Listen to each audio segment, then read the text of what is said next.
How were the Trellithon megalithic stone blocks lifted and stacked? The ancient world is replete with architectural marvels that continue to baffle and inspire modern researchers. Among these, the Trellithon megalithic stones stand out as some of the most mysterious and impressive. Located at the north end of a U-shaped megalithic wall surrounding the Temple of Jupiter in Baalbek, Lebanon, these three colossal stones are approximately 64 feet long, 14 feet high, and 12 feet thick. Collectively known as the Trellithon, these stones challenge our understanding of ancient engineering and construction techniques. Baalbek, known in antiquity as Heliopolis, is one of the most important archaeological sites in the Middle East. The Temple of Jupiter, built by the Romans, was one of the grandest temples of the ancient world. It was constructed on an existing platform that predated Roman intervention, suggesting the site's significance long before the Romans arrived. The Trellithon stones are part of this platform, embedded in the north end of the megalithic wall. The Trellithon's significance lies not only in its sheer size, but also in the precision with which these massive stones were cut, transported, and placed. Each stone weighs approximately 800 tons, and their placement suggests a level of sophistication in ancient engineering that continues to puzzle modern experts. The exact purpose of these stones and the methods used to manipulate them remain subjects of intense debate and speculation. One of the primary mysteries of the Trellithon is how ancient builders managed to quarry, transport, and position such enormous stones.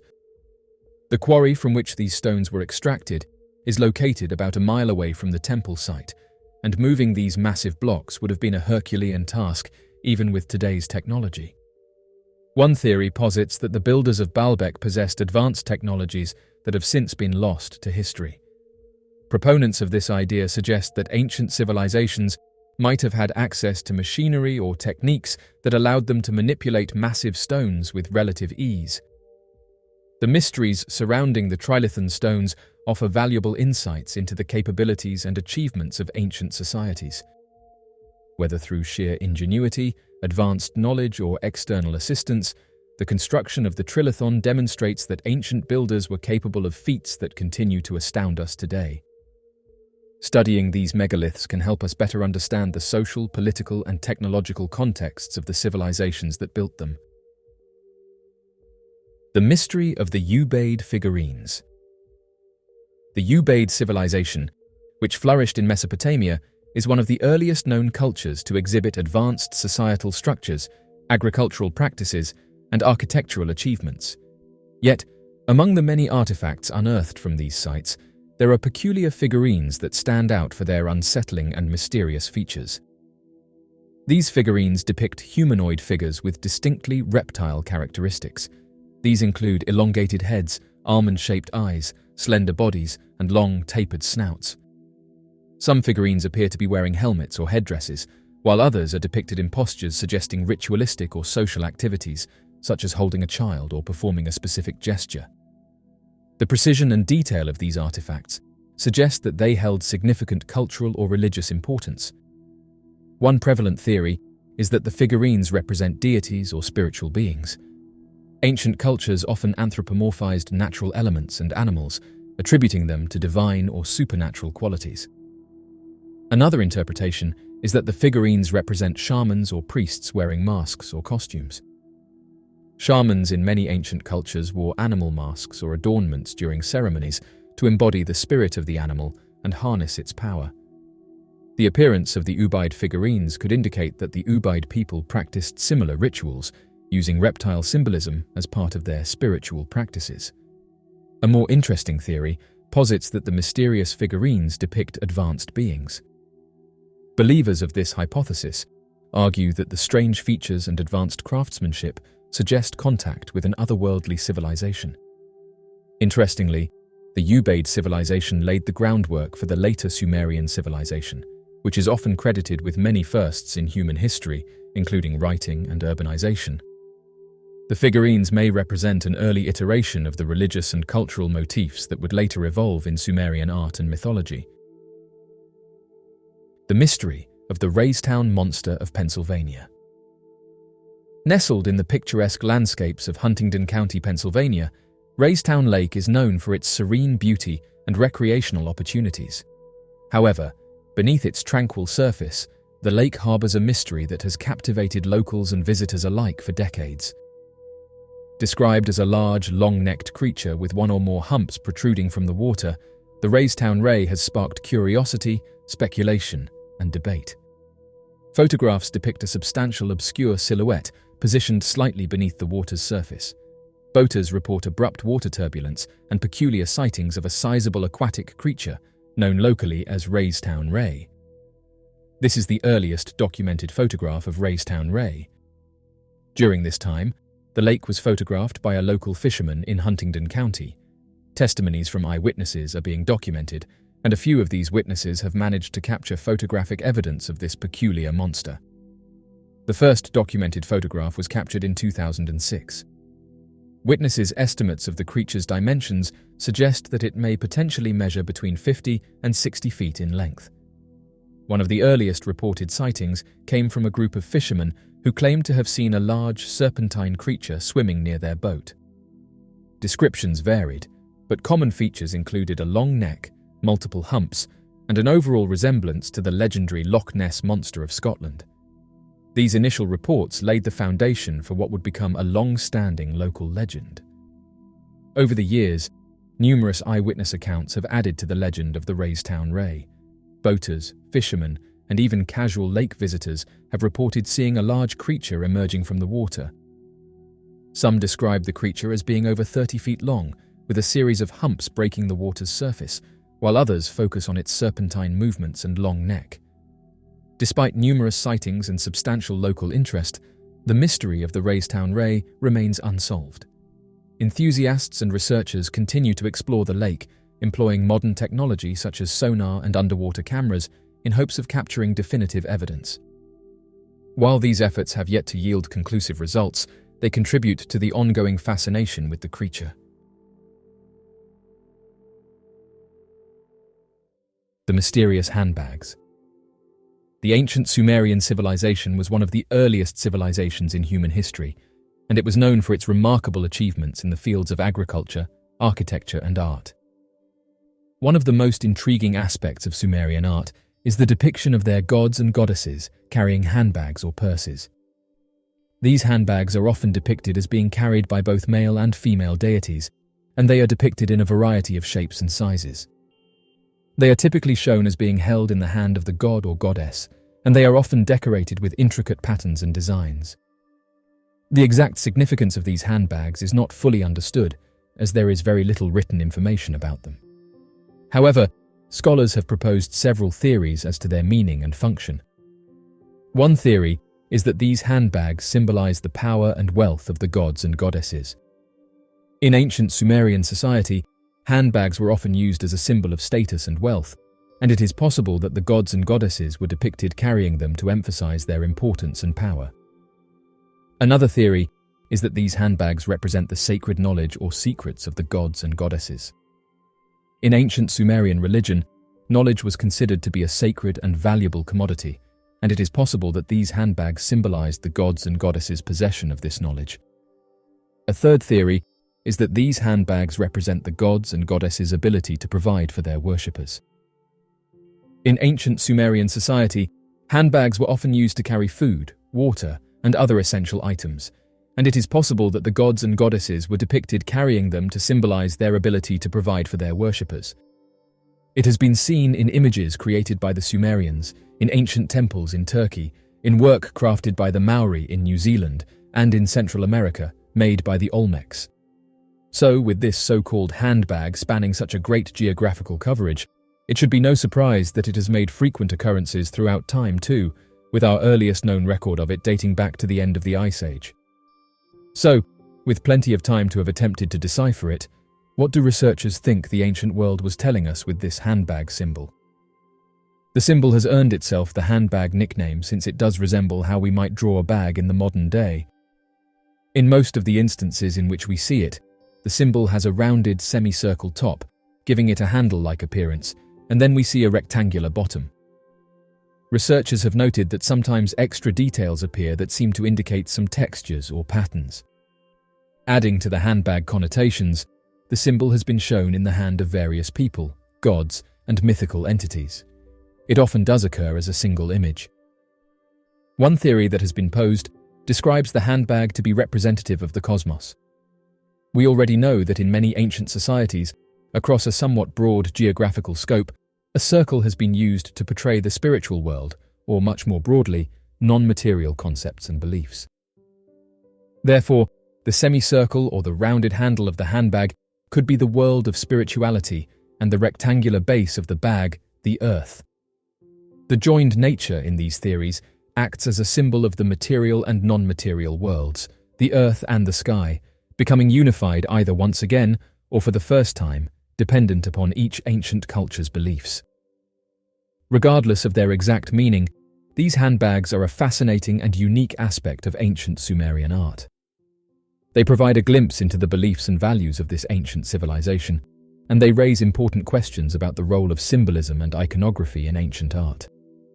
It is worth noting that these handbags are not unique to Sumerian art, and similar depictions can be found in the art of other ancient civilizations. For example, in ancient Egyptian art, the goddess Isis is often depicted carrying a handbag or satchel, which is said to contain the severed head of her husband Osiris. Similarly, in ancient Greek art, the goddess Athena is often depicted carrying a handbag or purse, which is said to contain her most valuable possessions. These similarities suggest that the symbolism of handbags and purses may have been a widespread and universal motif in ancient art. As of right now, the handbags seen being carried by ancient Sumerian gods and goddesses are a fascinating and unique aspect of this ancient civilization's art.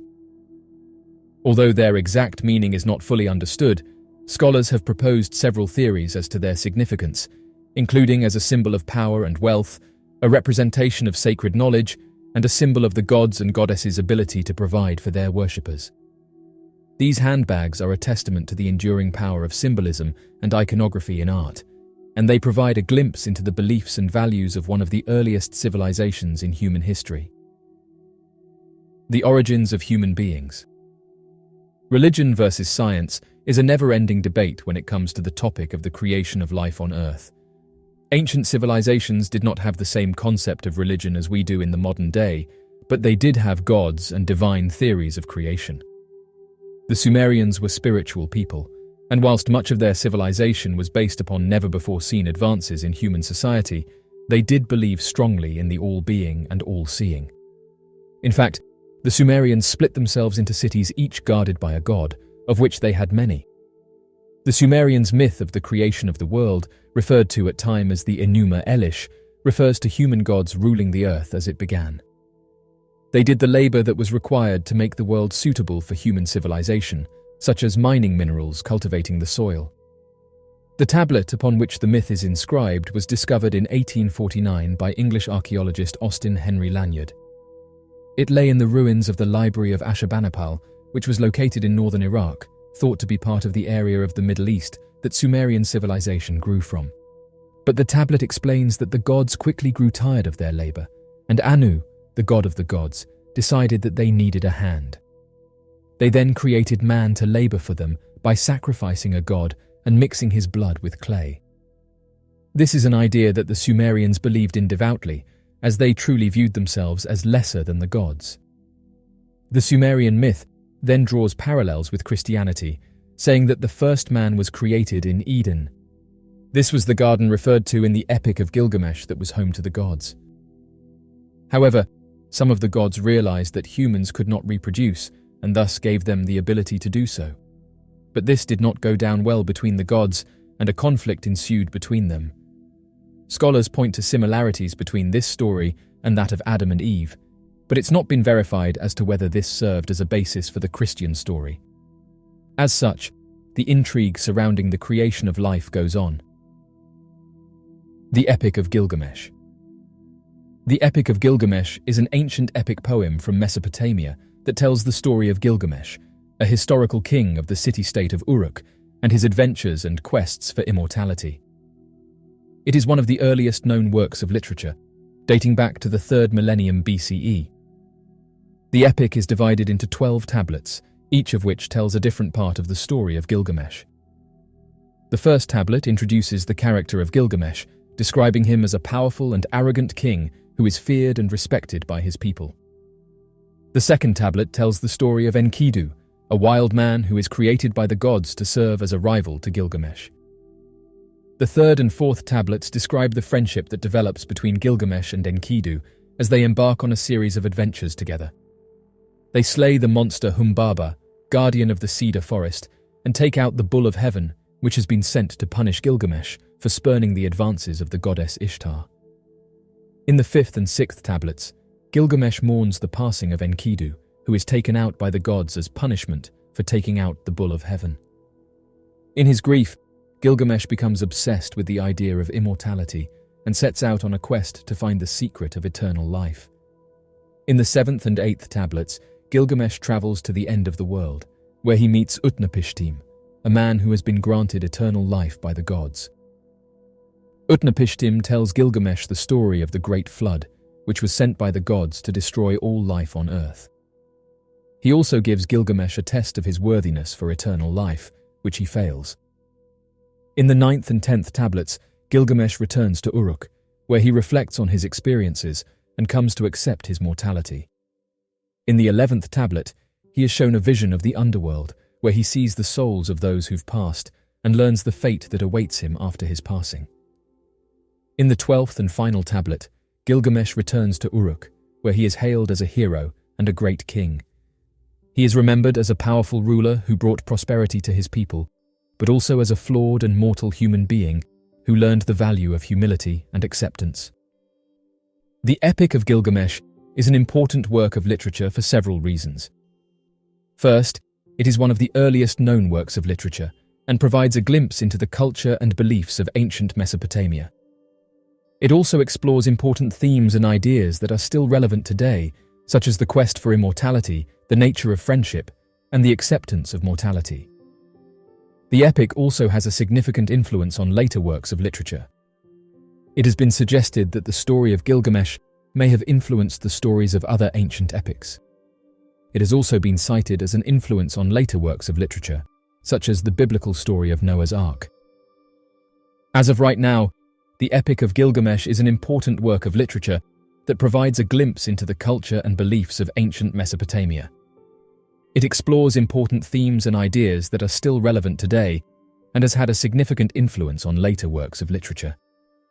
It is a testament to the enduring power of storytelling and a reminder of the rich literary heritage of the ancient world. The Sumerian Great Flood. The ancient Sumerian Great Flood is a mythological event that is believed to have inspired the story of Noah's Ark in the Bible. According to Sumerian mythology, the Great Flood was a catastrophic event that destroyed most of the known world and was caused by the anger of the gods. The Sumerian story of the Great Flood begins with the gods growing angry with humanity due to their disobedience and arrogance. The god Enlil decided to send a massive flood to destroy all life on Earth, with the exception of one man named Ziusudra, also known as Utnapishtim or Atrahasis. Ziusudra was warned of the impending flood by the god Enki, who instructed him to build a large boat in order to survive the flood. The boat was to be made of bitumen and covered with pitch to make it watertight. Ziusudra was instructed to take his family, along with all the animals and seeds needed to rebuild civilization, onto the boat. The flood lasted for 7 days and 7 nights, and when it finally receded, Ziusudra sent out a series of birds to see if the waters had subsided. The first 2 birds, a dove and a swallow, returned to the boat, but the third bird, a raven, did not return, indicating that the waters had receded and that land was once again visible. Ziusudra then gave offerings to the gods, who were pleased with his obedience and allowed him and his family to repopulate the earth. The story of the Great Flood has been interpreted in many ways over the centuries, and it continues to be a subject of fascination and speculation among scholars and laypeople alike. Some scholars believe that the story of the Great Flood was inspired by an actual flood that occurred in the region, while others see it as a purely mythological tale. Regardless of its origins, the story of the Great Flood has had a lasting impact on human culture and history. It has been retold and adapted in various forms throughout history, and it has influenced the development of religious and mythological traditions around the world. The story of the Great Flood has also been linked to the concept of renewal and rebirth, as the flood is seen as a cleansing force that washes away the old and makes way for the new. This theme of renewal and rebirth is present in many cultures and is often associated with the cycle of seasons, the changing of the tides, and the rhythms of nature. As of right now, the ancient Sumerian Great Flood is an event that has had a lasting impact on human culture and history. The story of the flood has been interpreted in many ways over the centuries, and it continues to be a subject of fascination and speculation among scholars and laypeople alike. Regardless of its origins, the story of the Great Flood has helped to shape the human understanding of the cycle of life and rebirth, and it continues to resonate with people around the world to this day. The ancient Sumerian civilization was one of the earliest civilizations in human history, dating back to the 4th millennium BCE in the region known as Mesopotamia, which is located in present-day Iraq.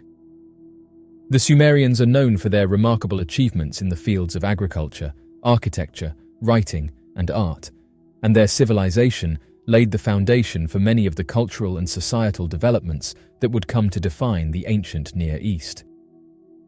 One of the most remarkable aspects of Sumerian civilization was their advanced system of agriculture. The Sumerians developed innovative irrigation techniques that allowed them to cultivate crops in the fertile soil of the Tigris and Euphrates river valleys. They also developed a system of crop rotation that helped to maintain soil fertility and increase agricultural yields.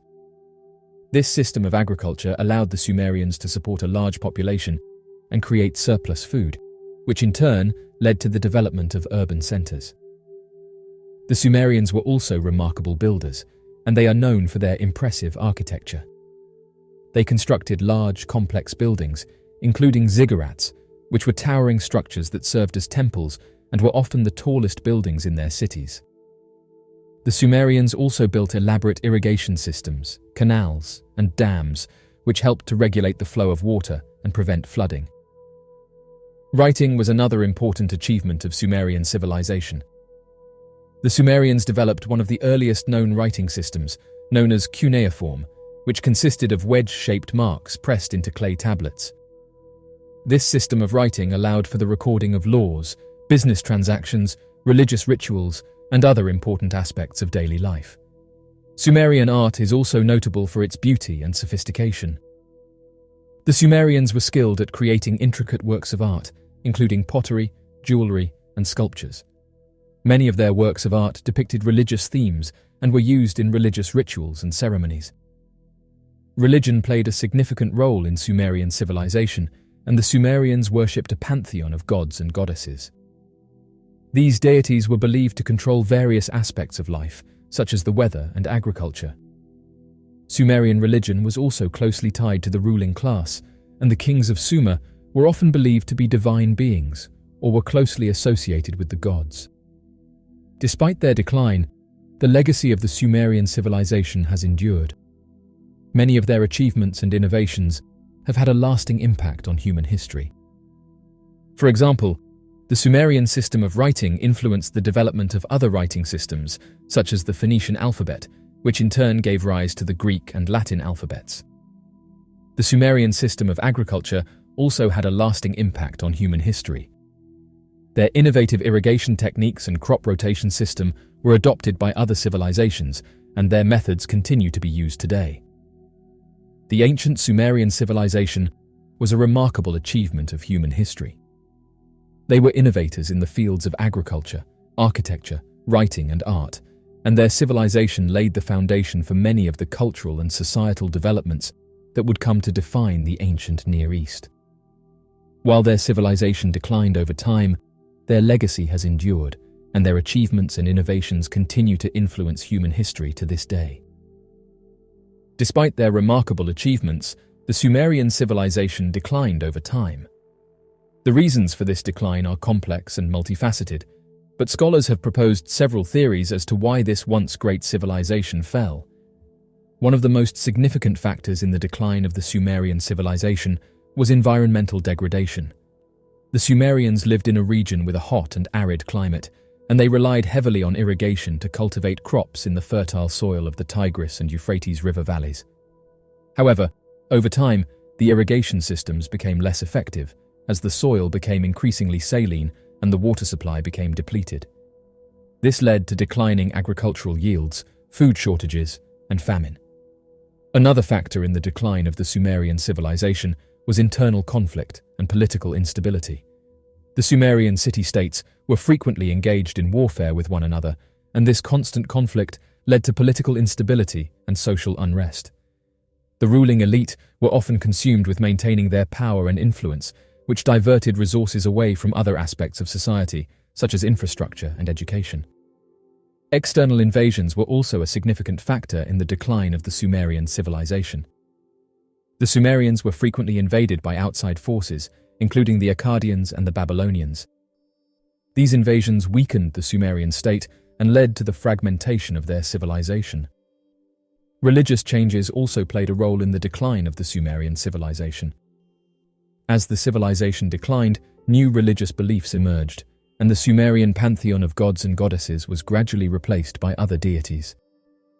This led to a decline in the influence of the Sumerian priests, who had played a significant role in the governance of the city-states.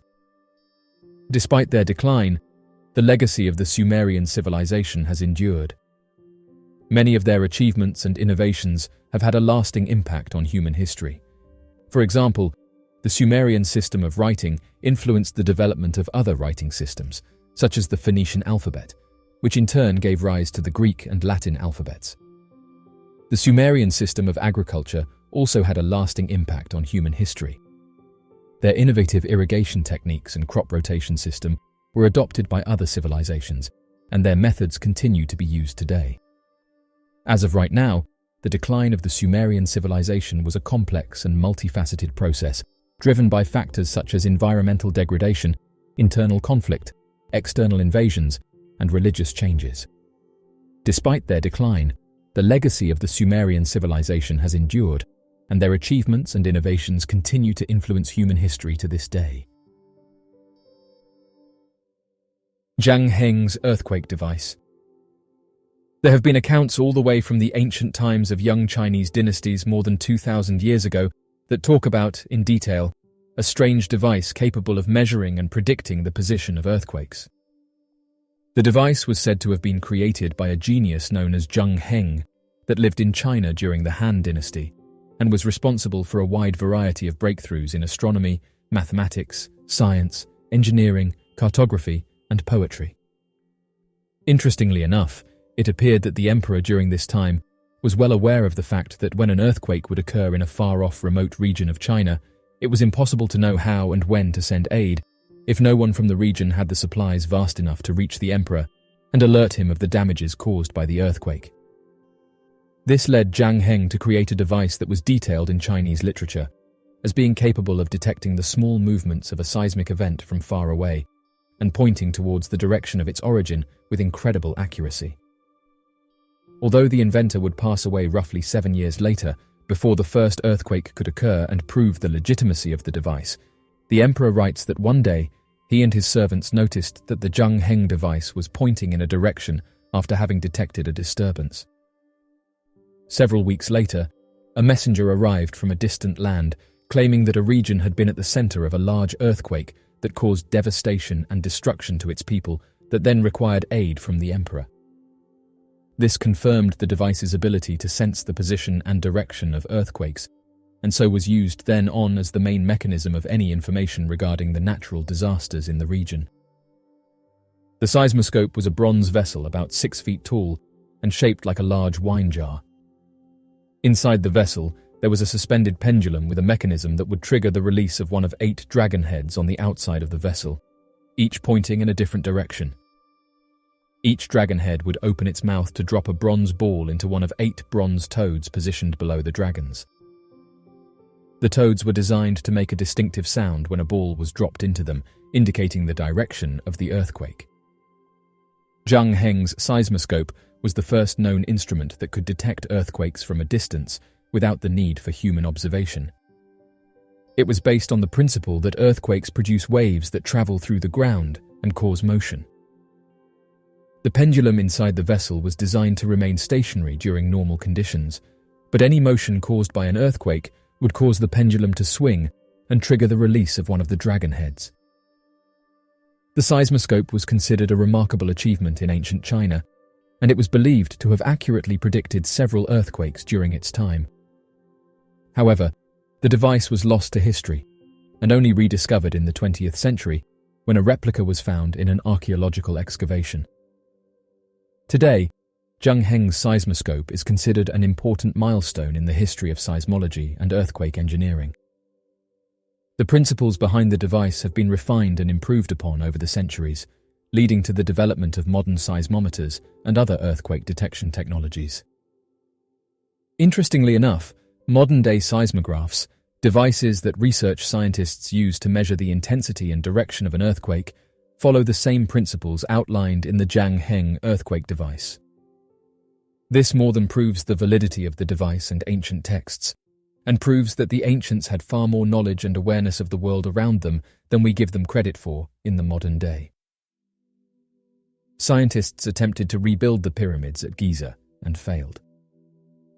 Back in 1978, a group of Japanese researchers conducted an experiment aimed at exploring the methods used by the ancient Egyptians to build their pyramids.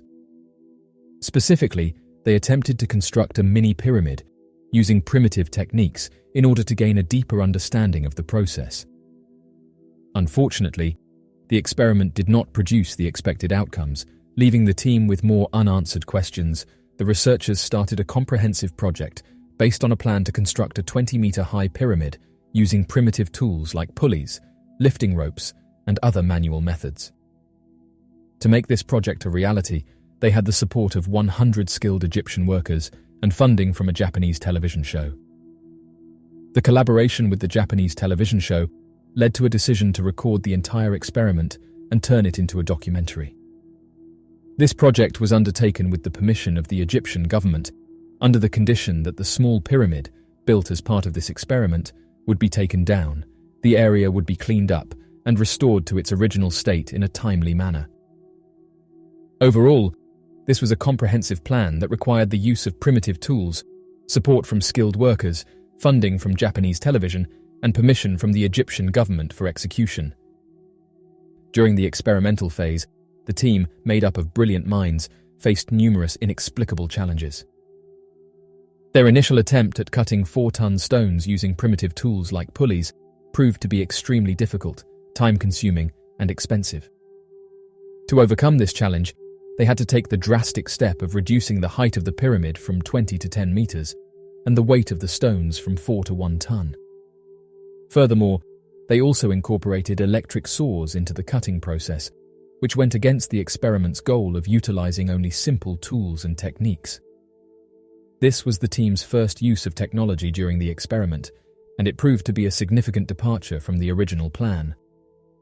Upon further attempts, the team faced consistent failure in transporting the enormous ancient stones from Tura to the Giza plateau, as even the commonly used methods of wooden rafts or boats weren't successful. However, the team utilized technological advancements and flat ships to transport the stones to the beach near the pyramid.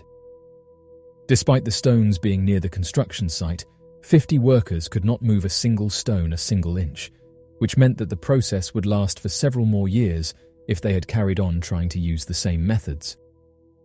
To overcome this obstacle, they established a railway track towards the site.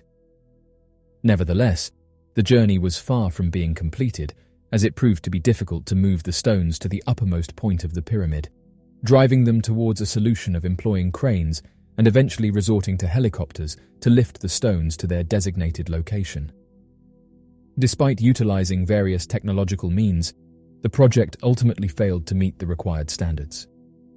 While the builders were successful in completing the construction of the pyramid, the process was deemed unsuccessful due to the numerous challenges encountered.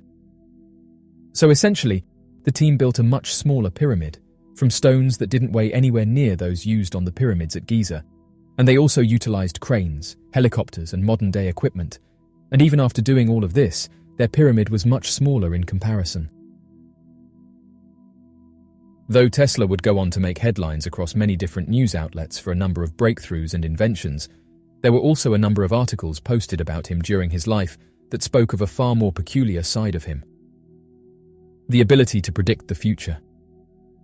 When looking through old letters that the inventor wrote to his friends Katherine Johnson, Robert Johnson, and George Westinghouse, it becomes apparent to researchers that the inventor had the strange and accurate ability to warn people of threats of the future. Examples of such warnings of the future that have been written about in these collections of letters include one warning in which Tesla told Katherine Johnson and George Westinghouse to not get on their train back to the city and to wait another day before leaving. After doing as instructed, the train had crashed and soon made headlines as being a national tragedy during its time. Katherine Johnson would later praise Tesla as a man with the gift and would go on to believe he was able to predict the future with startling accuracy. Another incredible example of such future predictions includes his warnings written to both John Jacob Astor IV and John Pierpont Morgan relative to the Titanic. Tesla would write to them in detail that he was aware of the fact that the ship would sink and wanted them to refund their tickets as to not risk their lives on the trip. This would lead J.P. Morgan to quickly refund his ticket, believing that Nikola Tesla also had the ability to predict the future, whereas John Jacob Astor IV, a close friend of Tesla's, would dismiss the letter believing Tesla to be paranoid. John Jacob would later be one of the most notable figures left behind on the Titanic, known for cracking a variety of jokes before falling into the icy waters. The earthquake machine. One of the most peculiar reports that surround the inventor Nikola Tesla is that of his oscillating machine that is believed to be able to cause mini earthquakes within his vicinity that become increasingly more powerful as the machine is left on for a prolonged period of time. Though many claim that the reports are nothing more than exaggerated accounts, the original event was recorded by a reporter back in 1912 after interviewing Tesla, of whom gave a detailed account of his first attempt of testing the machine in practical terms. According to the inventor himself, he brought a small version of his oscillating device, no larger than an alarm clock, and attached it to the steel framework of a building still undergoing construction. After adjusting the oscillator, the building began to tremble, and the steel workers all across the structure quickly came down, believing that an earthquake had just occurred. The police had been called shortly after, as an investigation quickly began, causing Tesla to quickly retrieve his device and leaving shortly after.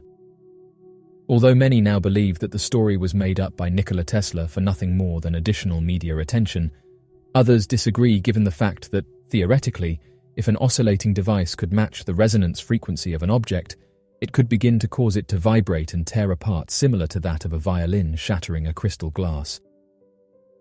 The mysterious radio signal from space. Looking through the many letters that Nikola Tesla had written to friends and colleagues shows that the eccentric inventor had a firm belief in that of advanced life. This belief came from his rather interesting claims that he had engaged with radio communications with an advanced civilization from the Martian surface that was sending him numbers and other brief messages for him to decode. The strange fact that led to the most credence surrounding this theory is that of Tesla's invention of the radio device, far before any other inventor was nearing the creation of such a device. This means that though Tesla would be the first human to have created the radio, there were others well aware of the use of radio waves to communicate with Tesla when his device was first completed. According to the claim, Tesla wrote extensively in his notes that when he made the first radio capable of receiving and broadcasting his signal, as soon as he turned on the device, he could already hear another person's voice on the other side. He would later go on to claim that the people transmitting him a signal were those of beings living on the surface of Mars, and that they were attempting to make first contact with him. This was only made more eerie, as Nikola Tesla wrote that this voice was that of a man calling out his name, saying, "Tesla, 1, 2, 3, over and over again, before the signal cut out entirely." Many researchers speculate that this signal could have been nothing more than background radiation, misinterpreted by the inventor, that was caused by a solar wind of the sun. However, many believe that perhaps something far more creepy could have been going on in the background. No explanation for this strange occurrence has been provided, and still many more speculate that perhaps Nikola Tesla made contact with something not quite human. Ranging from advanced beings to time travelers, many seem hell-bent on trying to discover the root cause of Nikola Tesla's first received broadcasts. In history, it is often remembered that alchemists were nothing more than crazed mystics, that were ostracized by the academic scholars and scientists of their time, only to later show evidence of their discoveries that would be quickly renamed and adopted by scientists as chemistry, while those going by the name of alchemy were still at the forces of ridicule. It appears that, for the special case of Nikola Tesla, the very same story applies to the inventor as well.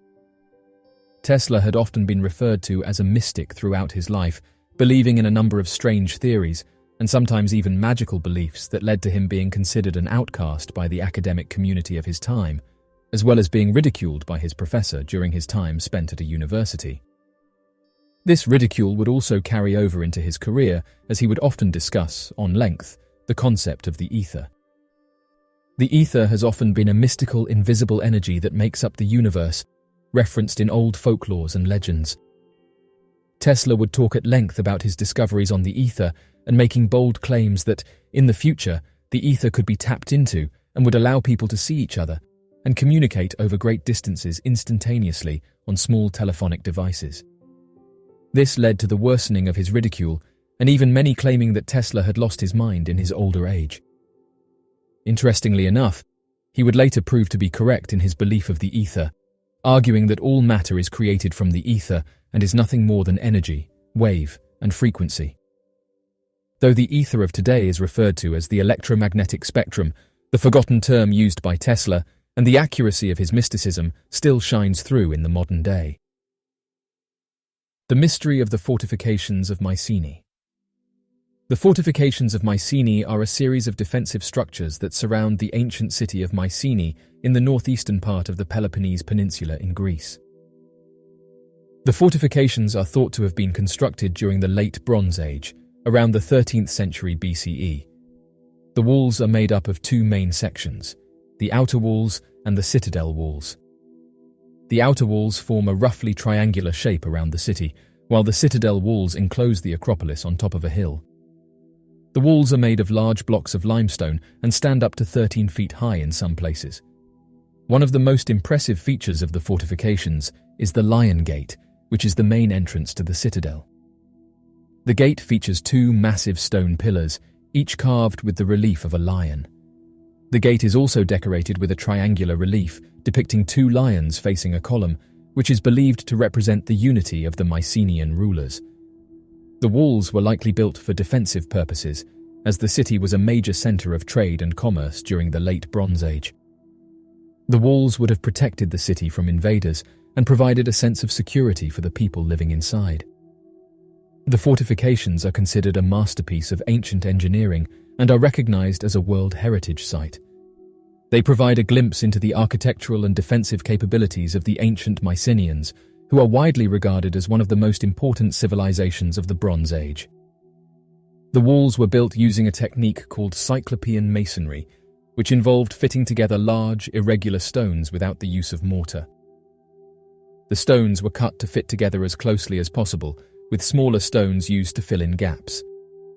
This technique gave the walls their distinctive appearance, with massive, irregular stones forming the base of the walls and smaller stones used to build up the top layers. The walls themselves were massive, standing up to 13 feet tall in some places and up to 26 feet thick at the base. They were constructed in a series of steps, with the walls rising up from a foundation of large stones laid in a trench. The walls were then built up in layers, with each layer consisting of smaller stones that were fitted into the gaps between the larger stones. The walls were reinforced with towers and gateways, which were also built using the Cyclopean masonry technique. Cyclopean masonry is a style of construction used in ancient times, characterized by the use of massive stones that are roughly shaped and fitted together without the use of mortar. The term Cyclopean comes from the Greek legend of the Cyclops, who were believed to have built the walls of ancient Mycenae using massive boulders. Cyclopean masonry is typically found in the walls of fortifications, palaces, and other monumental structures from the ancient world. The stones used in Cyclopean masonry can weigh several tons and are often irregularly shaped. They are fitted together with great precision, using no mortar or other binding materials, and are sometimes so tightly fitted that a knife blade cannot be inserted between them. Cyclopean masonry was used extensively in ancient Greece, as well as in other parts of the world. The technique of building with massive, irregular stones without the use of mortar has been used in various cultures around the world, including ancient Egypt and Mesopotamia. Cyclopean masonry was used for its durability and strength, as well as for its aesthetic qualities. The massive stones used in Cyclopean masonry created an imposing and impressive appearance, conveying a sense of grandeur and power. The technique of fitting stones together without mortar also allowed for greater stability and resistance to earthquakes and other natural disasters. The Mermaid Sightings of Kiryat Yam. Back in 2009, there were witness reports coming from the local residents living in the Israeli town of Kiryat Yam that had believed they had seen what they described as a mermaid swimming close to the shores of the town, located next to the Mediterranean Sea. According to the reports, a man by the name of Shlomo Cohen was one of the first to report the sighting with his friends. According to his account, they first saw what looked like that of an injured woman lying on the sand. As they approached closer, the woman sat up and then quickly jumped into the water, disappearing as the image of a tail followed behind her. Others claim that, at sunset, you can catch a glimpse of mermaids swimming by the shore that will wave at onlookers or get close to the surface of the water to be seen. Interestingly enough, the increased number of these sightings have left researchers in the town wondering what could be causing these strange sightings. In order to get to the bottom of the claims, the town has offered a $1 million reward for anyone of whom can gather evidence as to the creature's origin and likeness. This has led a number of different researchers, tourists and enthusiasts racing to try to uncover the cause of these sightings and what could very well be the truth behind the accounts. Given the fact that accounts of mermaids have been reported all throughout history, as well as mermaid-like creatures being referenced in nearly all mythologies, this could very well mean that Israel has seen the first mass-reported sightings of such creatures in the modern day, and that, very soon, they may be rediscovered once again. The first reported sightings of mermaids date back to ancient Assyria, around 900 BC, where they were depicted as half-human and half-fish creatures in artwork and mythology.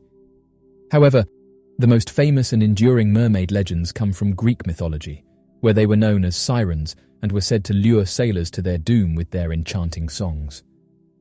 In medieval Europe, mermaids were often associated with Christian religious symbolism and were seen as a representation of temptation and sin.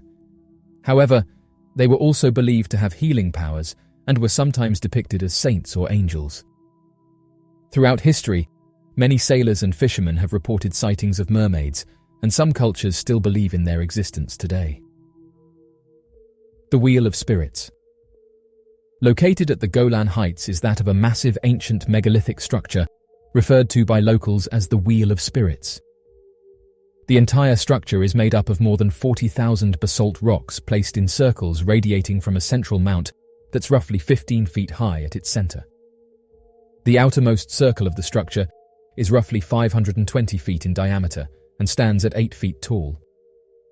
Referred to by archaeologists as the Rujim el-Hiri, the ancient megalithic structure has a number of strange traits that make it a mystery in the modern day and a center for rumors and urban legends surrounding its dark past. A well-known archaeologist by the name of Rami Arav, after spending a considerable amount of time investigating the site and looking into the recovered minor artifacts, came to the conclusion that the site was more than just a massive structure of religious significance and was, quite obviously, that of a religious site for a cult. He also believed that the cause for the creation of the concentric circles as that to prevent people from disturbing the rituals that would take place known as the Dachma. This has led many to believe that the site holds a terrible curse and could have been used in attempts to summon dark entities. Today, many claim that the site is haunted and could be a portal into another world that connects our reality with a much darker one. A book predicted the sinking of the Titanic. Although it has often been regarded as one of the most accurate and strangest coincidences in all of history, it appears that before thoughts of even construction, the Titanic was started. There had been a book written that completely predicted the events that would unfold on the RMS Titanic's maiden voyage. The book was written and published back in 1898, more than 14 years before the ship set off on its journey through to the North Atlantic. The book is titled As the Wreck of the Titan and tells a harrowing tale of the largest ocean liner ship that had ever been built, known as the Titan. In the story, the Titan sets off on its journey and strikes an iceberg in the North Atlantic Ocean, which causes it to quickly sink. Although that might be more than enough for people to see the coincidences, eerily enough that does not appear to be the end of it. In the book, the Titan sank in April, similar to the same month that the Titanic sank. Both ships held similar names. Both were described as being the largest craft afloat and the greatest works of men. The book claimed that the Titan was over 800 feet long and displaced more than 45,000 tons, similar to the Titanic, that was 882 feet long and displaced 46,000 tons. Both ships were described as unsinkable, while also utilizing the strengths of a triple screw propeller. Both were described as having a shortage of lifeboats, as well as striking the iceberg at 25 knots. And last but not least, both ships were described as carrying 2,200 passengers, of which the majority suffered a terrible fate. The cause for these strange coincidences are completely unknown, and even the author himself has been surprised as to the strange nature of the book and the way it matched the sinking of the Titanic. The Mystery of Lawrence Sullivan.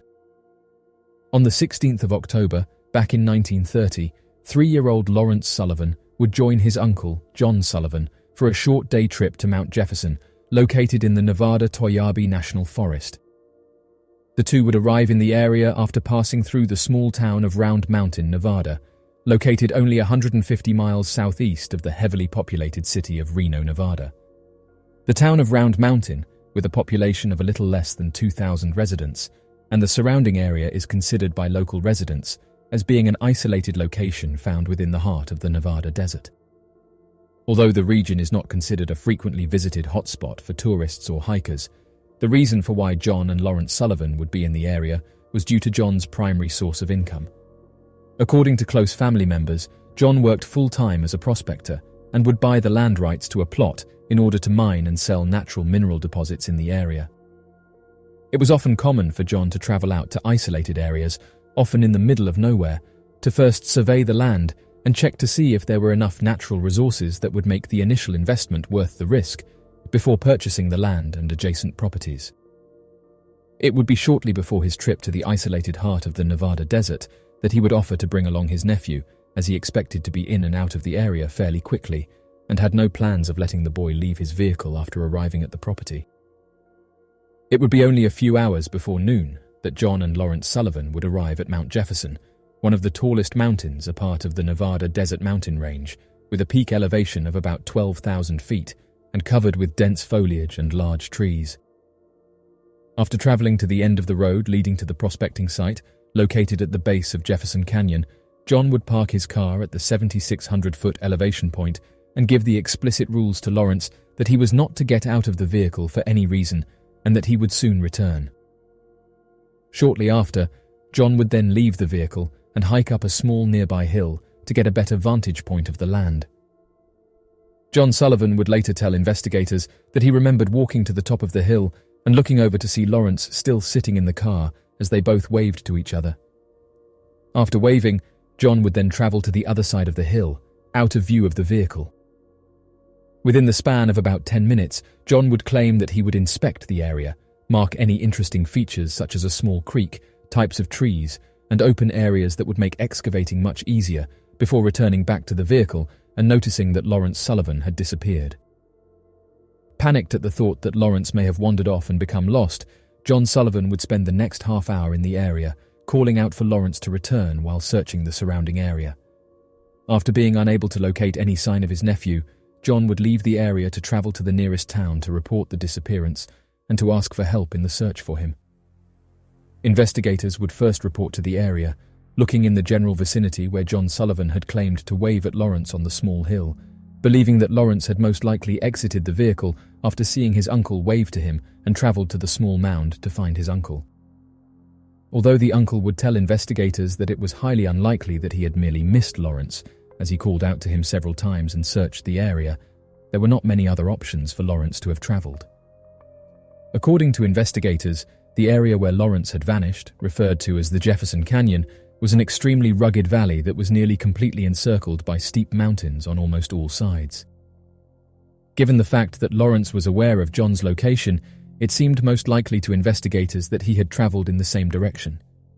Volunteers would join the search, traveling from the nearby towns of Tonopah, Manhattan, and Round Mountain, including close family and friends from all over the state. It would not be long for the search parties to reach over 100 volunteers as local sheriff deputies and soldiers from a nearby military base organized the search and rescue operations and recruited an increasing number of local residents to assist in the search for Lawrence. Unfortunately for the search and rescue volunteers, the first day of searching for Lawrence would yield no signs of his recovery. Investigators would spend the first day of Lawrence's disappearance looking in the valley and downhill from the location, yet would find no sign of him. On the second day, one of the search and rescue volunteers would instead decide to travel up from the valley into a more difficult-to-access location found in the upper northern valley. While traveling through the area, he would locate a small ball cap that looked as if it could have belonged to the boy. After returning with the article of clothing in hand, the hat would then be confirmed by John Sullivan as having belonged to Lawrence, pointing investigators in a completely different direction. The area where Lawrence's cap had been found was in the complete opposite direction from where John Sullivan had been standing when waving back at Lawrence, as well as being located at a much higher elevation, implying that Lawrence must have exited the vehicle and immediately began ascending the steep mountain in the opposite direction from where investigators had initially theorized. Despite relocating search efforts around the upper part of the northern valley where Lawrence's ball cap was found, the search and rescue teams would be unable to locate any other sign of the 3-year-old over the following day as they continued to comb the new region. Investigators would begin to fear the worst, as next to no sign of the boy had been uncovered throughout the search, except for the lone hat. Investigators also believed that if Lawrence had still been alive, they most likely would have found him, as all the searchers were constantly calling out to Lawrence, saying his name, covering a large earshot distance that expanded over every square inch of the canyon and in the upper northern areas. Desperate for answers, it would be at around this time that local newspapers and several rumors spread throughout the local communities would make outlandish claims and theories on the cause of the 3-year-old boy's disappearance. A reporter would print an article claiming that investigators believed that it was possible that, given where the hat had been found almost a mile away from John's vehicle and above nearly impossible to traverse steep mountain passes, Lawrence had most likely been picked up by a passing eagle and flown out of the canyon. Despite the fact that even the largest eagle species in the world would have been unable to carry a small human child, the supporting evidence for this claim was that there appeared to have been no footprints or tracks leading to where the hat was found, though investigators did find footprints leading away from the hat that matched Lawrence's shoes. Although search and rescue teams would use a trained bloodhound to follow the footprints, it would appear as if the trail would suddenly stop as the dogs would lose the scent a few hundred feet away, where the tracks would apparently disappear. After 2 days of being unable to find any sign of Lawrence, except for the recovered ball cap, the local county sheriff's department would reach out to a Native American tracker from a nearby reservation who was considered highly experienced in finding and recovering missing persons. Once the Native American tracker, a man by the name of Oscar Mike, arrived on site, he immediately would make the claim that he believed that a large animal had picked up Lawrence Sullivan a few hundred feet from where the ball cap had been recovered and carried him out of the canyon. Worried that the large animal could have been a mountain lion, Oscar Mike would tell family members to prepare for the worst. Following the trail from the footprints, Oscar Mike would tell investigators that it became apparent that the creature that had carried Lawrence was a highly experienced climber, as it appeared to have followed a path up the face of one of the encircling canyon walls, stretching at a near-perfect vertical slope for 500 feet. After equipping himself and a team of men with climbing rope, Oscar Mike would scale the towering wall while following evidence of the unknown creature's path until they reached a shelf only 3 feet wide. Once the team of men reached the shelf, the tracker would confirm to investigators that Lawrence had been placed on the ledge for an unknown period of time, as several indentations were believed to have been footprints that matched Lawrence's shoes. As the search and rescue teams continued through the area and ascended the mountain wall, it would be on the following day that the search for Lawrence Sullivan would come to an end. According to several published newspapers describing the last day of the search, a man by the name of Joe Clifford, following ahead of the trail of the Native American tracker, would reach an elevated shelf located several hundred yards from the main canyon where Lawrence Sullivan had last been seen, when he would come across a large fallen mahogany tree that appeared to have Lawrence pinned under a large main branch. After poking Lawrence several times, search and rescue volunteers would confirm that he was alive and well, despite almost 3 full days without food or water, and left stranded in simple clothes as temperatures in the canyon plummeted to freezing temperatures during the night. Oddly enough, Lawrence Sullivan was discovered in a strange position, supposedly stuck between one of the twisted branches of the fallen tree in such a way that volunteers claimed that even the slightest sudden movement of the tree could have snapped the boy's neck.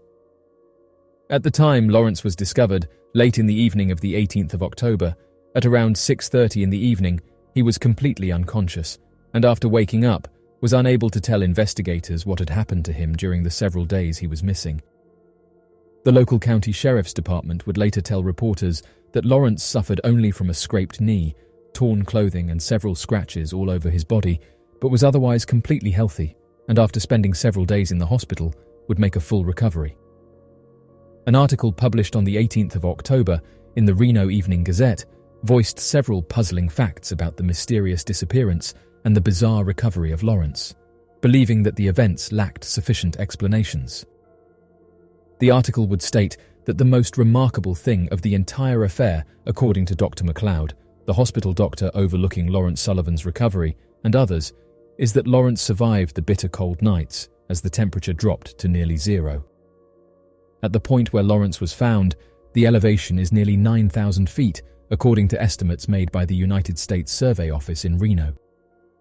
The article would also go on to claim that not only was Lawrence Sullivan found at a location more than 7 miles from where he had last been seen by his uncle, but that the journey to where he had been found should have been impossible for him to have made on his own.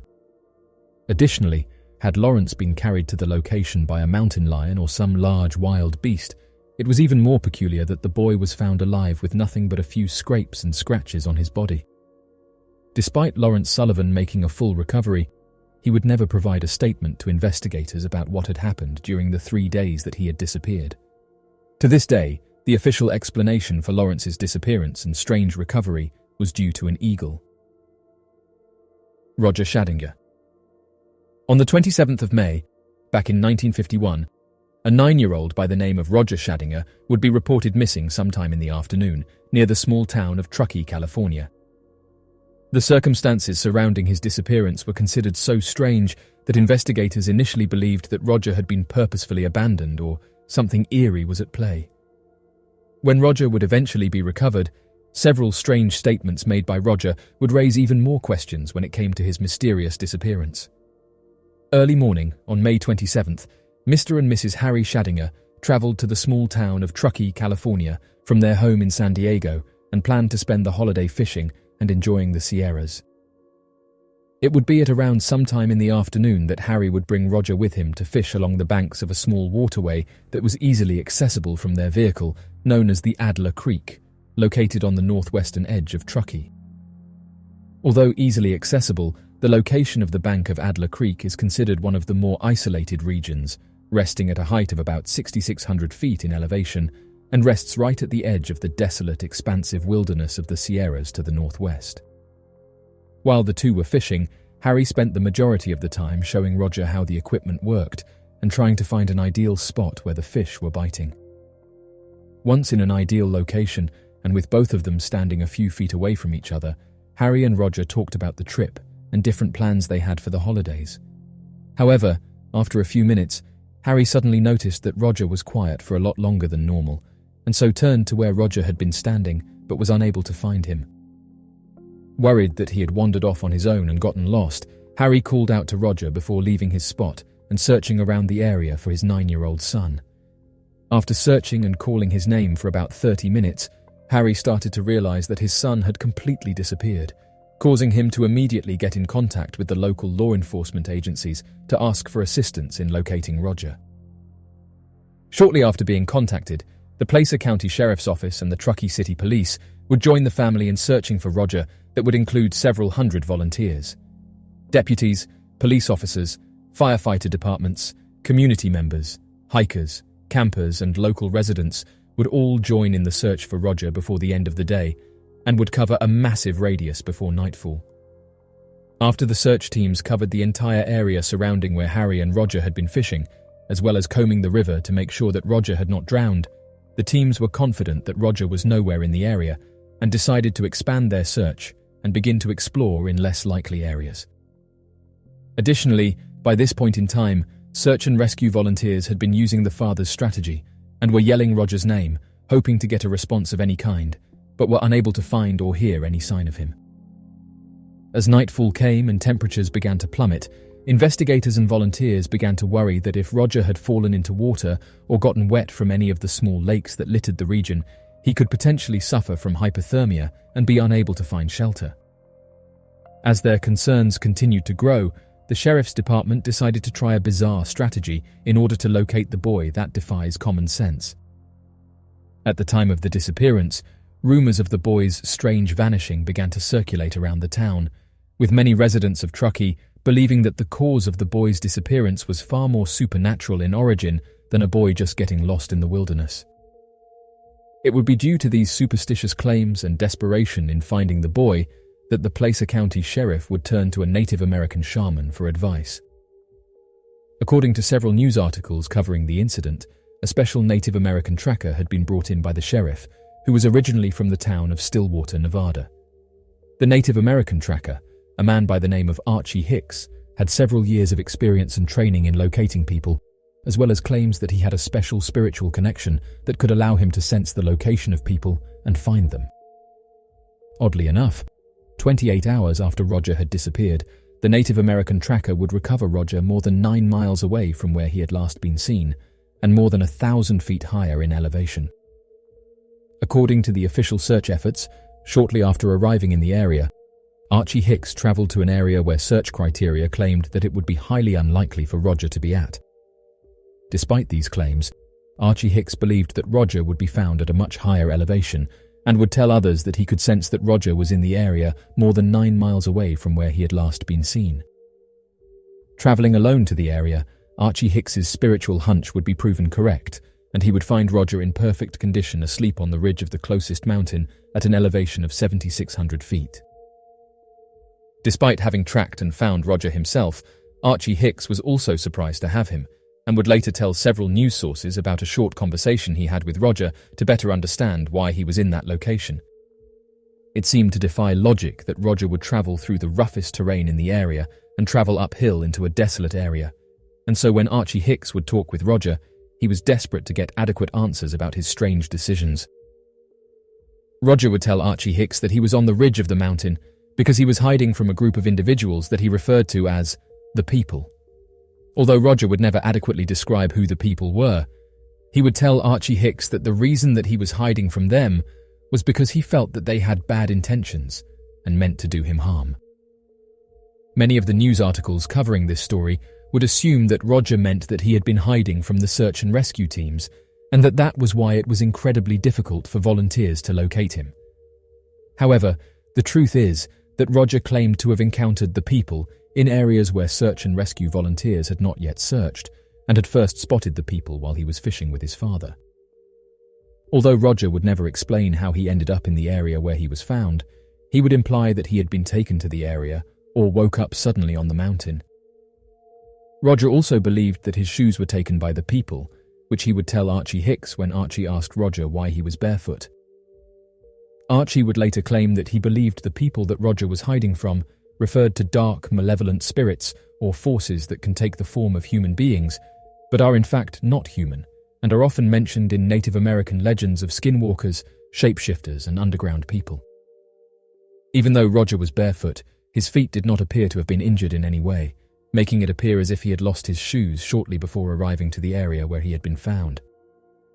Even more peculiar, where Roger had been recovered was within a 9-mile radius of where 2 other individuals would eventually go missing. The mysterious disappearance of Christine Parker. Christine Parker, a 55-year-old woman, went missing on August 6, 2023, in Battle Mountain, Nevada. She was last seen after she departed from her residence in Idaho, driving her pickup truck accompanied by her 2 loyal Border Collie dogs. Christine Passy Parker, hailing from Montpelier, Idaho, is a remarkable individual who embraces multiple roles in her life, As a devoted wife, loving mother, and doting grandmother, she embodies the essence of familial warmth and love. However, her journey has not been without challenges. On the evening of August 6, 2023, Christine Parker's whereabouts were last observed in the vicinity of Battle Mountain, Nevada, at approximately 4:30 in the afternoon. Prior to her departure, she had left her residence in Idaho, embarking on her journey accompanied by her 2 loyal Border Collie dogs. It is noteworthy that these dogs are distinguished by their distinctive half-white and half-black facial markings. On the 7th of August in the year 2023, her family took the step of reporting her missing to the Montpelier Police Department after they were unable to establish contact with her. In a remote area of the Eugene Mountains near Imlay, Nevada, a hunter stumbled upon Parker's vehicle on August 15, 2023. The abandoned vehicle, precisely described as a 2011 charcoal grey Toyota Tacoma pickup truck with an Idaho license plate number, raised intrigue and questions regarding its presence in Pershing County.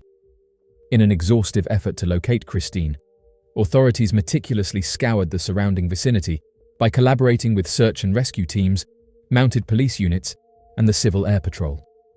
Despite this extensive search operation, no trace or indications of Christine's whereabouts were discovered.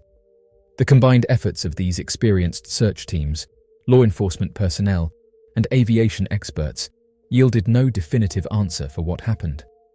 Christine Parker is classified as being at risk due to a medical condition resulting from a traumatic brain injury she experienced several years ago. This condition necessitates her daily intake of medication.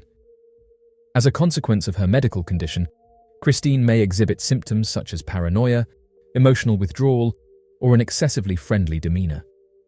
The investigation conducted by the police did not uncover any evidence suggesting foul play in relation to Christine Parker's disappearance. The circumstances surrounding her vanishing are still shrouded in mystery, leaving many unanswered questions.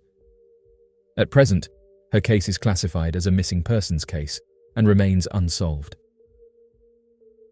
The disappearance of John Henry Geppert III. John Henry Geppert III, a 27-year-old individual, was last observed in Los Angeles, California on December 10, 1988. The last contact he had with his family occurred when he made a phone call from a payphone in Huntington Beach. Unfortunately, no communication has been established with him since that time. John Henry Geppert III, commonly known as Jack within his family, came into the world on October 24, 1961. In 1988, John Henry Geppert reached out to his father to inform him that he would not be able to attend his own wedding. This pivotal moment marked his last communication with his family. The call, originating from a payphone situated in the vibrant city of Huntington Beach, California, left an indelible impression on both John Henry and his father.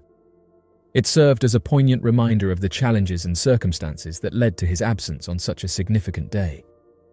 As per the National Missing and Unidentified Persons System, John was last spotted in the vibrant city of Los Angeles, California, precisely on December 10th. The whereabouts of John Geppert III, along with the details surrounding his disappearance, continue to elude authorities and those close to him. His case remains classified as a missing persons investigation, compelling investigators to meticulously analyze every lead and explore all possible scenarios. The precise details of his attire at the time of his disappearance are currently undisclosed and remain a mystery. The mysterious disappearance of Damian Sharp.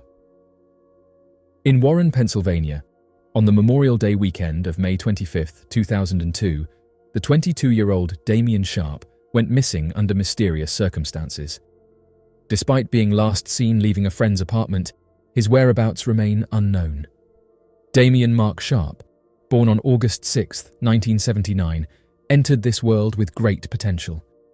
His journey started at Warren Area High School, where he honed his academic abilities and graduated with distinction in 1998. During the period when Sharp went missing, he had recently come back to Warren after being stationed at Fort Drum in Watertown, New York. He had relocated to an apartment located at 19 Cedar Street in Warren, Pennsylvania, where he resided with his roommates. This information plays a crucial role in understanding Sharp's background and current circumstances at the time of his disappearance. Sharp possessed a profound expertise in the art of controlled combat, with a particular emphasis on Brazilian Jiu-Jitsu.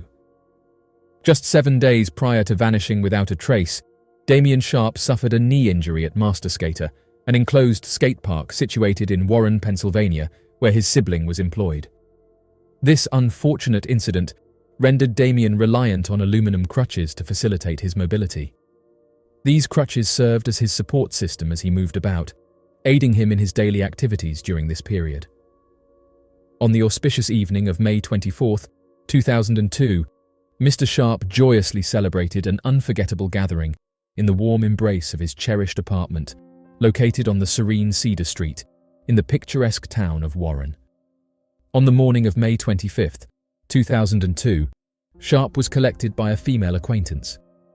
In the afternoon, Sharp and his brother rendezvoused at Master Skater to deliberate over their intentions of hosting a keg party amidst the tranquil woods, nestled approximately 1 mile away from the main road.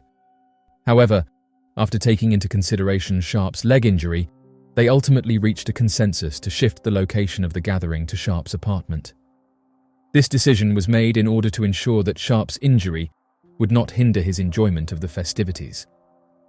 At approximately 5 in the afternoon, Sharp was sighted for the last time by a close acquaintance who had just given him a ride to the intersection of Prospect and Dahl Street. Sharp's intention was to meet up with another friend residing in apartment 12 of Prospect Mansions, located at 332 Prospect Street in Warren, Pennsylvania. This intersection served as their designated meeting point, marking the beginning of a sequence of events that unfolded on that day. As per his companion's account, Sharp remained at that location for approximately 60 minutes before they bid farewell on the street just outside the apartment at around 6. They made plans to reunite later at a social gathering on Brown Run Road to celebrate the Memorial Day weekend. This information provides a detailed insight into Sharp's temporary stay, the duration of their interaction, and their subsequent plans for the evening festivities. On that fateful evening, Damien Sharp was conspicuously absent from the party, and since then, there has been no trace of him. On the 3rd of June in the year 2002, the family of the individual in question took the necessary step of filing a report with the City of Warren Police Department. In the month of June in the year 2002, extensive searches were conducted on both land and water, specifically targeting wooded areas that were popular camping spots. These searches were carried out with the intention of locating Damien, but unfortunately, the findings and outcomes of these efforts were never disclosed to the public.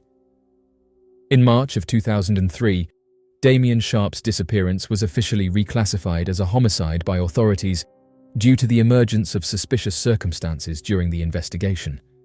However, no further details have been provided by the authorities regarding the specific evidence that led them to this conclusion. This reclassification implies that the authorities have strong reasons to believe that Damien Sharp's disappearance was not a result of natural or accidental causes. According to a single witness who came forward, it was reported to the police that Damien met a tragic fate by being fired at by one of his associates due to a dispute over something that had gone missing. Furthermore, the witness mentioned that after his untimely demise, Damien was allegedly disposed of in cement, with the specific location being somewhere near the well-known Big Ben overlook in Warren. However, despite the revelations made by this eyewitness, no individuals have ever been formally charged or held accountable for their involvement in Damien's disappearance. There are suspicions of foul play surrounding the disappearance of Damien Sharp. The exact details surrounding his disappearance remain unclear. Despite ongoing efforts, the case of Damien Sharp remains unsolved, leaving investigators with many unanswered questions. The disappearance of Adeline Arredondo. Very little is known about Adeline Arredondo's disappearance. Adeline Arredondo, a 25-year-old individual, went missing on April 3, 2022, in the town of Comstock, Texas. Her disappearance occurred subsequent to her decision to flee from the scene once Border Patrol officers arrived. On the 3rd of April in the year 2022, Adeline Arredondo found herself in the company of a sizable group consisting of approximately 8 individuals who had already been engaged in a continuous walking activity for a duration spanning around 6 to 8 hours. On her journey, she consumed what she thought was aspirin. However, there are suspicions that she may have been administered a different medication. When Adeline lost consciousness and collapsed, the entire group immediately sprang into action. Their deep concern prompted them to do their best in providing immediate care and assistance to her. The whereabouts of Adeline Arredondo are still a mystery, as her location remains unknown. Her case falls under the category of endangered missing individuals, and unfortunately, it remains unresolved. The disappearance of Bryce Borker. Bryce Borker, a 23-year-old individual, went missing under puzzling circumstances in Eagan, Minnesota, on October 30th, 2022. After being dropped off by a Lyft driver, Bryce mysteriously vanished merely 2 miles away from his residence. Bryce Borker, who came into this world on June 15, 1999, was blessed with the wonderful parents Troy and Karina Borker. Hailing from the beautiful state of Minnesota, Bryce's upbringing in this serene environment has undoubtedly influenced his character. On the spooky night of October 30th, 2022, Bryce Borker and a group of close companions were joyously reveling in the Halloween festivities. During the early hours between 2 and 2:30, Bryce, accompanied by 2 of his friends, availed the services of a Lyft and was subsequently dropped off in the block of Hill Ridge Drive in Eagan, Minnesota. This particular location is situated approximately 2 miles away from his own residence. Bryce, who had initially informed his friends about his plan to walk home, surprised them by heading in the opposite direction, specifically towards the picturesque Minnesota River Valley, as indicated by compelling evidence. Bryce has been conspicuously absent, and there have been no reports or communication from him. On the morning of October 30th, 2022, specifically at 10:50 in the morning, a concerned group of friends reached out to emergency services by dialing 911, urgently requesting a welfare check to be conducted on their friend Bryce. Upon the arrival of the authorities at his residence, it became evident that Bryce was not present. Subsequently, a report was filed with the Eagan Police Department, designating him as a missing individual. According to the findings of the investigation, the Lyft driver reported that Bryce, on the night he went missing, was in a highly intoxicated state. In fact, the driver recalled a concerning incident where Bryce attempted to exit the vehicle while it was still in motion. According to Bryce's acquaintances, he informed the authorities that he intended to embark on a journey by foot to his residence located at Promenade Avenue. Typically, this particular route would require approximately 45 minutes to traverse. According to an affidavit, it has been revealed that Bryce reached out to his friends via FaceTime during the early hours of the morning, precisely at 2:34 in the morning. His call raised serious concerns, as he expressed his uncertainty about his whereabouts and informed them that his phone battery was critically low, with only 2% charge remaining. The distressing part was that the conversation abruptly ended when his friends observed him to be in a wooded area. This unsettling communication incident stands as the final known contact that Bryce had with anyone before disappearing. In their investigative efforts, law enforcement authorities were able to track the movements of Bryce by tracing the signal of his mobile phone. The data revealed that he had been traversing an industrial region situated close to the intersection of Yankee Doodle Road and Highway 13. In an extensive search operation that spanned over 1,000 acres, authorities diligently scoured the area in their quest to locate Bryce. Employing the aid of advanced technologies, including aerial drones and highly trained K-9 units, the search effort aimed to leave no stone unturned. In an effort to locate him, his family has come forward with a generous reward of $30,000, which they are offering to anyone who can help with the case. His family took the initiative to establish and launch the website brycesblessings.org, which serves as a valuable platform offering extensive assistance. The exact whereabouts of Bryce Borker, as well as the details surrounding his disappearance, continue to be a mystery. Despite extensive investigative efforts, his case remains unsolved, and he is classified as a missing person. In order to help locate him, his family is generously offering a substantial reward of $30,000 to anyone who can provide information that leads to his current location.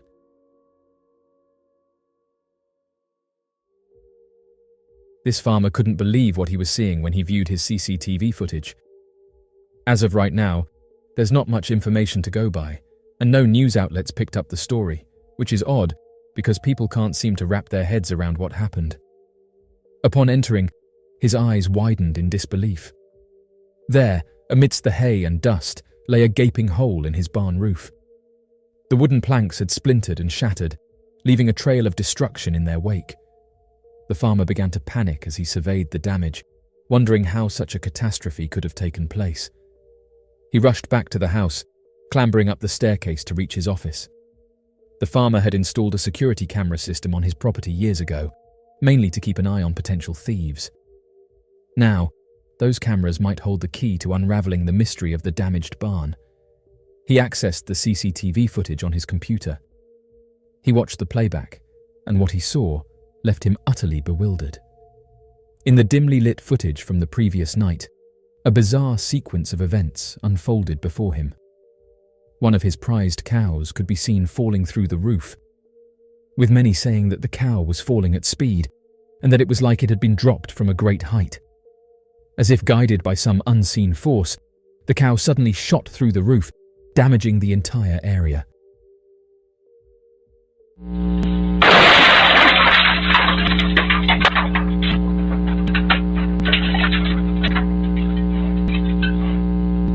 One farmer commented that in all of their years of owning a barn, they've never had a cow appear on top of it. Others questioned how such a large cow would be able to climb on top of the roof.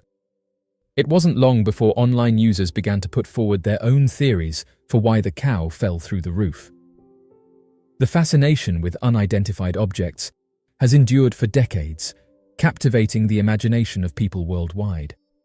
While unidentified object sightings have been reported in various forms and locations, one of the more curious aspects of these encounters involves the mysterious interest in cattle. Throughout the history of sightings, a peculiar pattern has emerged. Cattle frequently feature in close encounters. Witnesses have reported a range of incidents involving unidentified objects and cattle. Reports of cattle found under mysterious circumstances often involve peculiar surgical precision, with organs and body parts removed with apparent surgical expertise. These cases have raised questions about the motivations behind these actions. Witnesses have claimed to see mysterious objects hovering above pastures and cattle being lifted into the air or taken aboard the craft. Those who have seen the video suggested that the cow may have been taken by one of these objects and dropped through the roof. The claims sound outlandish, but for several decades, farmers have reported seeing mysterious lights above their pastures.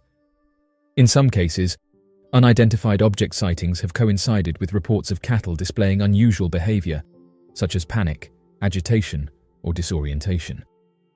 Witnesses have noted that these changes in behavior seem to coincide with the presence of unidentified objects. Cattle explorations have been occurring for many years, with documented cases dating back as far as the late 19th century. However, it was during the 1970s that a noticeable increase in reported incidents occurred, primarily in the United States. In the years that followed this surge, regular reports of such explorations began to emerge from various corners of the globe, indicating a widespread phenomenon.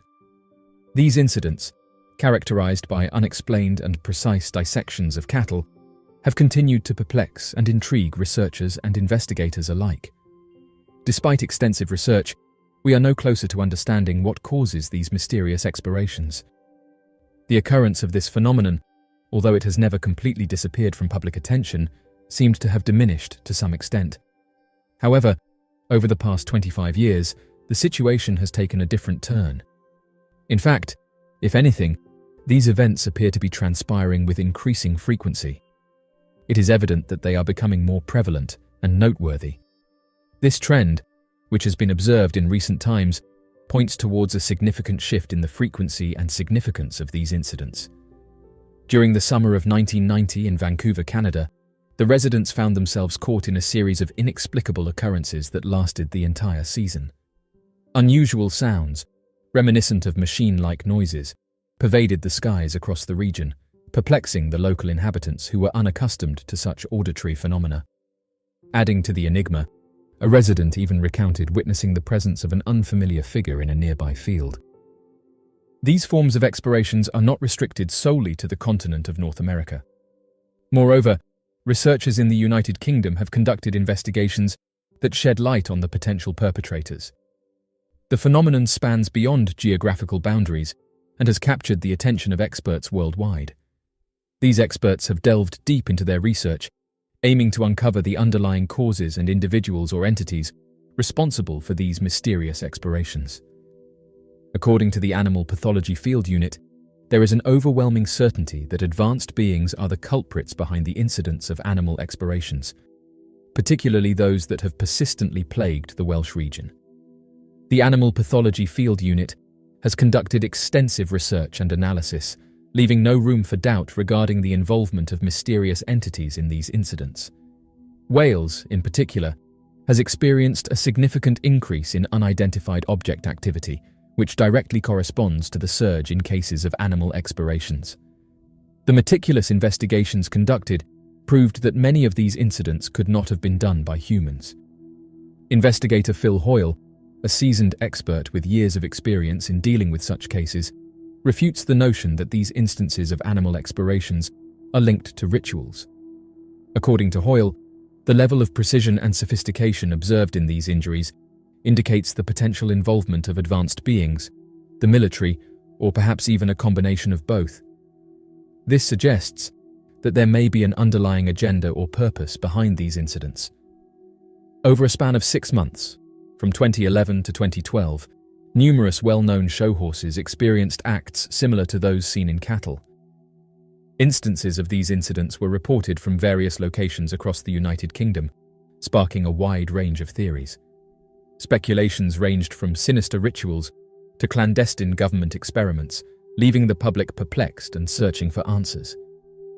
In the city of Shrewsbury, approximately a year before the present time of this account in 2010, farmers encountered a rather perplexing phenomenon.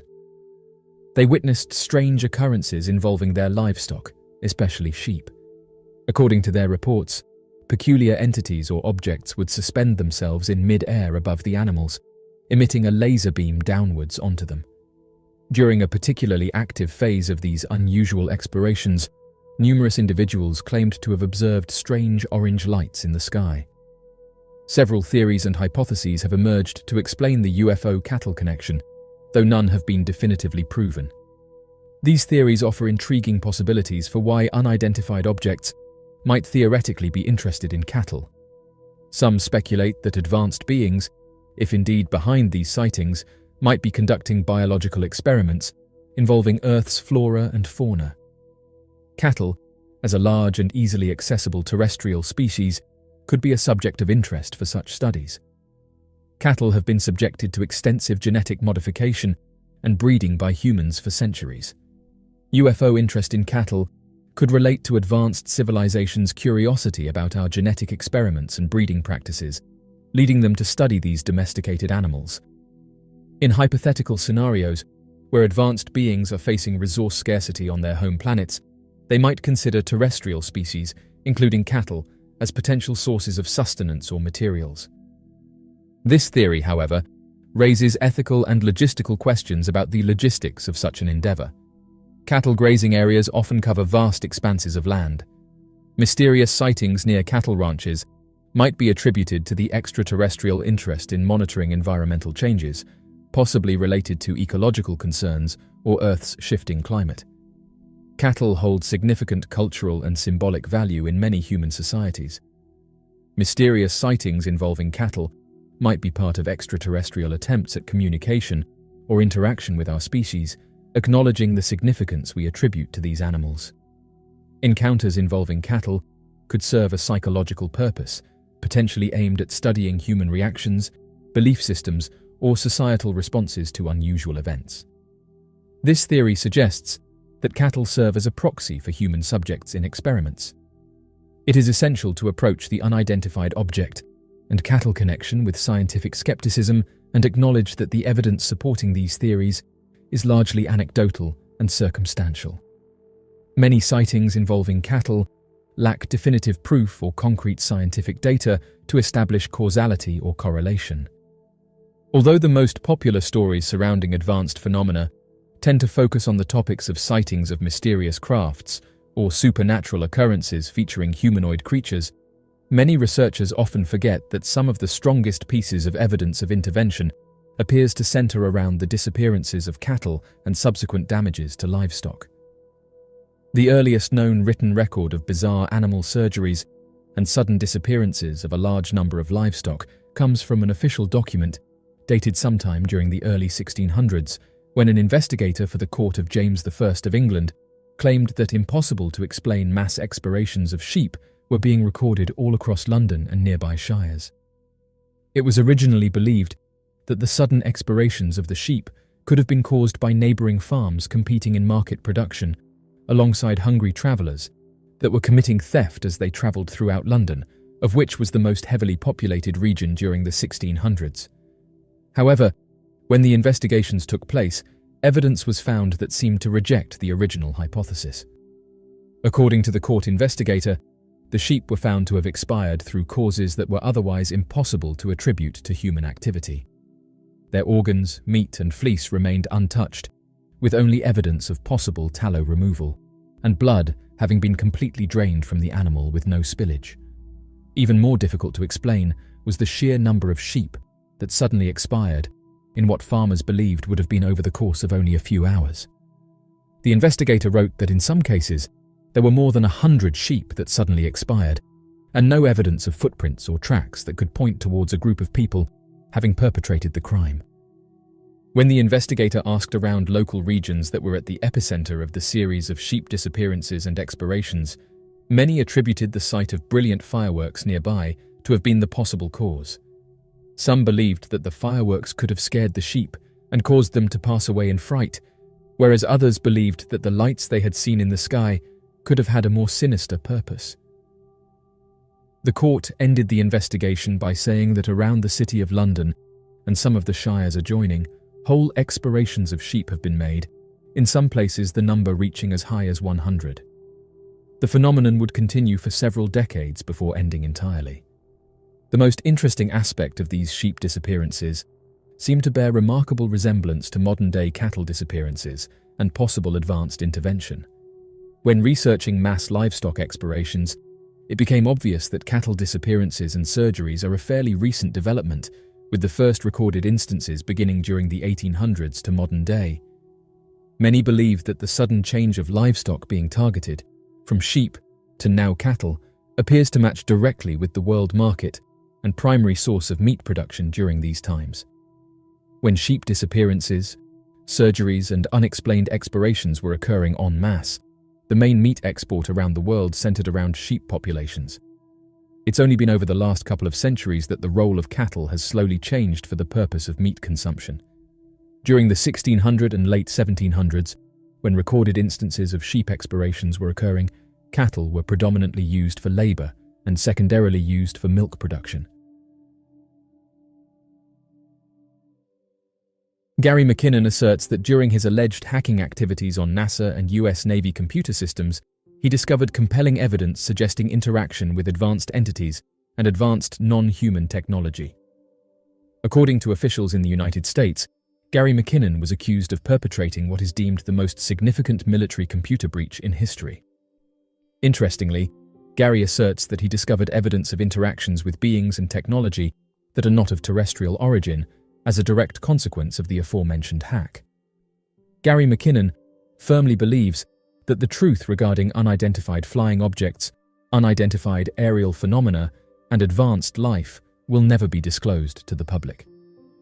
Gary McKinnon, a 57-year-old from Scotland, was involved in an unauthorized access incident that took place in 2002. He managed to gain entry into the computer systems of several prominent US institutions, including the Army, Navy, Air Force, Pentagon, and NASA. This breach of security became a lengthy legal battle for Mr. McKinnon, who fought against extradition to the United States. He rose to prominence as a highly discussed and celebrated figure, attracting the attention and support of prominent politicians, such as Boris Johnson and David Cameron, who vehemently opposed his extradition. Notably, several renowned rock stars, including David Gilmour of Pink Floyd, Sting, Peter Gabriel, and Chrissie Hynde, lent their voices to advocate for him. This widespread backing from influential figures across politics and the music industry served to further solidify his status. Following his diagnosis with Asperger's syndrome, the extradition of the individual in question was ultimately halted in 2012. This decision was made on the basis of human rights considerations and was implemented by the then Home Secretary, Theresa May.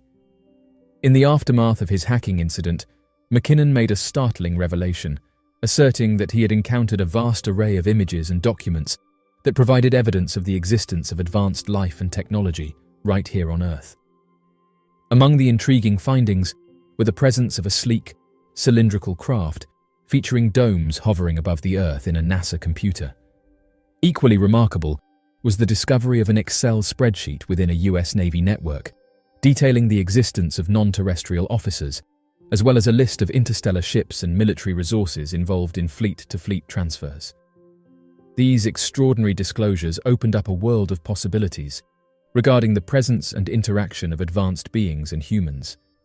According to McKinnon, it was several decades ago when he faced the issue of having a slow internet connection, which hindered his ability to download the evidence in question. Furthermore, he asserts that the NASA hack he was allegedly involved in was actually detected and prevented by a vigilant employee before he could take any action. According to McKinnon, he holds a firm belief that any aspirations of uncovering the truth about hacked NASA computers and unidentified objects are in vain. In a straightforward manner, McKinnon expressed his view, asserting that the disclosure of the truth will never come to fruition.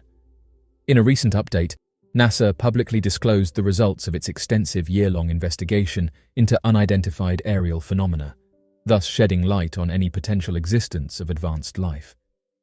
As per the official statements released by the space agency, no concrete evidence supporting the presence of alien life forms was found.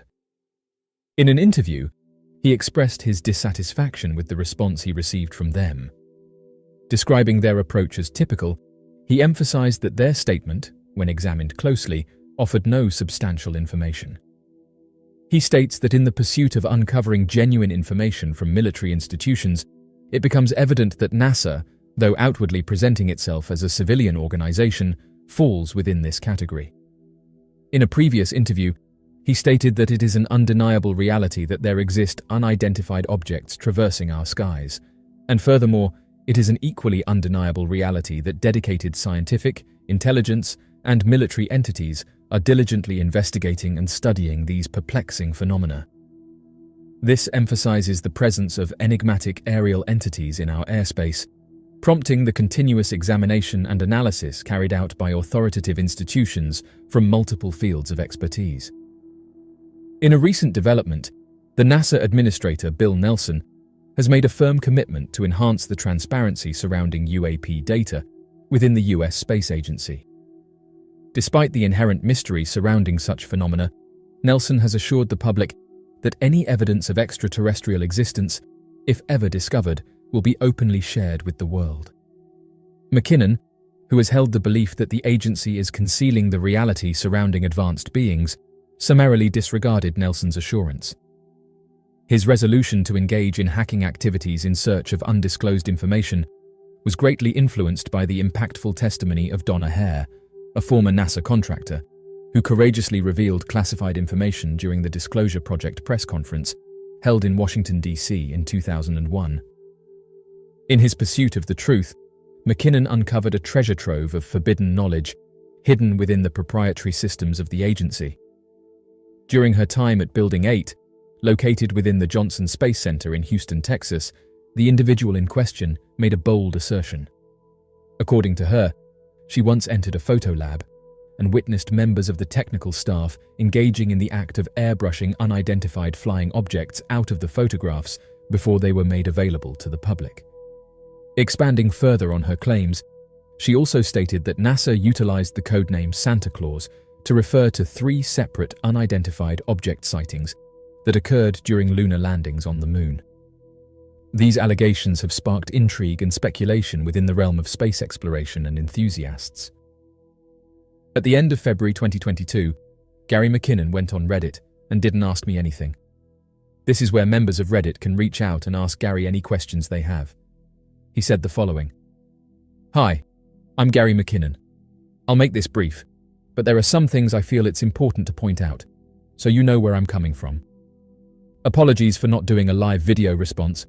I have a couple of commercial projects on the go that prohibit me from doing audio and video in relation to my story.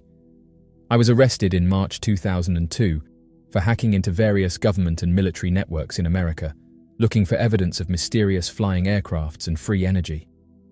It wasn't a clever hack. No fragmented packets to bypass firewalls or any of the glossy stuff.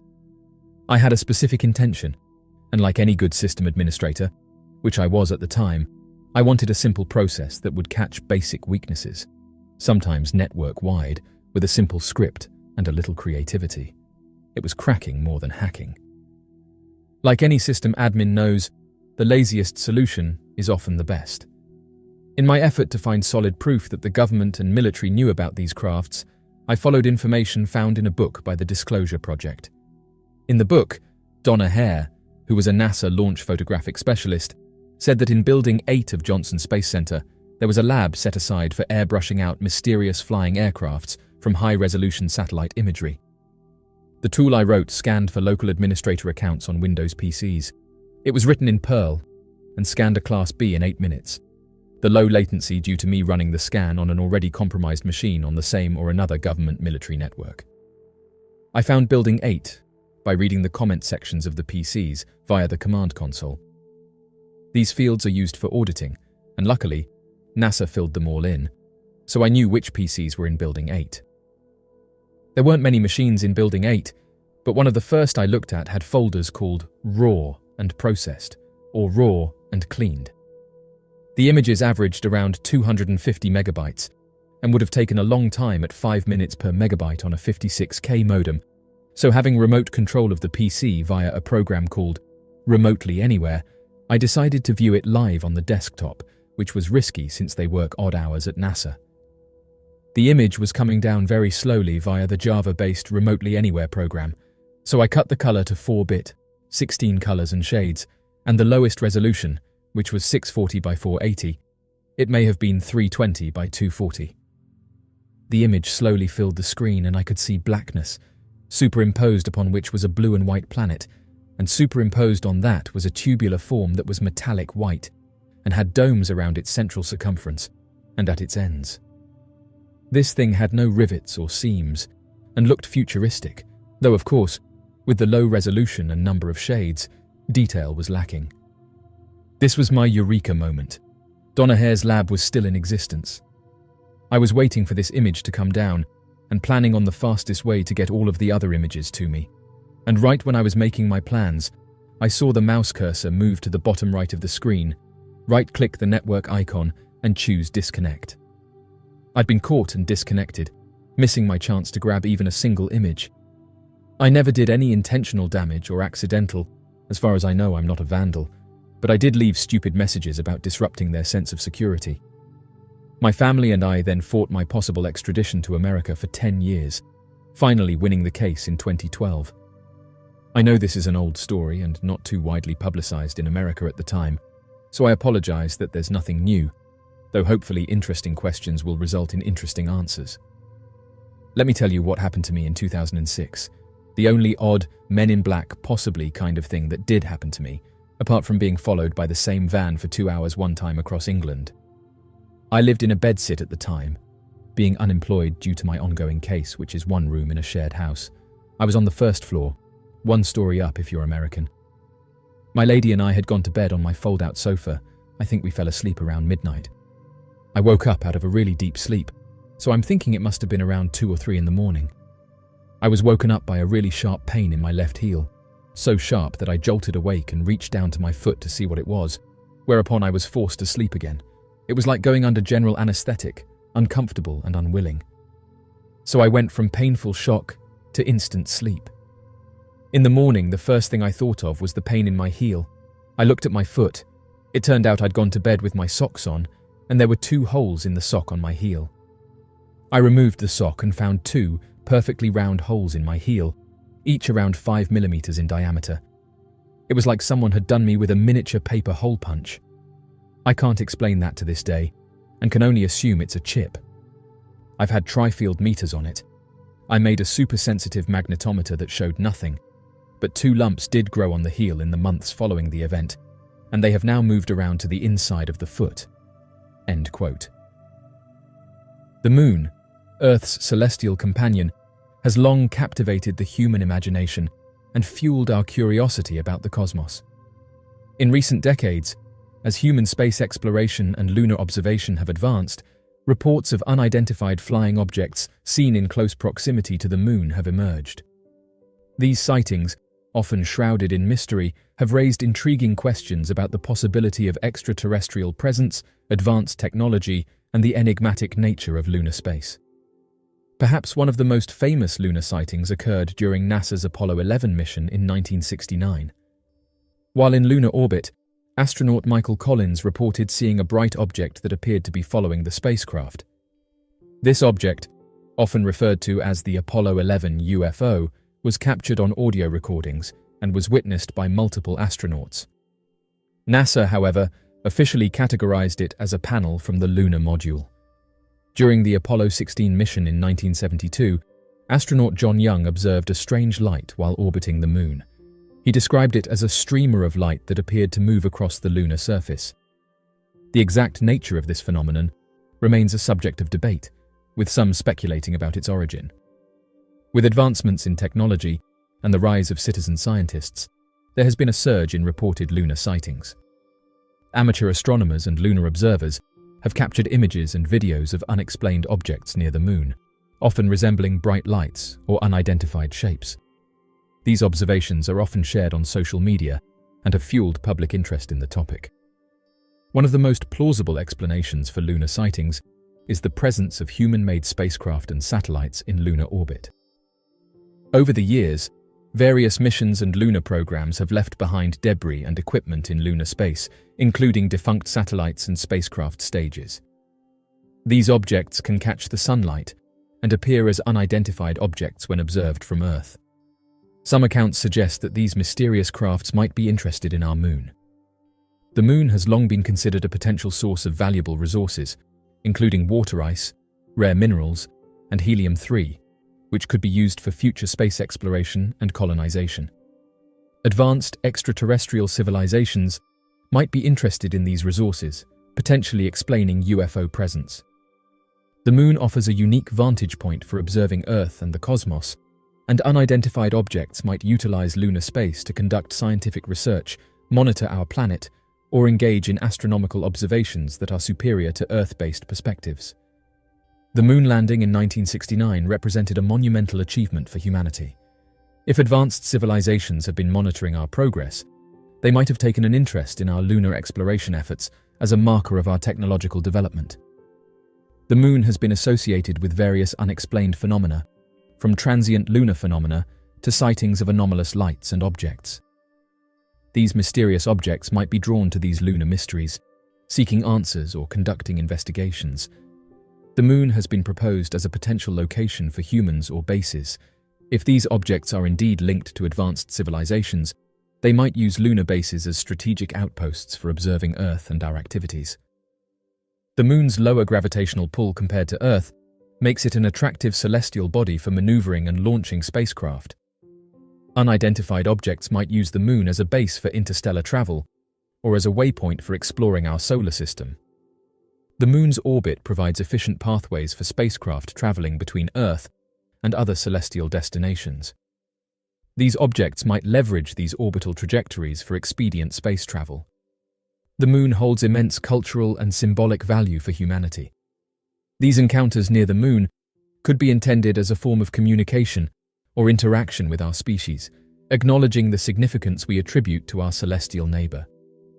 If unidentified objects are piloted by intelligent beings, they might aim to engage in intercultural exchange by visiting celestial bodies of importance to human civilization, including the moon. As of right now, while unidentified objects exhibiting interest in our moon remains theoretical and speculative, it is a captivating concept that fuels the imagination and inspires exploration. The moon, with its scientific significance, historical importance, and cultural symbolism, offers a rich canvas for contemplating the potential motivations of unidentified flying objects. For decades, reports of unidentified flying objects hovering near military bases have fueled intrigue and speculation. These incidents, often shrouded in secrecy, have raised questions about the potential implications for national security, military technology, and the broader understanding of unidentified aerial phenomena. The Malmstrom Air Force Base incident stands as one of the most perplexing and compelling episodes in the annals of unidentified object encounters. Taking place during the height of the Cold War, this incident involved sightings of unidentified flying objects near the Malmstrom Air Force Base in Montana in March 1967. It raised questions about the potential national security implications, the reliability of military personnel as witnesses, and the enduring mystery of unidentified aerial phenomena. On the night of March 24, 1967, Deputy Crew Commander Lieutenant Robert Salas and his team were stationed at the Echo Flight Launch Control Center at Malmstrom Air Force Base, responsible for overseeing a group of Minuteman intercontinental ballistic missiles located in underground silos across the Montana countryside. Suddenly, the alarms went off, indicating a complete shutdown of the missiles in their launch-ready state. Panicked, Salas reported the incident to higher authorities, who were equally mystified. Furthermore, security personnel on the surface witnessed a glowing red unidentified object hovering above one of the missile silos. This incident was corroborated by multiple witnesses, including other missile officers stationed at different sites. In the days following the incident, a flurry of investigations ensued. Military personnel were subjected to rigorous debriefings, and the incident report was classified. An official Air Force statement attributed the shutdown of the missiles to a power failure, an explanation that many involved in the incident vehemently rejected. The Malmstrom incident occurred during a period of heightened Cold War tensions between the United States and the Soviet Union. The fact that an unidentified object had the capability to shut down multiple intercontinental ballistic missiles raised concerns about potential foreign interference or espionage. The incident underscored the vulnerability of military installations to unidentified aerial phenomena. The possibility of hostile foreign entities having advanced technology or infiltrating sensitive military sites prompted national security concerns. The witnesses to the Malmstrom incident were highly trained military personnel responsible for the nation's nuclear deterrent. Their credibility and the consistency of their accounts added weight to the encounter. Skeptics argue that the missile shutdown might have resulted from a technical malfunction rather than advanced interference. However, this theory fails to explain the concurrent sighting reported by security personnel. Enthusiasts and some military personnel involved in the incident maintain that the mysterious object was of advanced origin. They believe that the presence of advanced, intelligently controlled craft, capable of interfering with intercontinental ballistic missiles, suggests an otherworldly connection. As of right now, the Malmstrom Air Force Base incident remains an enduring enigma in the realm of unidentified aerial phenomena. Its occurrence during the Cold War, its impact on national security perceptions, and the credibility of the witnesses have all contributed to the ongoing intrigue surrounding this event. With regards to unidentified object sightings in the United Kingdom, there have been numerous encounters reported throughout the years. However, when it comes to significance, the incidents that occurred in Suffolk, specifically after Christmas 1980, stand out prominently. These events hold immense importance within the realm of unidentified flying objects in the country. The unusual phenomenon occurring in and around Rendlesham Forest, a location conveniently situated between two American Air Force bases, was observed on multiple occasions throughout the span of several nights during the Christmas week.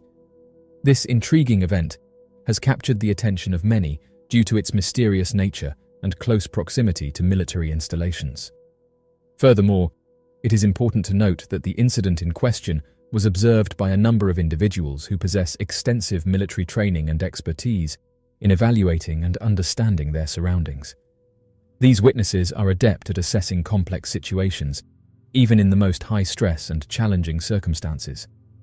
Their first-hand accounts provide valuable insights and perspectives that contribute to a comprehensive understanding of the event. What adds even more fascination to the incident is the presence of an intriguing phenomenon involving advanced forms of communication and telepathy between one of the primary witnesses and and the occupants of this unusual flying object. Furthermore, raising even more intrigue are the later revelations made, nearly 3 decades down the line, regarding the existence of missing files and deliberate concealment of information related to the incident. These factors bring forth deeper questions and a desire to uncover the truth behind the incident, while adding a comprehensive understanding to the overall narrative. Undoubtedly, there has been a persistent discourse among researchers regarding the information we are about to delve into. It raises an intriguing question. Should we truly consider the possibility that the occupants of these extraordinary and enigmatic flying vessels were not extraterrestrial beings, but rather human? In order to thoroughly explore this fascinating claim, we must objectively assess the available evidence and consider all potential implications. In order to delve into the events that took place in Rendlesham Forest, it is essential to first explore a sighting that occurred approximately 2 weeks prior, which was witnessed by numerous individuals. Among these witnesses was Timothy Good, an acclaimed author and prominent researcher. As we further investigate the events that unfolded in Suffolk 2 weeks later, it becomes evident that the striking similarities between the two incidents cannot be disregarded. This comprehensive examination aims to provide a thorough analysis, offering a deeper understanding of the connection and significance between the initial sighting and the subsequent events in Rendlesham Forest. In the comprehensive book titled Above Top Secret, author Timothy Good recounts a fascinating incident that he personally experienced on the 15th of December 1980. As he strolled towards his residence in the Bromley area of London, Good was captivated by an extraordinary sight, an unusual aerial display that unfolded before his eyes. This remarkable event took place at approximately 4:07 in the afternoon, with Good's attention drawn to a stationary, radiant object resembling a bright star that seemed to hover effortlessly in the cloudless sky. Initially, Good observed a luminous gleam in the early evening sky and assumed it to be Venus due to its intense radiance. However, he swiftly engaged in a mental assessment, performing a rapid calculation, and came to a realization that contradicted his initial assumption. It dawned upon him that this celestial brilliance did not align with the expected position of our neighboring planet Venus, nor did it resemble any known star. In essence, the presence of this dazzling luminosity perplexed Good, prompting him to question its true identity. Considering the possibility that the object in question could be either a commercial airliner or a hot air balloon, potentially illuminated by the sun's fading beams, the individual in question felt a strong urge to quickly retrieve their telescope. Their intention was to have a more detailed and intimate view of the object. However, when they finally managed to obtain their telescope and returned to the designated spot, the object had already disappeared from sight. At precisely 4:15, disappointment filled Good's heart as he feared that the incident would be forgotten. However, his concerns were soon alleviated the next day when a phone call came in from Russell Bowie, a reporter representing the Kentish Times. Bowie wished to know if Good had any information on any sightings the previous day, especially around 4 in the afternoon. The only incident he knew of was his own, which he relayed to Bowie. In response, Bowie would inform him that at 3 in the afternoon the previous day, at the Orpington Hospital redevelopment site, over 40 people witnessed an unidentified object for over an hour. The unidentified flying object remained stationary in the air for a certain period of time, seemingly suspended in the sky. It then began to move slowly, gradually picking up speed, until it suddenly accelerated and swiftly streaked across the entire expanse of the sky. Notably, upon examining the account of the Rendlesham incident, it becomes apparent that the mysterious object exhibited an extraordinary feature. It split into multiple distinct components before swiftly vanishing from sight by ascending vertically at an incredible velocity. During the investigation, Peter McSherry, an employee of Lovell Southern Limited, emerged as a crucial witness. According to McSherry's account to Good, he observed the object around 3 in the afternoon and was startled by its absolute stillness. It appeared to hover effortlessly in the sky, suspended at an estimated altitude of 50,000 feet. Interestingly, a few moments later, a passing aircraft flew beneath the object, causing it to shift slightly in a serene and measured manner before coming to a halt once again. This intriguing sequence of events raises questions about the nature and behavior of the object, prompting further exploration and analysis. The unidentified object exhibited an intriguing pattern of behavior, consistently captivating observers with its unusual actions. Initially, it emitted a quick burst of vapor before gradually shifting in an eastward direction. After this short movement, it entered a period of stillness, as if frozen in time. Astonishingly, at some point, the object abruptly propelled itself towards the moon at an astonishing velocity, leaving witnesses awestruck by its extraordinary speed. However, within a brief span, at precisely 4 in the afternoon, the unidentified object would once again commence its rotation on its axis and swiftly ascend to its original position directly above the construction site. However, at 4:15, an intriguing phenomenon occurred. The object, with its prominent front end pointing upwards, astonishingly split into 2 distinct entities and swiftly ascended into the sky with unimaginable velocity. It is highly probable that the sighting at 4 in the afternoon corresponds to the same object that Good witnessed while returning home. It is worth noting that when he came back after retrieving his telescope at 4:15, the object had mysteriously vanished, leaving no trace behind. This detailed account offers a comprehensive insight into the peculiar behavior and enigmatic nature of the observed object, providing a deeper understanding of the events that unfolded during this extraordinary occurrence. According to Good, on the evening of December 17th, 2 nights after the Kent incident, a brief segment of footage captured by a family of spectators was aired. However, it is important to note that the London Weather Centre and the Civil Aviation Authority did not detect any abnormal activity on radar. The accuracy of these statements, though, can be subject to debate. Furthermore, it is worth delving deeper into the discussion of whether the claims made by these sources hold true under scrutiny. The question of whether there is a deeper correlation between the incidents remains a topic of debate.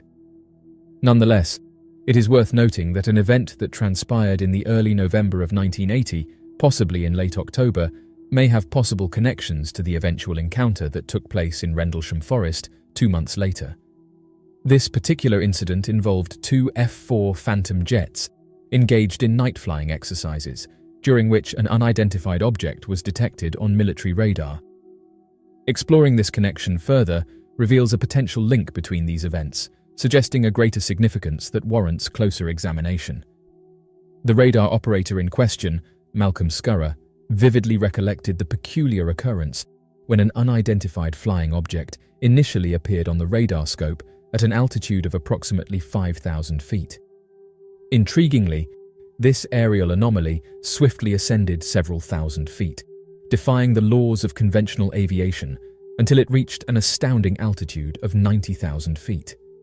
Astonishingly, at that remarkable height, the unidentified object vanished from the radar screens, leaving no trace of its existence.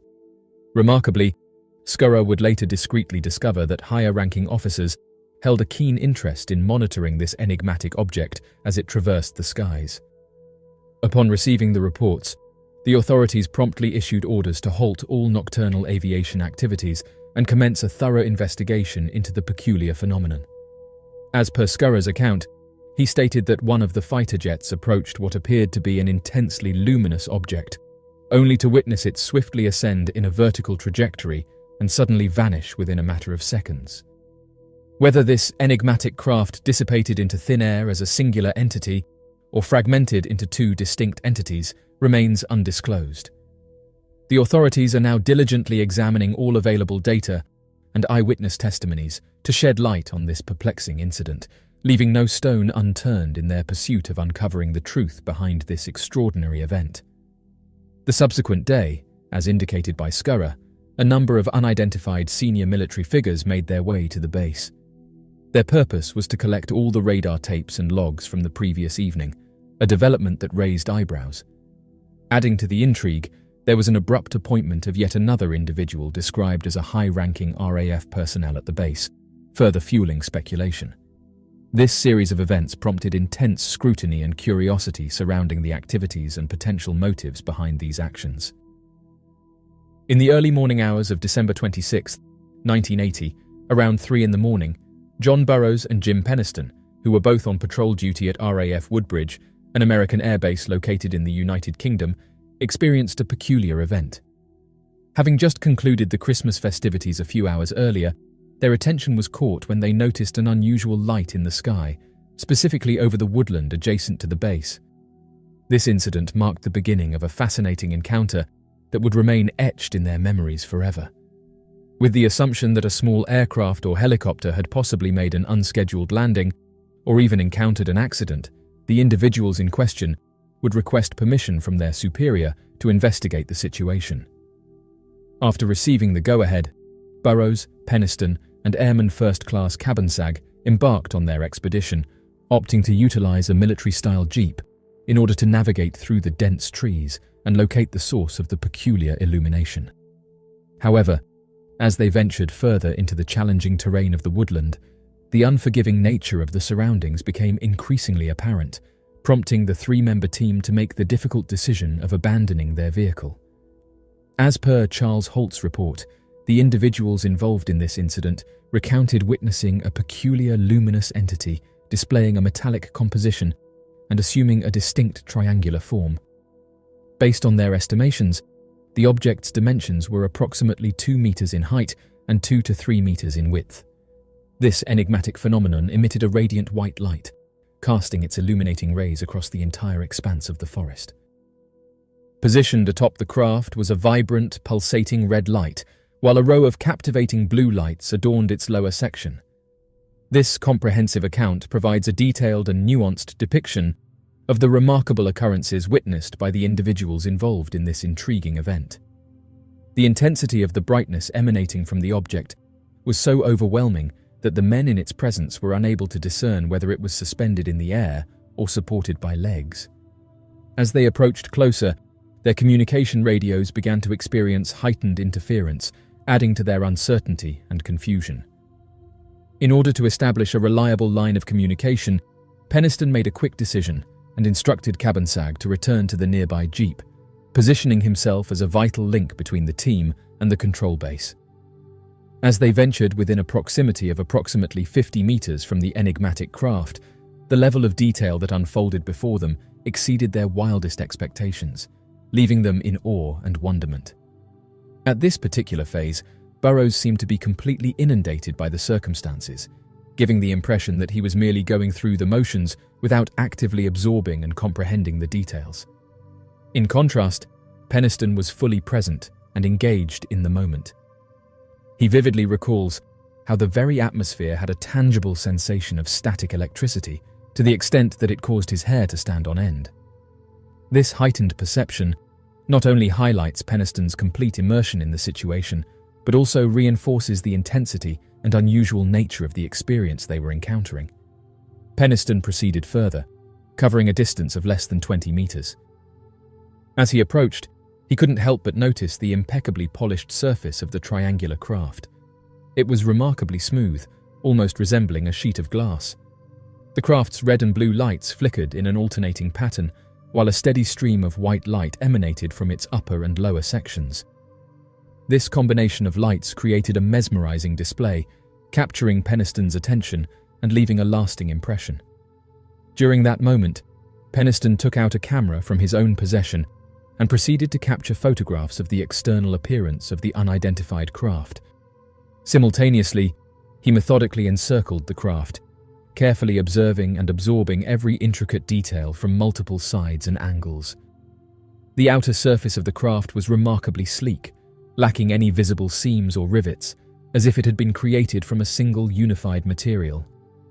This particular characteristic has been commonly reported in numerous accounts of unidentified flying object sightings, further adding credibility to these observations. Upon close observation, he was unable to detect any apparent indication of how the craft was being propelled.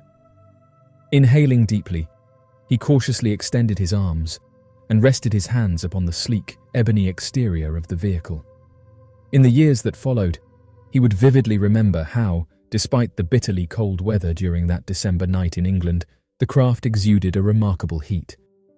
This observation left a lasting impression on him as he pondered the enigmatic nature of this unidentified flying object. Upon a more thorough examination, the author experienced an increased level of surprise as he observed the presence of raised etchings on the surface of the mysterious craft. These peculiar etchings, resembling the texture of sandpaper, displayed intricate symbols that bore a striking resemblance to the ancient Egyptian hieroglyphics. Measuring approximately 3 inches in height, these symbols spanned an extensive range of about 3 feet along the side of the enigmatic vessel. Adding to the enigma, the author made the astonishing discovery that upon coming into contact with these symbols, the entire surroundings transformed into a luminous shade of brilliant white. During this extraordinary encounter, the sudden emergence of an intense, luminous white light completely overwhelmed the witness, rendering him temporarily oblivious to both sound and sight. The inexplicable radiance appeared to govern the course of events, as if possessing its own autonomous will. At a particular point in the inexplicable sequence of events, Peniston found himself convinced that the mysterious object was on the verge of detonation, prompting him to cautiously retreat from it, adopting a defensive posture with the intention to shield himself from any potential harm. The moment the object lifted off the ground, it ascended swiftly into the sky and disappeared among the towering trees. Simultaneously, on a nearby farm, the presence of the unknown entity sent the animals into a state of wild excitement and agitation. As the object continued its journey, a magnificent blend of vibrant red and blue hues, softened by the gentle white light, enveloped the entire forest, casting an enchanting glow over its surroundings. During the notable incident in Sussex during the Christmas holiday of 1980, Peniston vividly remembered the presence of an inexplicable life force within the craft, despite not visually capturing any occupants. This peculiar sensation strongly hinted at the undeniable existence of an intelligent entity dwelling inside. Peniston carefully documented his observations throughout the entirety of the encounter, diligently recording them in his logbook, which he still possesses to this day.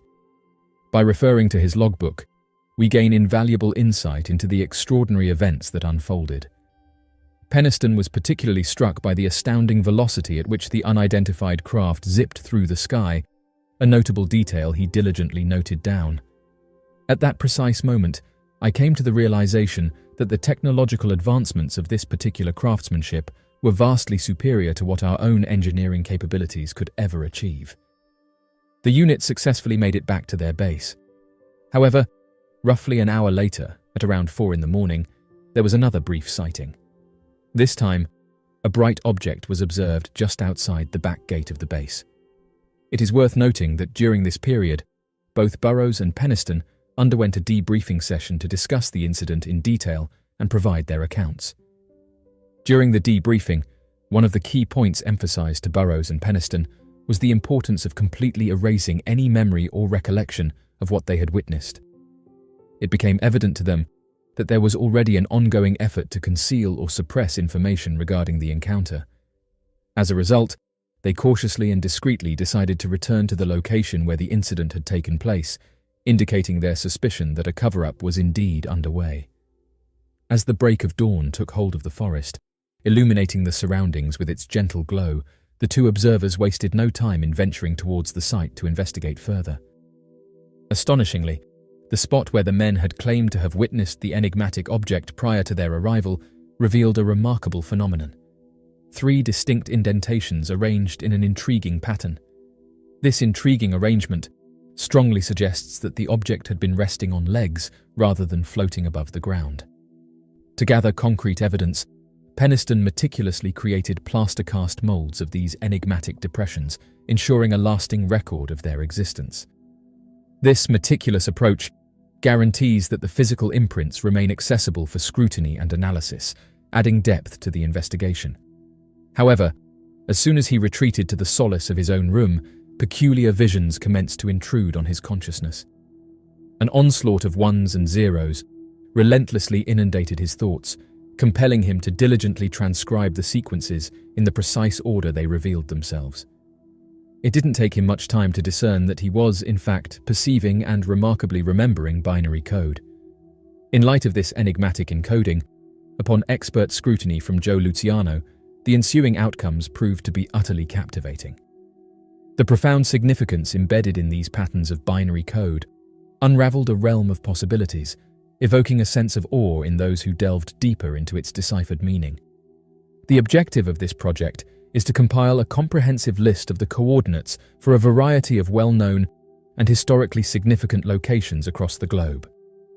These locations encompass a wide range of destinations, including but not limited to the iconic pyramids of Giza in Egypt and the enigmatic Nazca lines in Peru.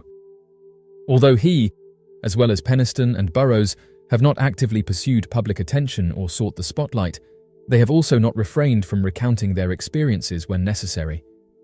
It is worth noting that their narrative has remained largely consistent and unaltered since the week of Christmas in 1980. This fact highlights their commitment to the veracity of their account and reinforces the credibility of their testimonies over the years.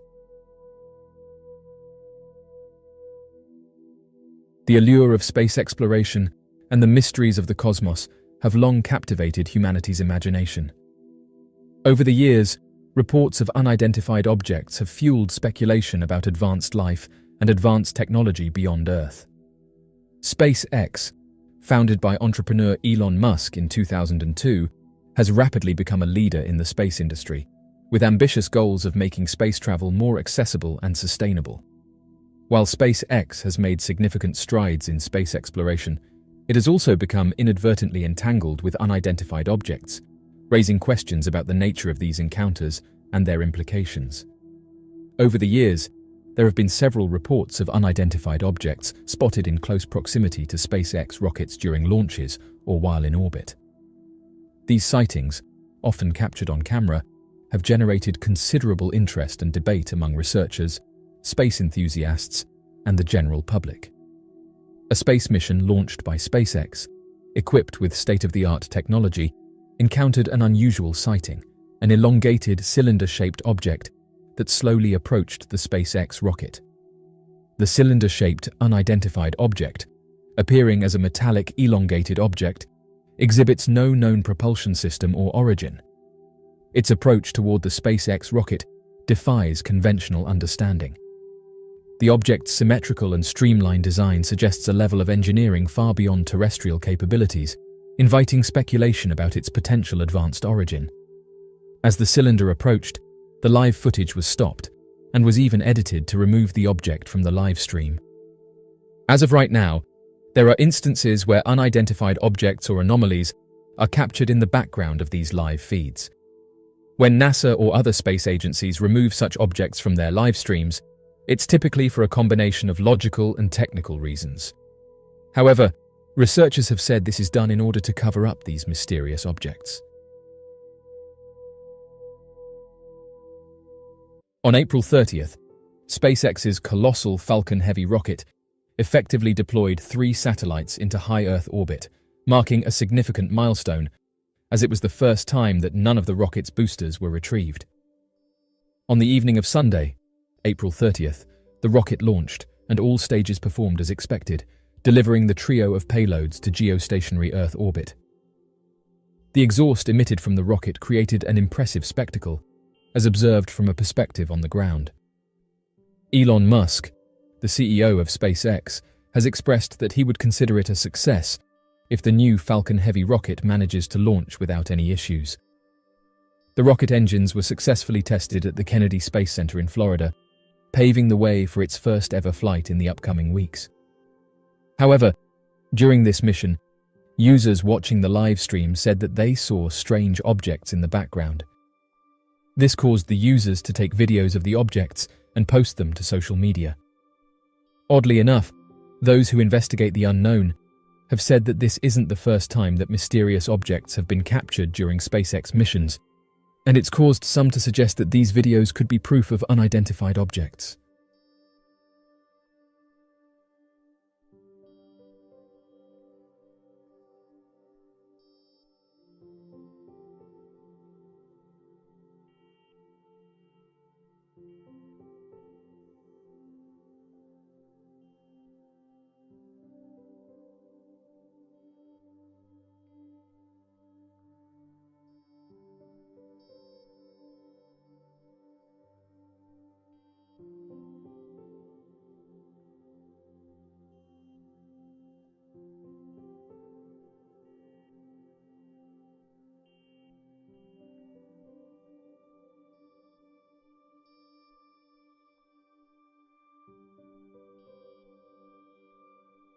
In the vast expanse of the night sky, the Falcon Heavy rocket soared into space, carrying a payload of satellites destined for orbit. The atmosphere at the launch site was electrifying, with spectators and engineers watching the powerful engines ignite, propelling the spacecraft towards the stars. Among the eager onlookers were those interested in unidentified objects. One user named Tom said they had always been captivated by the mysteries of the universe, and he couldn't resist the opportunity to witness a SpaceX mission firsthand. Armed with his trusty telescope and camera, he set up his equipment in a prime viewing spot. As the rocket climbed higher and higher into the sky, leaving a trail of exhaust behind, Tom scanned the surrounding area with his telescope. His eyes widened as he noticed something peculiar, a light object hovering in the vicinity of the spacecraft. It appeared to be glowing and staying close to the rocket. He quickly viewed the live feed in order to confirm his sighting, and noted that the mysterious object seemed to effortlessly match the speed and trajectory of the Falcon Heavy, stating that it maintained a steady distance. He was one of the people who uploaded the footage to social media, saying that you can see two objects flying past the rocket. He said that its smooth and seamless movements indicated an advanced level of technology. In recent years, there have been numerous reports of unidentified objects in close proximity to SpaceX missions. These sightings have sparked curiosity and intrigue among both space enthusiasts and enthusiasts alike. While the exact nature and origin of these UFOs remain a subject of debate, several factors can be considered to understand why they are often observed near SpaceX missions. Firstly, the launch of a SpaceX mission attracts significant attention from the public and media. These missions involve advanced technology, groundbreaking achievements, and the exploration of outer space. Such high-profile events naturally draw the interest of individuals who are interested in unidentified objects. As a result, people are more likely to be actively observing the skies during these missions, increasing the chances of spotting unusual aerial phenomena. Secondly, the presence of mysterious aircrafts near SpaceX missions may be attributed to the characteristics of the rockets and spacecraft themselves. SpaceX has been at the forefront of developing innovative technologies and pushing the boundaries of space exploration. Moreover, it is important to acknowledge the possibility that some of these sightings may be misinterpretations or misidentifications of conventional objects or atmospheric phenomena. However, it is worth noting that some sightings near SpaceX missions defy conventional explanations. Witnesses have reported witnessing objects that exhibit extraordinary flight characteristics, such as sudden changes in direction, rapid acceleration, or hovering in place. These sightings challenge our understanding of known aerodynamic principles and raise intriguing questions about the nature of these objects. One possible explanation for the presence of mysterious aircrafts near SpaceX missions is the hypothesis that advanced civilizations may be monitoring our technological advancements and space exploration efforts. It is conceivable that highly advanced civilizations from other star systems are curious about our progress and are observing our activities. SpaceX missions, with their cutting-edge technology and ambitious goals, could be of particular interest to these civilizations. Another perspective suggests that the sightings near SpaceX missions could be related to the phenomenon known as interstellar transit. According to this theory, advanced extraterrestrial civilizations may be utilizing gravitational assists from spacecraft or harnessing energy from rockets to facilitate their own interstellar travel. In this scenario, the sightings could be instances of these civilizations taking advantage of the gravitational or energy fields created by SpaceX missions. While the true nature of these sightings near SpaceX missions remains a mystery, they underscore the need for continued scientific exploration and open-mindedness. It is essential to investigate and analyze these reports using rigorous scientific methods, taking into account both conventional and unconventional explanations. The question of whether advanced life exists elsewhere in the universe has captivated humanity for centuries. Are we alone in the vast expanse of space, or is there a higher probability of advanced civilizations thriving beyond our planet? The vastness of the universe is an awe-inspiring concept. With billions of galaxies, each containing billions of stars, it seems inconceivable that Earth would be the only planet capable of sustaining life. The sheer number of potential habitable worlds provides a statistical basis for the existence of advanced life elsewhere, Moreover, the discovery of thousands of exoplanets, some of which reside in the habitable zone of their star systems, has fueled optimism that conditions necessary for life may be common in the universe. The existence of extremophiles, organisms capable of thriving in extreme conditions on Earth, also supports the possibility of advanced life in the universe. These resilient life forms have been found in environments once considered inhospitable, such as deep-sea hydrothermal vents, acidic lakes, and frozen tundra. If life can adapt and persist in such harsh environments on Earth, it suggests that similar adaptations might have occurred on other worlds, enabling the development of advanced life forms. Another factor to consider is the age of the universe. The universe is estimated to be approximately 13.8 billion years old, providing ample time for the evolution of advanced civilizations. Given the vast timescales involved, it is plausible that intelligent life may have emerged and progressed beyond our current level of technological advancement elsewhere in the cosmos. If this is the case, the chances of encountering advanced extraterrestrial civilizations become increasingly likely. A contractor affiliated with NASA has expressed interest in conducting a detailed investigation on the purported extraterrestrial remains that were presented to the Congress of Mexico during a highly debated UFO disclosure hearing.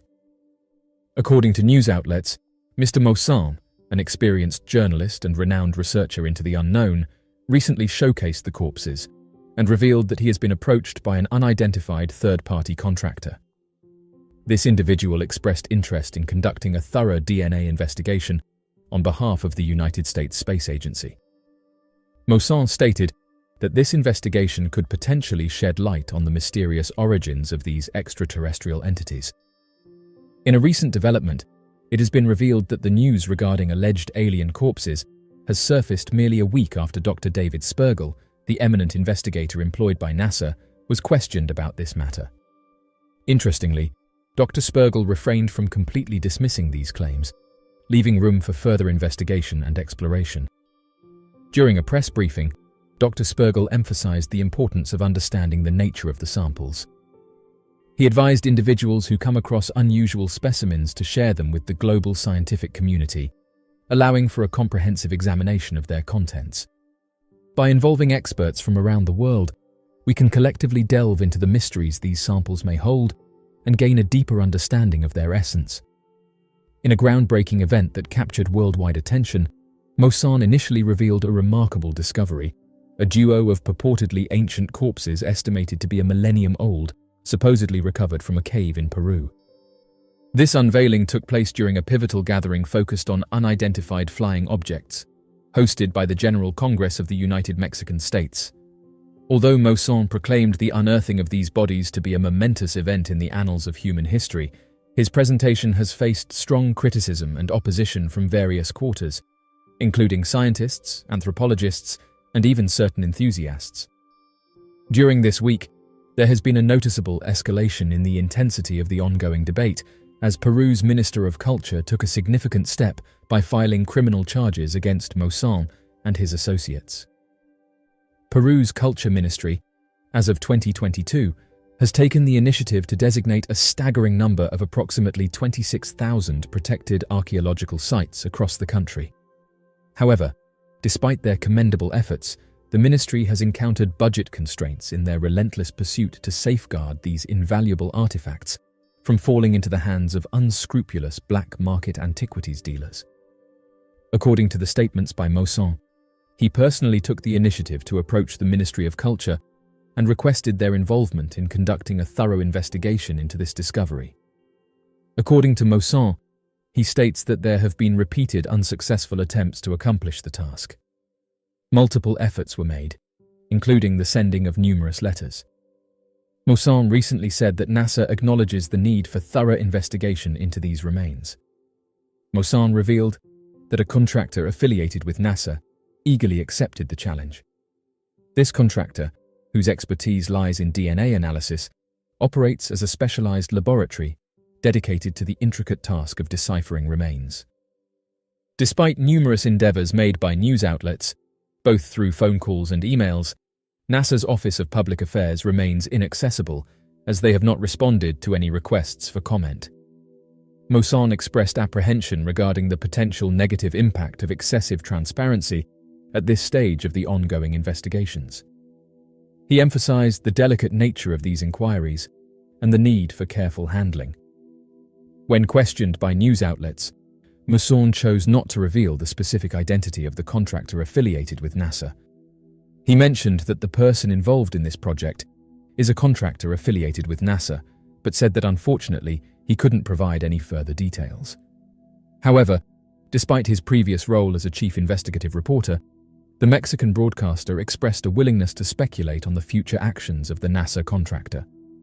According to Mosan, it is his belief that the individuals in question will be traveling to Peru and subsequently to Mexico. Their purpose for visiting these locations is to carry out a thorough examination of the bodies and obtain samples for conducting their own independent DNA investigation. Over the course of several years, Mosan has dedicated himself to attracting the attention and interest of professional scientists towards the exploration of ancient artifacts from Latin America. While his journey has had its fair share of obstacles and achievements, it is important to note that the current level of international scrutiny surrounding this topic is unparalleled. Mosan, in his statement, expressed a legitimate concern regarding the potential risks of excessive transparency during the early stages of the ongoing investigations. Scientists have just announced that scans on the two aliens presented in Mexico suggest that they are not assembled or manipulated. Experts remain skeptical regarding Mosan's assertions about the existence of non-human beings, following a peculiar presentation he made to the Congress of his country. Two purported beings, which were brought before Mexico's legislative body by an individual whose credibility is in question, underwent medical examination, provoking allegations from scientists that it may all be a deceitful ploy. During a recent event, Mosan caused a peculiar interruption when he showcased a collection of small skeletons, each measuring around 2 feet in length. These intriguing discoveries were presented to lawmakers, carefully displayed in large wooden caskets. According to Mr. Mosan, he asserts that these bodies, discovered in Peru, are not of human origin and do not align with our evolutionary lineage on Earth. Scientists and academics, in their ongoing effort to maintain credibility and uphold scientific rigor, have refuted the veracity of the findings presented by Mr. Mosan, regarding them as yet another publicity stunt. However, in Mexico City, medical professionals working at a laboratory conducted X-ray and CT scans on the bodies, utilizing advanced imaging techniques to examine and analyze them in detail. According to the researchers, the skeletal remains under discussion belong to one specific individual and have not been connected or attached to any other bones or body parts. The recorded video footage capturing the team conducting the tests reveals an intriguing discovery. One of the bodies on display exhibits distinct physical characteristics, such as an elongated head, slanted eyes, and a small upturned nose. Nestled deep within the heart of a dense forest, a man on social media said that his cabin stood as a sanctuary away from the chaos of urban life. Surrounded by towering trees and an air of tranquility, the cabin provided him with solace and the opportunity to reconnect with nature. The woods held their secrets, but he had always been drawn to the mysteries that lay hidden within the shadows.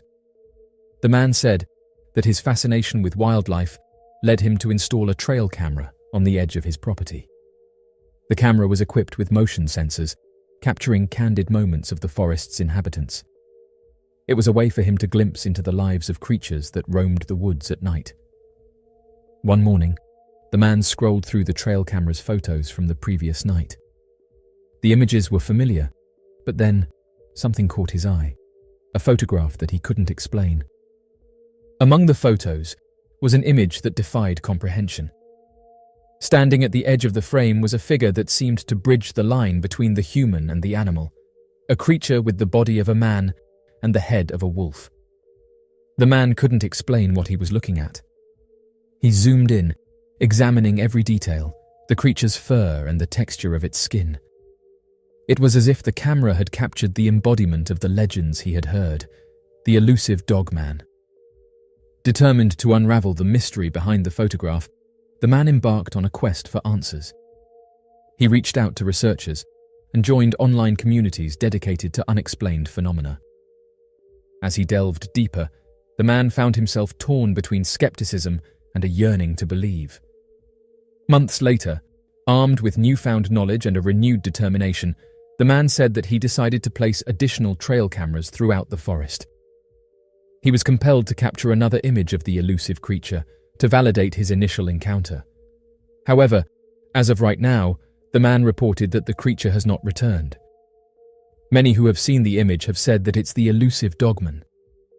In the annals of cryptozoology, a creature known as the dogman has captured the imaginations of many, blending the elements of the familiar with the mysterious. With reports spanning across various regions and cultures, the dogman is a cryptid that straddles the line between myth and reality. This enigmatic creature, often described as a hybrid of man and canine, has ignited debates, inspired stories, and fueled curiosity among enthusiasts of the unknown. The legend of the dogman is deeply rooted in folklore and oral traditions, with stories dating back centuries in different parts of the world. Variations of the creature are found in Native American legends, European tales, and other cultural narratives. While descriptions of the creature can vary, a common thread is the hybrid nature of a humanoid figure with distinct canine features, often characterized by its upright stance and canine-like head. The dogman's name may vary from region to region, but the essence of the legend remains consistent, an elusive creature that traverses the boundary between the human and animal realms. Descriptions of the dogman often depict a creature with the body of a muscular human and the head of a wolf or large dog. It stands on its hind legs, exuding a sense of both predatory strength and intelligence. Witnesses report encountering the creature in remote wooded areas, during late hours, or in proximity to water sources. While skeptics attribute these accounts to misidentifications of known animals or exaggerations of encounters with regular wildlife, those who believe in the existence of the dogman maintain that the creature represents an unexplained mystery that defies categorization. The legend of the dogman has transcended its origins to become a contemporary subject of fascination. It has inspired books, documentaries, podcasts, and online communities dedicated to exploring the phenomenon. Researchers and enthusiasts alike continue to investigate reported sightings and analyze evidence to decipher the truth behind the legend. The dogman's enduring allure lies in its ability to straddle the line between reality and myth, drawing upon humanity's fascination with the mysterious and the unexplained. Its presence in popular culture has cemented its status as a figure that captures the imagination, making it a topic of intrigue for those who are drawn to stories that blur the boundaries between the natural and the supernatural. The legend of the dogman also underscores the power of folklore and its role in shaping cultural narratives. Throughout history, stories of cryptids and mysterious creatures have served as cautionary tales, explanations for the unexplained, and ways of processing the mysteries of the natural world. These tales often resonate with our primal fears and curiosity, tapping into our fascination with the unknown and our desire to explore the uncharted territories of our imagination. Folklore and legends have a way of evolving and adapting to changing times, reflecting the concerns, beliefs, and hopes of societies across generations. The enduring popularity of the dogman demonstrates how these stories continue to capture our collective imagination, offering a sense of wonder and a reminder that mysteries still persist in our world. Interestingly, these sightings have been reported all across the world, leading many to question the creature's true identity. Brazil, a land rich in diverse cultures and natural beauty, is also home to a wide array of folklore and legends that have been passed down through generations. Among these stories, the tales of werewolves and dogman stand out as enigmatic and chilling. The concept of werewolves, humans who transform into wolves or wolf-like creatures under certain conditions, is not unique to Brazil. However, the Brazilian werewolf legends bear cultural and regional nuances that shape their narratives. In the southern regions of Brazil, particularly in states like Rio Grande do Sul, stories of the lobisomem have been passed down for generations. These creatures are said to be people who transform into wolf-like beings during full moons or as a result of a curse.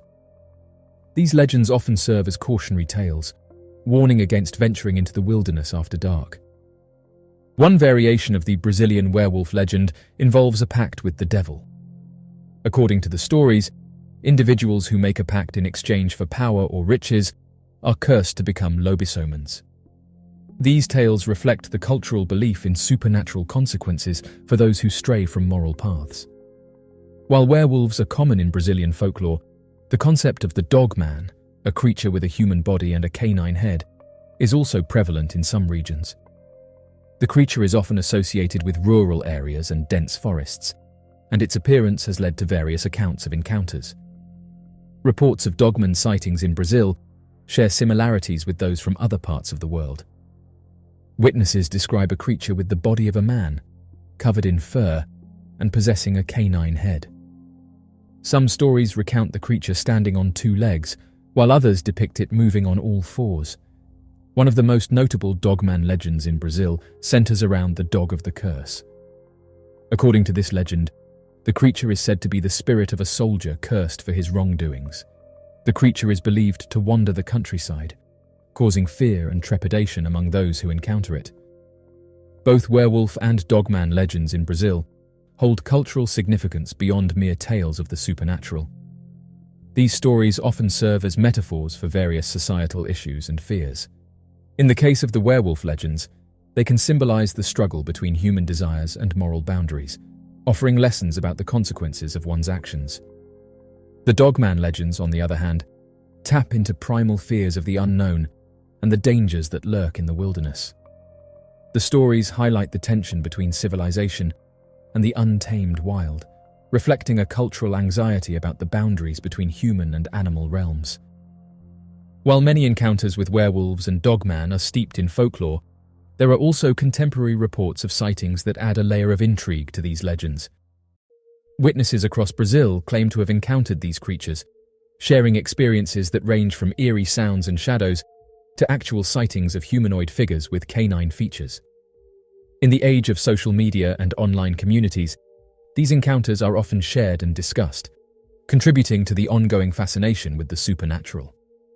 As of right now, the stories of werewolves and dogman encounters in Brazil provide a unique window into the country's cultural landscape.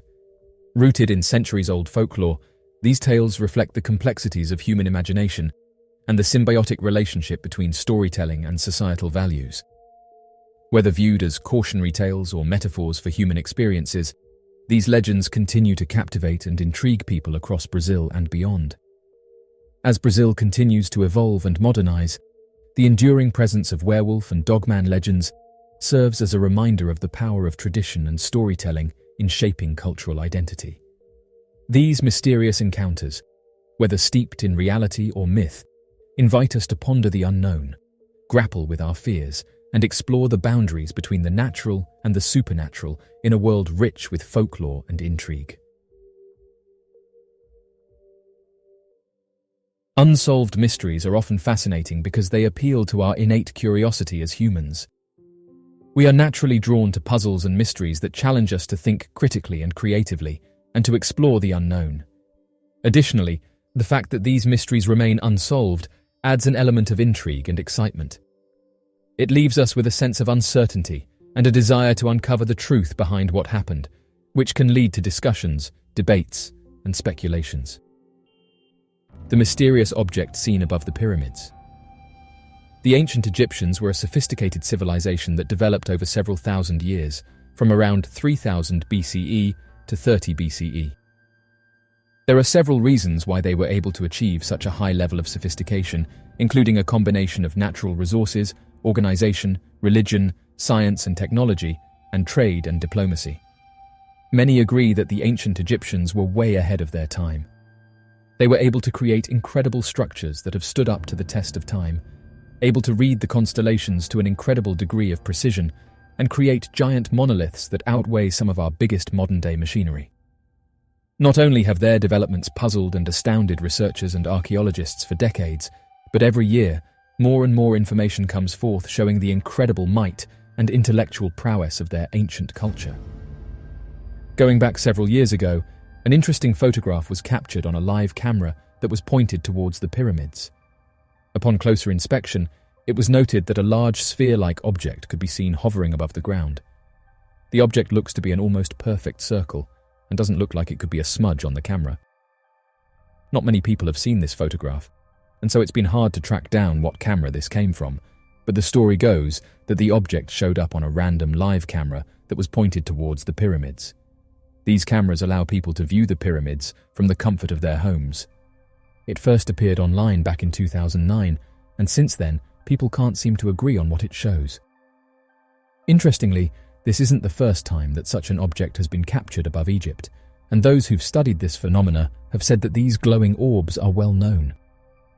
As of right now, it's up for debate what these objects are, but many who've encountered them have said that they have no visible propulsion system, but seem to have the ability to travel at extremely fast speeds. All throughout Egyptian mythologies are references to their supposed gods, assisting the early Egyptian civilization by providing vast amounts of untapped knowledge about the universe, as well as providing gifts to humans to help assist with future endeavors. One of the biggest pieces of evidence for this intervention pertains to the establishment of the first Egyptian civilizations that centered around the creation of agriculture and specialized craft. Many Egyptologists and archaeological researchers believe that prior to the development of large cities, the early Egyptian people lived in scattered and small tribes all throughout the region. Strangely enough, this did not change until there was an introduction of what would come to be the basis of the Egyptian religious practices, which essentially meant that the majority of the breakthroughs in agriculture, urban development, and a unified government did not begin forming until after the Egyptian religion was established, which presumably played a key role in these developments for the early civilization. Interestingly, assistance in agriculture can be found when looking through Egyptian mythologies in reference to gifts provided by their gods, such as that of the domesticated cat. According to the Egyptian mythological record, the domesticated cat came from the Egyptian gods as a peace offering after the goddess of the sun, Hathor, transformed into Sekhmet, of which is physically represented by the cat species, and went on an unending rampage against humanity. The domesticated cat was supposedly genetically modified by the Egyptian gods in order to be seen as the most perfect companion for humanity in its times of need. Fortunately enough, it turned out to work perfectly, as the sudden appearance of the domesticated cat allowed agriculture to flourish in ways that had never previously been seen before. This was due to the fact that the domesticated cat would eat the vermin that would otherwise spread disease in a city, ravage the local crops, and eat stored grains. Oddly enough, scientists have said that even more has now been understood about the feline in our modern era, with researchers uncovering that the cat's purr is at a specific frequency, of which allows rapid cell growth and healing in both humans and felines in the case of dramatic injury. Interestingly, it has also been found in the archaeological record that the domesticated cat, for reasons completely unknown and not entirely understood, did not appear in the fossil record until the establishment of the Egyptian civilization and arising in that region. As of right now, many aspects of the ancient Egyptians have been disputed in the modern day, with some researchers saying that the ancient Egyptian civilization was more advanced than we realize. Trail camera captures a mysterious creature. All across North America are reports of a creature that's been given the name of the Dogman. Those who have encountered the creature have described it as looking like a strange werewolf-like creature and seems to possess supernatural strength and abilities. One of the issues with these types of stories is the lack of evidence to back them up. But now, a photograph is being shared around social media, allegedly showing the Dogman creature. It's hard to track down its origins, but the image was first seen on various groups that investigates mysterious creatures. The story goes that one night, someone was looking through their trail camera that was pointed towards their garden. After a while, they could see something moving in the bushes towards the left-hand side of the screen. Brushing it off as everyday wildlife, they didn't bother to look closer, as seeing nature in their backyard wasn't uncommon. However, after a few minutes, the individual noticed that this creature was big and said that they had never seen anything of this size before. The animal soon left the scene, but the trail camera owner couldn't wrap their head around what they had just witnessed. They then decided to download the video and brighten it on their computer. It was only after doing this that they discovered a large dog-like creature had been there the whole time, looking towards the house where the person had been watching the camera from. Those who have seen the image have said that it's one of the best pieces of evidence of the Dogman creature. As of today, there's been various people who have come forward with their encounters with this mysterious beast. Descriptions of the Dogman monster often overlap with ancient superstitious sightings and European legends of werewolf-like entities. The Dogman is described as standing at a height between 7 to 10 feet in height, having long legs, possessing the head of a wolf, and an enlarged humanoid body. Although many sightings of the Dogman are often lumped together with sightings of hairy humanoid entities, the creatures are remarkably different in behavior. Within many of the Dogman sightings, the creature acts with increased aggression and will often chase and attack cars, people, other animals, and livestock. The Dogman of northwestern Michigan, Wexford County lumberjack sighting. Back in 1887, the oldest reported American sighting of the Dogman would be first recorded out in the woodlands of Wexford County, located within the state of Michigan, and this was by 2 reputable eyewitnesses of the community. According to the local report, Wexford County hosted large lumber camps, referred to by locals as the Northern Lumber Camps, which helped to employ the majority of the nearby residents. It was after a long day of work when 2 lumberjacks noticed a large wolf prowling around the camps, staying a few feet outside of its perimeter and sniffing the nearby equipment. Worried that the wolf might attack one of the men while they were standing alone, the 2 lumberjacks began to chase the wolf away from the compound, following the creature deeper into the woodlands and chasing it into a hollow log. When the animal crawled into the log, one of the men debated on just leaving it alone, as the animal was far more terrified of them than they were of it. However, the other man believed that it would be best for them to get rid of the wolf entirely, as it would be too dangerous to ignore given the close proximity of the camps and the fact that several of the workers have stood outside of the camp alone while drinking and could become potential victims. At this point, the men agreed to prod the wolf out of the log and chase it as far away as they could to prevent it from coming back. One of the men grabbed a long branch and began poking it into the hollow log, forcing the wolf out of the log on the other side. Oddly enough, once the wolf was forced out of the hollow log, it let out an unearthly scream, and the animal refused to run any further and began growling at the men while making its strange screams. As the lumberjacks got closer to the animal while shouting at it to scare it away, the wolf then began to shake and stood up on its hind legs. It was at this moment that the men noticed that the wolf appeared to have had the body of a man covered in fur, large muscular legs, and began to grow in size. Fearing for their lives, the 2 men ran away from the creature and quit their jobs at the Northern Lumber Camp and told everyone of what they had seen. Originally, the other lumberjacks and the camp managers refused to believe the story, claiming that it was nothing more than a prank told by disgruntled employees that were unsatisfied with their pay and working conditions. However, as the years went on, the original claims of the 2 men were taken seriously, as other lumberjacks would claim to have witnessed the creature while standing outside alone. To this day, the Wexford County legends claim that the creature is sighted once every 10 years. A summarization of the Wexford legend would first see publication in the tourist's traveling guide, Traveling Michigan's Sunset Coast, which would write the following 2 paragraphs surrounding the event. Dogman is a monster, firmly entrenched in the lore of northern lumber camps and backwoods from the mid-1800s to today. Dogman walks upright on hind legs and looks a bit like his monster relative, Wolfman. 1887 is the first reported sighting, and lumberjacks in Wexford County spotted an animal they believed to be a dog, and for lack of anything better to do, they began chasing it. To escape its pursuers, the tormented animal ran inside a hollow log. One of the lumberjacks grabbed a stick and poked inside the log. The creature let out an unearthly scream, crawled out of the log and stood upright. There, face to face and eye to eye with the men, stood a creature with a man's body and a dog's head. The terrified men broke camp and never returned to the area. From then on, the beast made an appearance about every 10 years. End quote.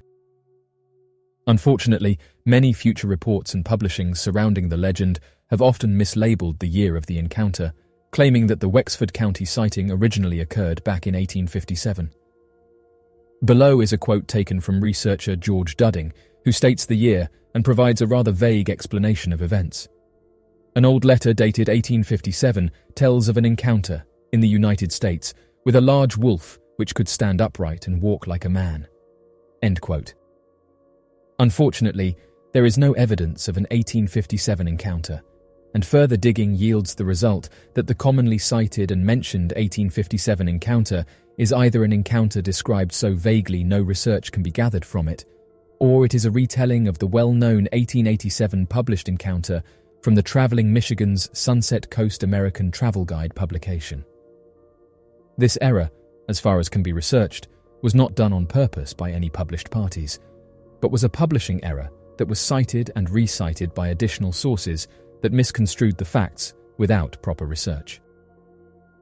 The 1987 Northern Michigan encounter of Luther. Back in August of 1987, the owners of a small wooden cabin claimed that their cabin had been attacked in the night by a large animal they presumed to have been a bear. Unsure of what the animal was, and needing information surrounding the vandalism to provide to insurance companies, the owners then contacted the Department of Natural Resources from the Baldwin, Michigan field office. After waiting around for some hours, several investigators from the field office arrived at the cabin and claimed that they were interested in examining the damage to the cabin to verify the animal attacks. Although the owners originally believed the large animal to have been a bear, the gathered evidence from the game warden's investigation proved that the animal scratches were not from a typical bear vandalism and was most likely something else entirely. According to the Department of Natural Resources, the tracks and the claw marks left behind at the cabin more closely matched that of a very large dog. Surrounding the cabin and near the nearby muddy pathways were footprints of large dog tracks. On the windows of the cabin were prints of equally large muddy paws that went as high as 7 feet, and different parts of the roof of the cabin appeared to have also had evidence of muddy footprints. Additionally, closer examination showed that the frames of the windows and the doorway appeared to have been chewed in an attempt of the animal to have gained entrance to the cabin in the night, a behavior uncommon of wolves in the region. Even more peculiar, areas of the footprints seemed to reach up on the wall past 7 feet in height, meaning that the animal would have had to walk on its hind legs and be at a height exceeding 7 feet when standing. An official quote on the event is recorded as follows. Upon closer scrutiny, it was determined that the damage to the cabin had been done by a very large dog. It appeared that the animal had chewed into the wood frames of the building and the door screening in an attempt to gain entrance to the cabin. Officers found huge dog tracks all around the cabin, paw prints on the windows, and deep grooves made by a dog's teeth in the wood around the door and window. The damage inflicted was found to not be the work of an average dog, but one which was very large and capable of standing up and reaching 7 feet up to the higher window levels. End quote. It didn't take long for the story of the cabin's destruction by a large dog to have reached the nearby town, with many of the locals soon making their way up to the cabin to see the evidence of the attack for themselves. Many of the local hunters and tour guides supported the claims that the prints and the attacks had to have been made by a large dog or wolf, and that the scratch marks were atypical of a standard bear attack. Several hunters offered to hunt down the creature for the owners of the cabin, whereas others believed that an ancient dire wolf could have been the culprit. The Manistee, Michigan Claybank Lake sighting. Although the story had been considered a part of the local legends, one of the more popular recited stories of the Michigan Dogman comes from the small town of Manistee, Michigan. According to the locals, 2 fishermen had been relaxing on their small fishing boat out in the middle of Claybank Lake when they encountered a humanoid creature swimming next to them. At first, the men believed that the animal could have been one of their dogs that they left back at the cabin located on the shore of the lake, mostly due to the fact that the sun was beginning to set, and the lake is far enough away from any major sources of light to prevent any light pollution from reaching out to where they were, making it difficult to see the shape of the animal. Now worried that one of their hunting dogs could have been in danger, the men slowly began to navigate their boat towards the creature to help reel it in. However, as the creature got closer, it became apparent that the monster appeared to have had the head of a dog, but the body of a man covered in fur. Quickly, the men pulled up their oars and began paddling away as fast as they could from the creature, but were unable to get away in time. As the monster started to enter the boat, one of the fishermen grabbed his paddle and started striking the creature several times in the head, causing it to let out a loud screech that caused the monster to react violently and begin snapping at the men. It wasn't long before the other fisherman joined in the attack and began striking the monster with his oar as well. After several minutes of the monster struggling to enter the boat, and being hit with the wooden paddles, the monster re-entered the water and swam away. The 1975 encounter. According to local residents within the small town of Alpena, Michigan, a notable encounter with the Dogman creature was recorded in the town back in 1975, when 3 men went fishing along the Thunder Bay River. While riding in a canoe traveling past the Evergreen Cemetery, the men claimed to have noticed what they described as a large dog running alongside their canoe at the river's bank, not far away from them. As the animal followed them for a few minutes, the men were unconcerned and believed the animal to have possibly been nothing more than a stray dog, given the fact that it was alone, and wolves and feral dogs will typically travel in a pack. After redirecting their attention away from the dog and focusing on the winding river, the men then heard a loud splash and turned to see that the animal had jumped into the water and began chasing after their canoe. Believing that the animal was a stray dog, and fearing that it would drown in the river, the men began to paddle towards the shore of the riverbank to allow the dog to join them on their trip. However, as the men moved closer to shallow waters, the creature then stood up on 2 legs and began sprinting towards the men. The 3 men described the creature as being the height of about 7 feet, having a humanoid body entirely covered in fur and the face of a wolf. Terrified at the sight of the creature, the men immediately began paddling to get to deeper waters and travel further down the river away from the creature. Although the men were paddling as hard as they could down the river, the animal continued to gain speed on the men and got within a few feet of them, well within direct line of sight. After a few more seconds, the creature gave up on the chase and the men fled the area.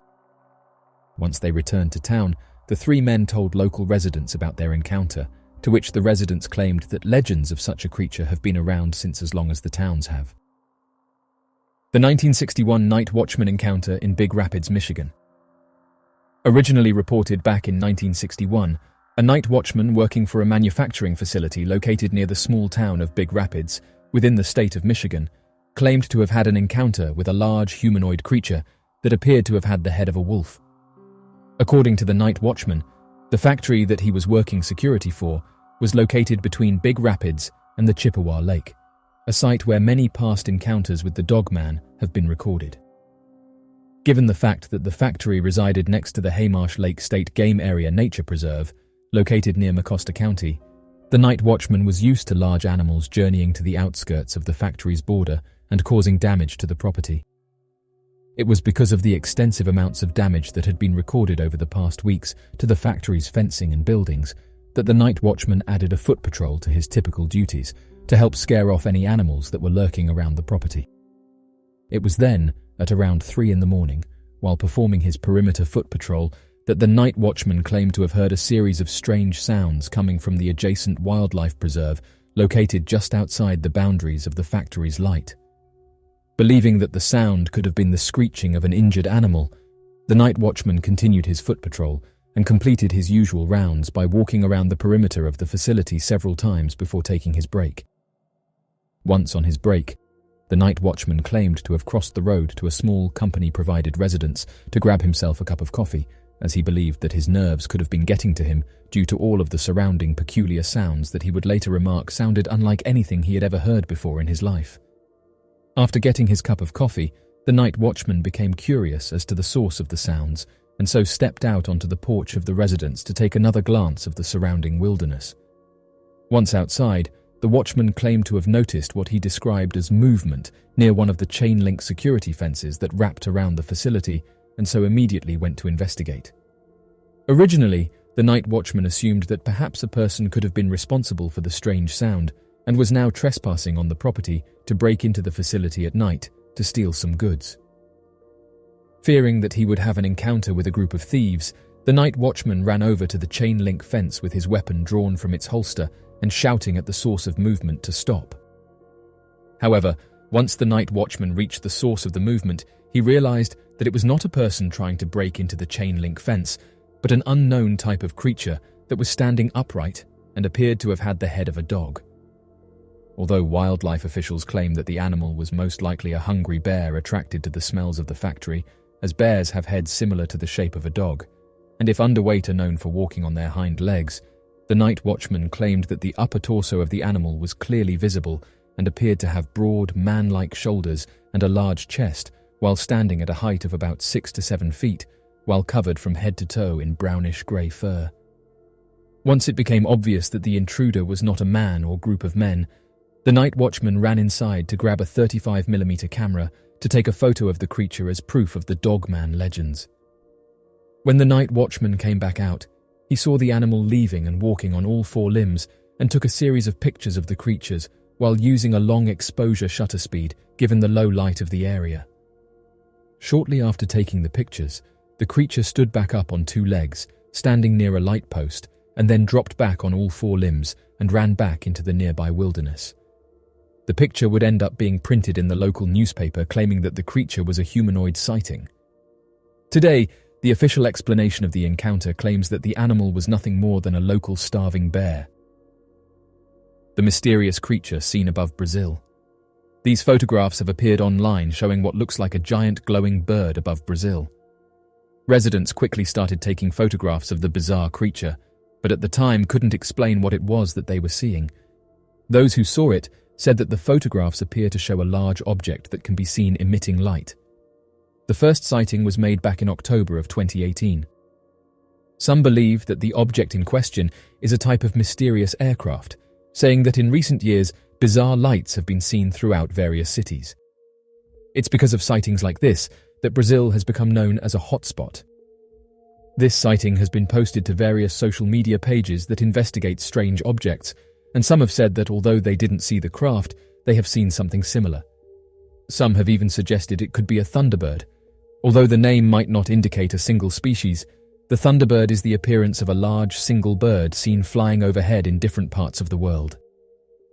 These sightings and birds were given the name of thunderbird as they seem to share a lot of characteristics, more noticeably their size, to that of the ancient Native American traditions and mythologies surrounding a large flying creature referred to as the thunderbird. However, this has left many people wondering if the creature is a modern-day sighting of a pterosaur, or that it's a single species of the thunderbird as seen and recorded in ancient Native American legends. Additionally, the thunderbird is described as being the size of a man when standing upright, with a wingspan over 16 feet in length. This has left many researchers working around the clock to calculate its possible flight patterns and capability of sustained flight given its size. It's due to this that it has been posited by researchers that the thunderbird originally was referred to this by Native American traditions because the creature would follow the upwind drafts created during a large thunderstorm to sustain their weight, size, and movement, very similar to the way modern-day eagles ride up the side of mountain currents to gain height with little work required on their part.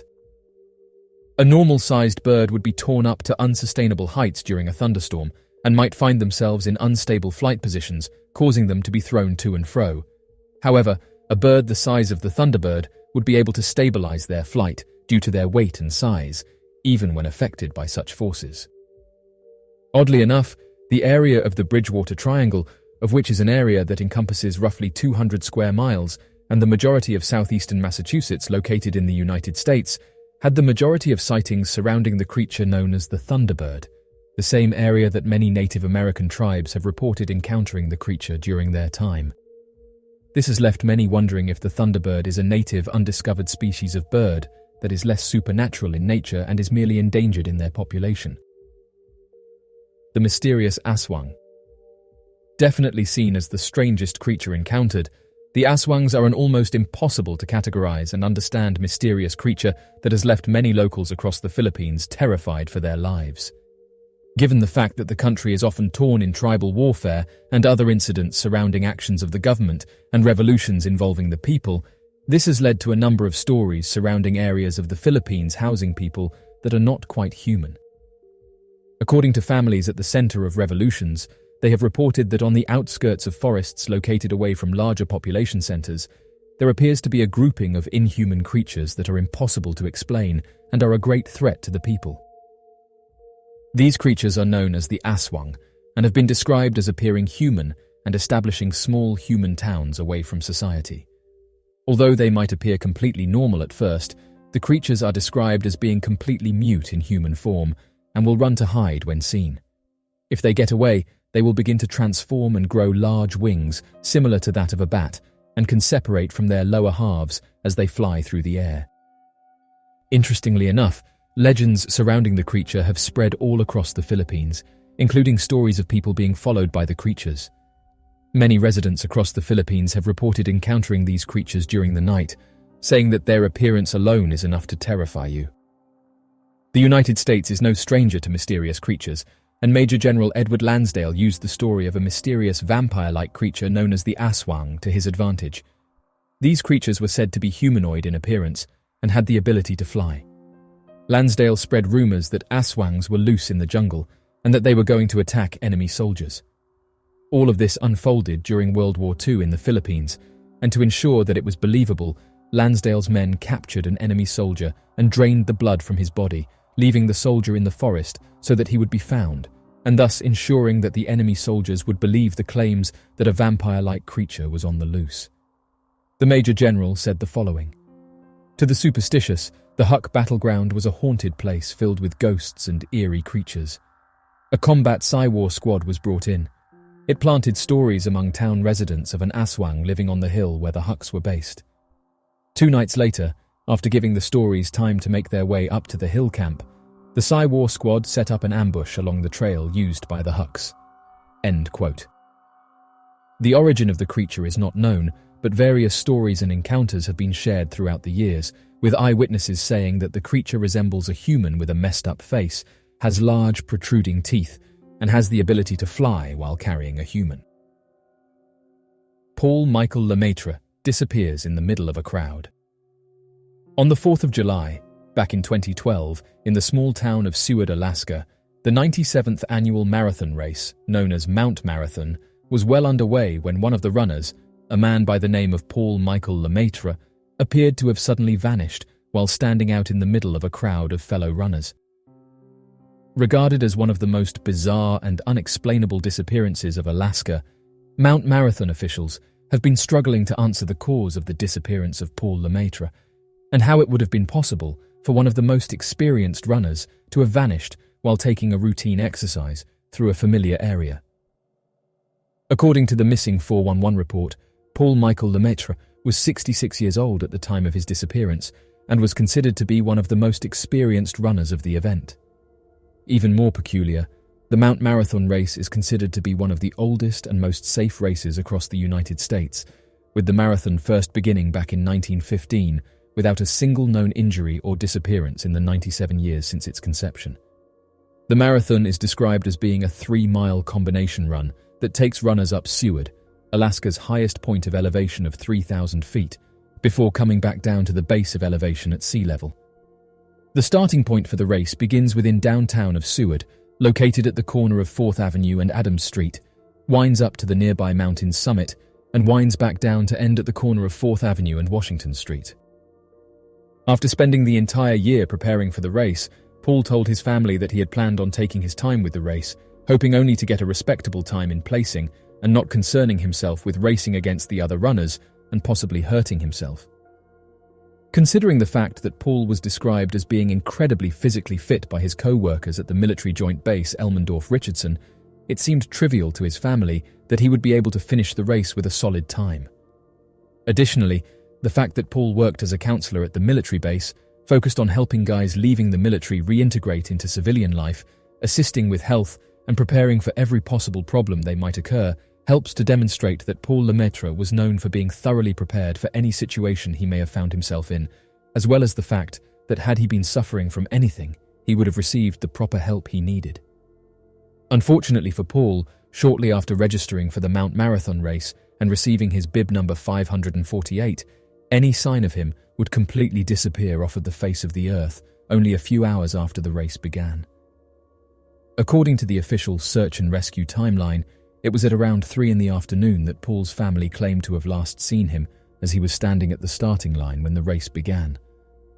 Several hours later, sometime around 6 p.m, an official race timing crew had spotted Paul ascending the mountain and decided to do a short interview with him to be used in the article for the race later in the day.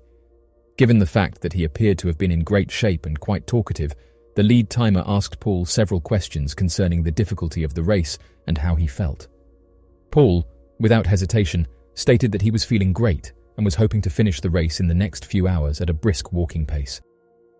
5 days later, on the 9th of July, the officials at the race would publish the following article surrounding the encounter.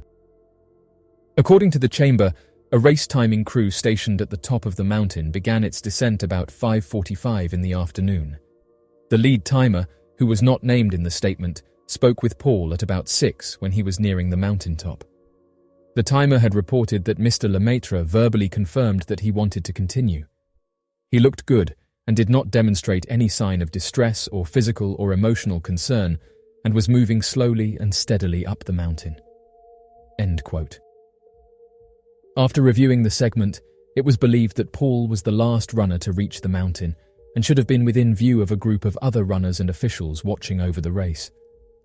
Several minutes after Paul was last seen by the race-timing crew, a bizarre accident would take place on the descent of the mountain trail, though few details surrounding the event are known. According to official reports, 2 runners had fallen in an area that caused them to have suffered from serious injuries, though the extent of the injuries are not known. Worried about losing their proud history of maintaining one of the safest races, the Chamber of Commerce of Seward immediately began investigating the area, but were unable to find a sufficient answer for why the runners bizarrely turned off into a random area and seemed to have jumped from a mountain's ledge. The 2 runners, having suffered injuries at 2 separate locations in 2 separate incidents, were unable to remember why they had fallen in the given areas. It was at around 8 in the evening when Paul's wife contacted the race officials and let them know that Paul had not come back from the run and was expected to be the only runner left on the trail. She then explained that Paul had been expected to finish the race at around 7:30 in the evening and was running more than 30 minutes later than his expected finishing time. Due to the strange nature of the previous runner's injuries, the race officials did not hesitate another moment and contacted the Seward Fire Department and the Alaska State Troopers to begin an immediate search of the mountain to locate Paul and return him safely to his family. Oddly enough, despite several hundred volunteers working over the course of the next several hours, checking every pathway of the mountain, the teams were unable to locate any sign of Paul. Even after employing the use of helicopters equipped with special thermal imaging and state-of-the-art cameras, no new discoveries were made. Oddly enough, the search teams claimed that as soon as they were dispatched in the area, a sudden heavy fog blanketed the entire mountain. Throughout their search, the teams came across 2 black bears that ran away at the sound of people, but no other form of wildlife was seen in the area. After a team of search and rescue dogs were following Paul's scent, but then suddenly seemed to lose it halfway down the mountain, search and rescue efforts were strained beyond their limits, and no new ideas to help recover Paul were available. On the 9th of July, back in 2012, the local newspaper, the Alaska Dispatch, ran an article that described the search efforts with the following paragraph. Hundreds of volunteers have been involved in the rescue operation, including the Alaska Mountain Rescue, Nordic Ski Patrol, Alaska Search and Rescue Dogs, Bear Creek Volunteer Fire Department, National Park Service, Seward Police and Fire Department, the Air National Guard, Alaska State Troopers, and many Seward residents, as well as racers who returned to Seward to help with the search. End quote. No sign of Paul Michael was found over the week's search, and to this day, no one knows what could have happened to the runner. The official explanation behind Paul's disappearance claims that as Paul was ascending the mountain late into the night, his poor eyesight may have caused him to confuse the running pathway with a previous year's running pathway, as the Mount Marathon race was known for changing its paths every year to provide veterans with a new challenge, and could have caused him to have run off the side of the mountain in an area where his body has yet to be found. The number of people who go missing each year can vary depending on the country, region, or circumstances. However, according to the latest data from the International Commission on Missing Persons, an estimated 600,000 people are reported missing every year in the United States alone, which translates to around 1,600 people per day. Globally, the numbers are even higher, with the International Criminal Police Organization estimating that at least 8 million people are reported missing each year worldwide. It's worth noting that not all missing person cases are reported, so the actual number of missing people may be even higher. Many of us are interested in unsolved mysteries. Some of these mysteries have been explained as the years have passed, and even more have been met with a general consensus as to their cause. Yet, There are several strange mysteries that have yet to be solved in the modern day, and it's these impossible to explain enigmas that have left us wanting answers. Soldiers turned into stone by cosmic beings. They say that truth is stranger than fiction. It's no secret that there are many strange things going on in our world that the general public will never know about, and we only hear about these things when officials decide to go on record and detail them, which helps us to better understand how we are truly left in the dark about some subjects. The argument could be made that sometimes this is for the best. However, others who have an interest in mysterious topics have often voiced their opinion about how they would love to know more. This is where the Freedom of Information Act comes in, and in recent years, it's helped online researchers uncover some bizarre and mysterious events. For those unaware, the Freedom of Information Act is a federal law that provides individuals with the right to access information held by government agencies. It was signed into law in 1966 with the goal of increasing transparency and accountability of the government to the public. Under the Freedom of Information Act, anyone can request access to records and information held by federal agencies, including documents, reports, and data. However, there are certain exemptions to the law, such as information that would compromise national security, personal privacy, or confidential business information. Freedom of Information Act requests must be made in writing, and agencies are required to respond to them within 20 business days. The Freedom of Information Act has been instrumental in promoting government transparency and facilitating investigative journalism.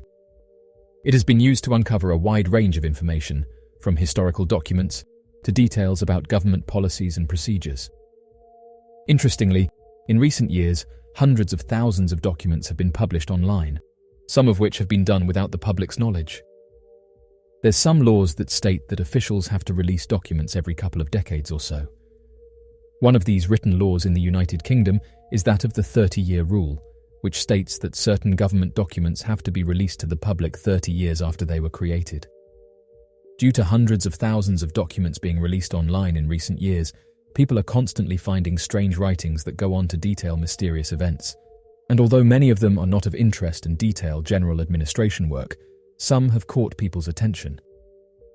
One such document goes into detail about 23 soldiers that were taken by 5 humanoid creatures, and this was after an encounter went wrong in Siberia back in 1993. The document details the following. After Mikhail Gorbachev dissolved in 1991, the KGB Top Secret Intelligence Administration, a lot of material from that department found their way abroad, in particular to the CIA. As reported by the authoritative magazine, US intelligence obtained a 250-page file on the attack of a UFO on a military unit in Siberia. The file contains not only many documentary photographs and drawings, but also testimonies by actual participants in the events. One of the Central Intelligence Agency representatives referred to this case as a horrific picture of revenge on the part of extraterrestrial creatures, a picture that makes one's blood freeze. According to the KGB material, a quite low-flying spaceship in the shape of a saucer appeared above a military unit that was conducting routine training maneuvers. For unknown reasons, someone unexpectedly launched a surface-to-air missile and it hit the UFO. It fell to Earth not far away, and 5 short humanoids with large heads and large black eyes emerged from it.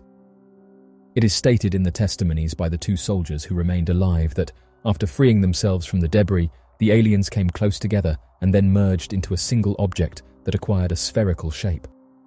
That object began to buzz and hiss sharply and then became brilliant white. In a few seconds, the spheres grew much bigger and exploded by flaring up with an extremely bright light. At that very instant, 23 soldiers who had watched the phenomenon turned into stone poles. Only 2 soldiers who stood in the shade and were less exposed to the luminous explosion survived. The KGB report goes on to say that the remains of the UFO and the petrified soldiers were transferred to a secret scientific research institution near Moscow. Specialists assume that a source of energy that is still unknown to Earthlings instantly changes the structure of the soldiers' living organisms, having transformed it into a substance whose molecular composition is no different from that of limestone. A Central Intelligence Agency representative stated, "If the KGB file corresponds to reality, this is an extremely menacing case. The aliens possess such weapons and technology that go beyond all our assumptions. They can stand up for themselves if attacked." End quote. People were surprised when they read this document, saying that it's the proof that they've been looking for. Another thing people noticed was that the Central Intelligence Agencies didn't dismiss this mysterious encounter. This document can be found on the official Central Intelligence Agency website. The next mystery we'll be covering is one of the most bizarre disappearances reported from the state of Idaho. Back in 1953, a mysterious disappearance would take place in the state of Idaho, only 18 miles from the small town of Wallace, that would lead many investigators involved in the case wondering what caused the individual to pass away. Although some would spread the rumor that a large beast must have taken out 22-year-old Lamar Pepmuller during a routine hunting trip in the area, autopsy reports would find evidence of something far stranger and far more difficult to explain. According to the official investigation reports, back in November of 1953, Lamar Pepmuller would begin planning a hunting trip in an area he had often frequented in the past.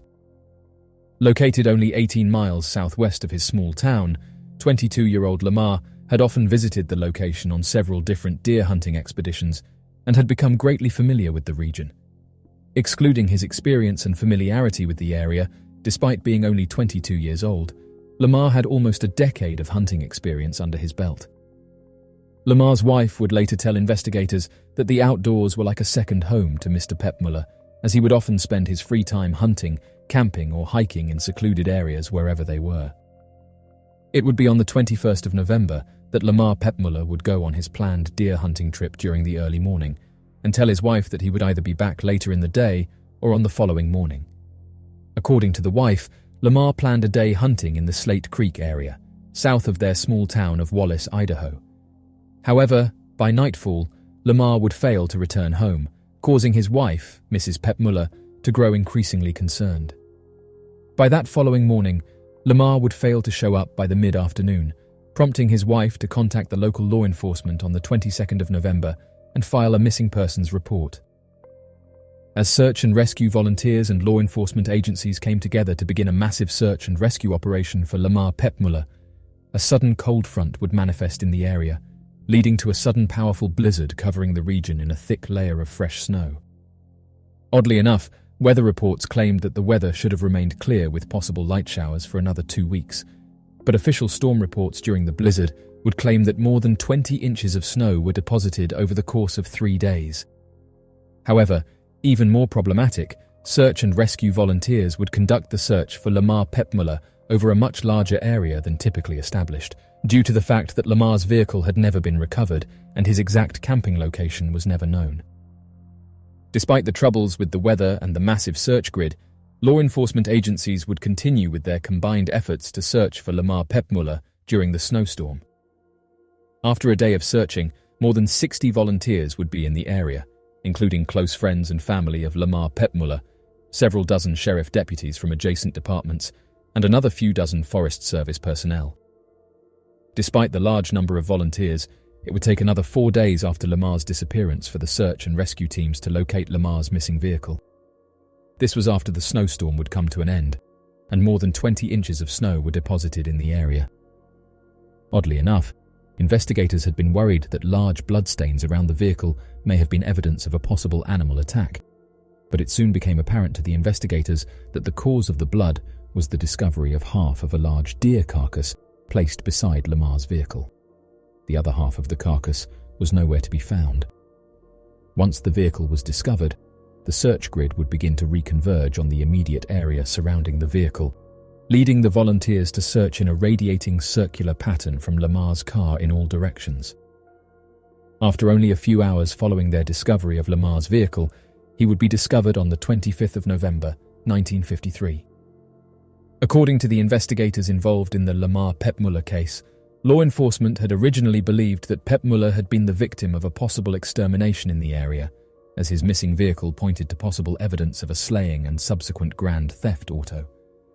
However, after Lamar's vehicle was discovered, sheriffs started to believe that perhaps Lamar had suffered an accident or possible animal attack, as his vast experience with the outdoors made it incredibly difficult to believe that he had merely gotten lost in the area. Additionally, the region where Lamar Pepmuller was believed to have disappeared was considered easy terrain, and would have been remarkably easy to reorient yourself from with even minimal outdoors experience. The discovery of Lamar and his position, alongside his vast outdoors experience, would make investigators suspicious that something far more unnatural had been responsible for his disappearance. Lamar would be found protruding from the fresh snow less than a mile from his vehicle. On Lamar's back would be a large empty backboard, as if he had been carrying a large deer, but no deer was found except for small stains from an animal. Investigators would search the immediate area for another mile, but would be unable to find any sign of the missing half of the deer carcass, and believed that Lamar could have been taken out by a large animal that stole the deer carcass while it was still on his back. Oddly enough, investigators would soon realize that several of Lamar's belongings were also missing from his vehicle and his body, including his rifle and hunting equipment, but would fail to comment on these missing items and instead believed that Lamar was most likely attacked by an animal or that no signs of foul play were evident. However, members of the community would begin to float a series of strange rumors throughout the area following the discovery of Lamar, and several actions taken by local sheriff departments and the county coroner's office. According to family members of Lamar Pepmuller, the county coroner's office had been at the center of a possible cover-up into the passing of Lamar, as they would report that after seeing Lamar at the funeral home, they would pronounce that he had passed away from a heart attack, without any investigation or autopsy taking place. The official statement later provided by Coroner H. Mowry would claim that Lamar Pepmuller had become extremely exhausted while hunting and collapsed to the ground and passed away from a sudden heart attack. Despite the fact that no autopsy had ever taken place and would never be conducted, the coroner's explanation would make no sense, as Lamar had been an incredibly healthy and fit individual and at the time was only 22 years old. Additionally, Lamar had not been hunting at the time of his sudden passing, as he had merely been transporting half of the animal back to his vehicle only a short distance away. As of right now, there's still many that believe that something bizarre happened. The unsolved mystery of the Grafton Monster. The Grafton Monster is claimed to be a massive humanoid bipedal creature, white in color, with smooth, oily skin. The skin of the creature is believed to be a texture similar to that of a seal. The height of the monster is estimated to have been somewhere between 7 to 9 feet tall, and with a body roughly 4 feet in width. According to witnesses, the creature did not have a discernible head of any kind. It demonstrated no violent tendencies or notable behavior of any kind. Given the large size of the creature and the string of witness reports that consistently claim the creature to have been spotted by the Mississippi River or one of its tributaries, it's believed that the creature would use a network of river systems to travel up and down the entirety of the United States. On the 16th of June, back in 1964, estimated to have occurred sometime around 11 in the evening, reporter Robert Cockrell claimed to have been driving home from the Grafton Sentinel, a local newspaper office, driving through Beach Street and crossing over the Tygart River Bridge, when he noticed something peculiar at the side of the road.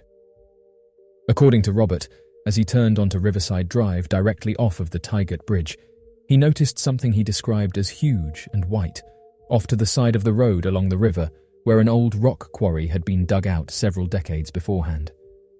The reporter originally believed that the object could have been a large piece of rock that had washed up from the force of the river, disturbing the riverbank in an awkward way. Slowing down to get a better look, Robert Cockrell stopped completely next to the large white mass and realized that the object was not a piece of rock or lifted part of the riverbank, but was what he described as a living entity, white in color, with smooth, oily skin, with a texture that reminded him of a seal. The height of the creature was estimated by Robert Cockrell from a sitting position to have been somewhere between 7 to 9 feet tall and with a body roughly 4 feet in width. According to Robert, the creature did not have a discernible head of any kind. Robert Cockrell then began to drive away while staring at the creature and remarked that at no time during his viewing of the creature did it make any kind of movement, and it was difficult for Cockrell to be certain that the object was indeed a living creature outside of the seal-like texture of its skin. Although reports differ, Cockrell's direct report made no mention of horror or fear when it came to his emotional state directly following the creature. Once Cockrell arrived home, he phoned several of his friends about the incident and related to them that the strange sighting should be investigated, but that he did not feel safe returning to the site alone and wanted additional witnesses to his encounter. After several minutes of calling, The group met up at the location of the sighting and began to inspect the area for any signs or clues of the creature.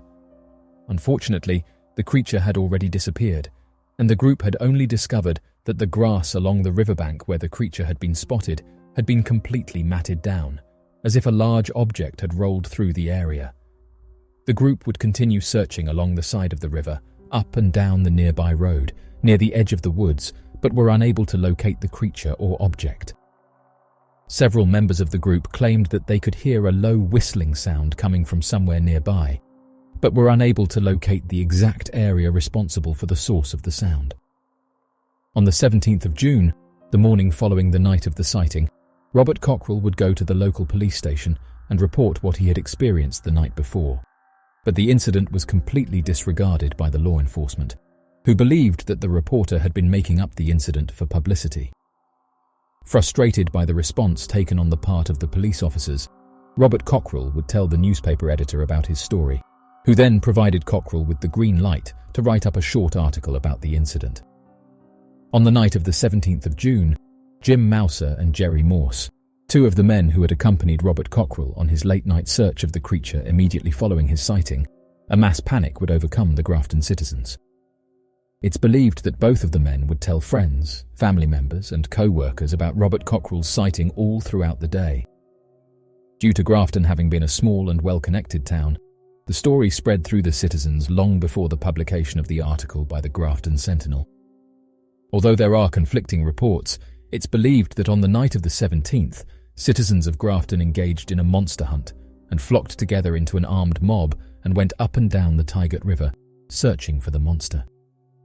George Dudding, an investigator and author of The Grafton Monster, would describe the mob during his investigations into the Grafton Monster with the following quote: "They grabbed whatever they could find to protect themselves, including pitchforks, mallets, tire irons, hammers, garden hose, crowbars, hatchets, and baseball bats. If anyone knows about citizens of West Virginia, there is no doubt that some were toting some heavy-duty artillery that night." End quote. It's not entirely clear what the mob had hoped to accomplish, as witness testimony of the event claimed that the majority of people had gathered together somewhat in jest, or because they were curious as to the claims of Robert Cockrell. The original members of the mob were made up of a collection of teenagers and young men who wanted to prove that they were unafraid of the claims of the monsters, and so journeyed out to the side of the river to confront the monster, bringing along friends and girlfriends to witness their bravery. The mob was then joined by others who were more curious to see the creature for themselves, as supposed claims of unidentified objects and peculiar lights in the sky had been made within the prior weeks leading up to the original Grafton sighting. Little evidence that the mob had formed for the sake of a monster hunt was made by this point in time, with only minor tools having been gathered together for small comfort, such as baseball bats, crowbars, tire irons, and garden hose. However, it did not take long for the crowd to become increasingly hostile and panicked. Eventually, members would join the crowd, believing that they were engaged in a monster hunt, and would come equipped with far bigger weaponry. The formation of a mob could have been a product of mass hysteria or a joke that quickly got out of hand. It was at this point that local law enforcement became concerned that someone could get hurt from the panicked mob, and would later engage in tactics used to minimize the claims of the creature in a possible cover-up. Robert Cockrell would join the mob later into the evening and begin to question small groups of witnesses who would claim that they had also encountered the creature, which was now being referred to as the Headless Horror. Robert Cockrell would write a report involving 20 witnesses and their individual encounters with the creature, with the sightings clustered around the old rock quarry. On the 18th of June, 1964, the Grafton Sentinel would publish the article, "Teenage Monster Hunting Parties, Latest Activity on Grafton Scene." The newspaper article is clipped as follows: "Teenage Monster Hunting Parties, Latest Activity on Grafton Scene. Want to go monster hunting? If so, just join the roving bands of teenagers who are apparently convinced that a monster exists and is roving in the section of Riverside Drive near the City Stone Quarry. Wednesday night, several bands of teenagers armed with flashlights, mallets, crowbars and the like were reported searching the Riverside Drive area." End quote. On the night of the 18th, the citizens of Grafton once again formed into a mob and went on another monster hunting party to search for and confront the elusive headless horror. However, due to the publication of the Grafton Sentinel, the second monster hunting party would become a hazard for the town as traffic would begin to back up the roadway. Due to the wide number of reports of the creature and the crowds of people forming to confront the creature, the West Virginia State Police, Taylor County Sheriff's Department, and the Grafton Police Department would arrive at the Old Rock Quarry to conduct an investigation into the sightings of the creature. As the mob grew rowdy and traffic began to back up, law enforcement would end their investigation to monitor the activity and serve as traffic control. The St. Joseph, Missouri sightings. Located 800 miles away from the Robert Cockrell sighting, an unnamed witness claimed to have encountered the Grafton monster alongside the Missouri River, one of the river tributaries of the Mississippi River. The following quotes are believed to have been taken from the St. Joseph, Missouri witness. "I have seen the creature called the Grafton monster several times when I was a young man, and it is very real. My first encounter was with my father cutting wood. We had finished loading the truck when our two dogs started barking. We stood there and listened. Something was walking, getting closer. Whatever it was had picked up its pace and continued toward us. All we knew for sure was it was big and wasn't scared of us, the dogs, or the chainsaws. It stopped about 50 to 55 yards from us in the trees and went quiet. My dad pulled both hammers back and stood in front of me and told me to be ready. The next thing that happened, I'll never forget. It stepped out, looked at us, took 3 strides in our direction, turned, and walked back into the tree line. That was my first sighting of the beast, and I'll never forget it. My second encounter was about 2 months later at night, fishing alone. I spotted him on the opposite bank, and I got the hell out of the area." End quote. The Dewey Lake Monster Connection. 1 week prior to the Grafton monster sighting, 6 witnesses reported sighting a creature that would later be referred to as the Dewey Lake Monster.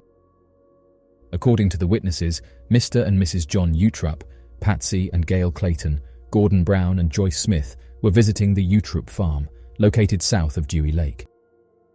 The creature was described as being a bipedal humanoid creature, covered in hair from head to toe, standing upright at an estimated height of 10 feet, was believed to weigh 500 pounds, and had luminous glowing eyes. Stories surrounding the creature relate that the Dewey Lake Monster fit more accurately with descriptions and encounters of Sasquatch-like creatures, and would eventually earn the name of Sister Lake's Sasquatch. 30 separate additional sightings would take place from June 9th to June 11th, back in 1964. Several small rivers and tributaries connect the Dewey Lake with the Mississippi River. Gray Barker's theory. Robert Cockrell refused to accept natural explanations of any kind and became increasingly frustrated surrounding claims that the entire encounter had been a hoax. Desperate to prove himself, Robert Cockrell continued investigating the Grafton monster and would send letters to Gray Barker, a member of the International Flying Saucer Bureau, to assist him in his investigations. Gray Barker would join Robert Cockrell in his investigation and put forward the theory that the Grafton monster could have had an extraterrestrial origin. Barker believed that the Grafton monster could have been a test entity, a biological genetic creation created by the pilots of flying saucers to test whether or not the atmosphere was breathable to their species via genetic engineering. He believed that the whooshing or whistling sound could have been the sound emanated from a nearby saucer dropping the creature and then later returning to pick it up. Gray Barker had originally worked on developing a report to be published at a later time in the International Flying Saucer Bureau, but eventually hid the file and never published the written work. The reason for why Barker would abandon the investigation and refuse to publish the claims is unknown, though a plausible explanation could have been that he feared or discovered the event to have been a hoax. Others have said that this idea is highly unlikely, but have struggled to explain what residents witnessed during this time period. As of right now, what the creature is remains a mystery. Kent's mystery hitchhiker. All around the world, there are impossible to explain stories of paranormal sightings involving a phantom hitchhiker standing at the side of the road. Although many of these stories are difficult to verify, with the sources behind their legends coming from friend-of-a-friend retellings, it appears that throughout Kent County, located in England, there are no shortages of first-person eyewitness encounters with many of these phantom hitchhikers. Near the town of Chatham, located within Kent County, is an often revered mystical location referred to as Bluebell Hill. Similar to the Chislehurst Caves, another place of supernatural connection, the hill appears to be made entirely out of naturally formed chalk deposits and has been at the center of supernatural and spiritual eyewitness accounts. According to one of the legends surrounding the hill, the people of Chatham claim that back in 1970, a lone motorist had encountered a phantom hitchhiker that had entered his vehicle. As the legend details, sometime during the winter, an unnamed motorist was on his way home, passing through Chatham, when a sudden torrential downpour of rain made his car slow in anticipation of the road's conditions. Before long, the rain and the cool air revealed a horrifying thunderstorm that seemed to flash lightning at an increasingly rapid rate. A few minutes later, as the motorist was making his way around the area of Bluebell Hill, his vehicle neared to a complete stop, as he noticed a young woman standing at the side of the road wearing what seemed to be a thin, flimsy white dress similar to a bridal gown. According to the driver, the woman had long, matted black hair, slumped shoulders, and was waving her hands at the driver frantically as her dress clung tightly to her body in the rain. Fearing that the woman was stranded or in trouble, the motorist came to a halt in front of the woman as he rolled down his car's passenger side window and asked if she needed a ride. Rather than verbally replying, the woman nodded solemnly and entered the back seat of the car. As she entered, she repeated to the driver to take her to her home located on one of the major Chatham roads, only a few minutes away. Although at several times during the trip, the motorist had attempted to make small talk with the woman, she appeared unable or unwilling to speak about any of the topics the man tried to broach with her, seemingly only repeating her home's address in a similar tone. Believing that the woman was merely traumatized by the whichever event caused her to be estranged alone at night in a torrential downpour, the motorist refused to press the issue further and drove in awkward silence until getting close to the address that she had repeated to him several times. Coming to a stop, the motorist turned to the woman in the back seat to tell her that she was home when he realized that she was no longer in the car. Frightened at first, the driver soon convinced himself that she must have exited the vehicle in a hurried panic as his car was slowing down, and he must have failed to hear her exit the vehicle due to the violent thunderstorm outside.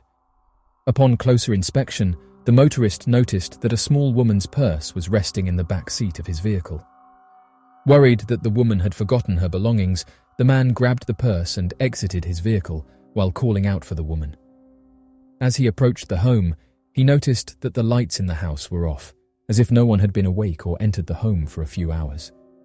After knocking on the door and ringing the doorbell for a few minutes, the lights in the house came on, and an elderly couple came to the door.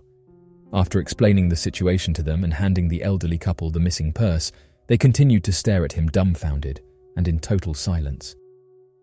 Creeped out by the encounter, the driver asked the couple what was wrong, to which they replied that the woman he had picked up matched the physical description of their daughter who had passed away in a car accident near Bluebell Hill during a thunderstorm, and that the handbag matched her missing purse from the incident. Although the veracity of the phantom hitchhiker claims are nearly impossible to prove, countless residents of Chatham swear by the story and claimed that the incident had occurred several different times in a variety of ways throughout the late 1960s and early 1970s. Interestingly enough, in another town several miles from Chatham, a similar phantom hitchhiker story is told by residents of one of the most haunted towns of the British Isles. According to Pluckley residents, the small town is considered to be one of the most haunted locations in all of the United Kingdom, if not the entire world. Located in Kent, Pluckley has been at the centre of just as many supernatural sightings as the region surrounding Bluebell Hill, with sightings of phantom black cats, Sasquatch-like creatures, unexplainable aerial lights, and bizarre paranormal occurrences. Such occurrences would include the spiritual encounter of Raymond Breakspear, a taxi driver who would handle late-night fares throughout Pluckley and the surrounding villages, often picking up rowdy passengers closer after midnight. According to Raymond, it was sometime at around 2:45 in the morning, while passing through the nearby roads leading into Pluckley, that Raymond saw a dark-clothed man standing at the side of the road, waving down passing vehicles. Raymond would later remark that the location of the man seemed eerily unusual, as many times those looking for a taxi are located more in the village or outside pubs, not several miles into the nearby countryside. Believing that perhaps the man had become stranded or was suffering an emergency, he pulled over to the side of the road and asked the man if he needed a ride. Rather than giving a straightforward reply, the man stared at Raymond Breakspear and repeated the unknown address several times that the taxi driver was unable to recognize. Worried that the man might have entered an altered conscious state due to some unknown emergency, Raymond would tell the man to get into the taxi and that he would help him find the address. After hearing these words, the strange man went towards the back door of the vehicle, but appeared to have struggled to open the door several times. Quickly exiting the vehicle, Raymond opened the passenger side door and helped the man inside the back seat of the taxi. However, as he walked back to the driver's seat, Raymond remarked that he felt a terribly oppressive, eerily supernatural feeling in the air, as if he were being watched by a predator, or some unknown creature had been standing nearby. Once back in the vehicle and on the road, after about a mile, Raymond turned to the passenger to ask him where the mysterious address was located. Oddly enough, when Raymond turned to the passenger, he soon realized that no one was in the vehicle with him, despite having helped the man enter the vehicle and seeing him sitting in the back seat as he drove off down the road. Fearing that the man may have jumped out of the moving vehicle in order not to pay the taxi fare, the driver pulled over and glanced around, but failed to find any sign of the mysterious man. Remembering that the taxicab locks while the vehicle is in motion to prevent passengers from skipping out on the fare, Raymond gets back into his vehicle and heads back into town out of fear of a far more supernatural cause.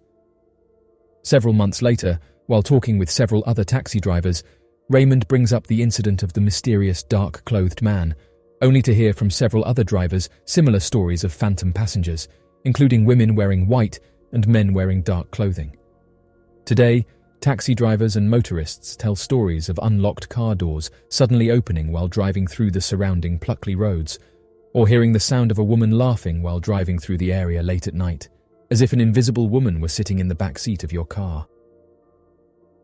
The 1850s mass sighting of the Kentish ape man of Kent County, England.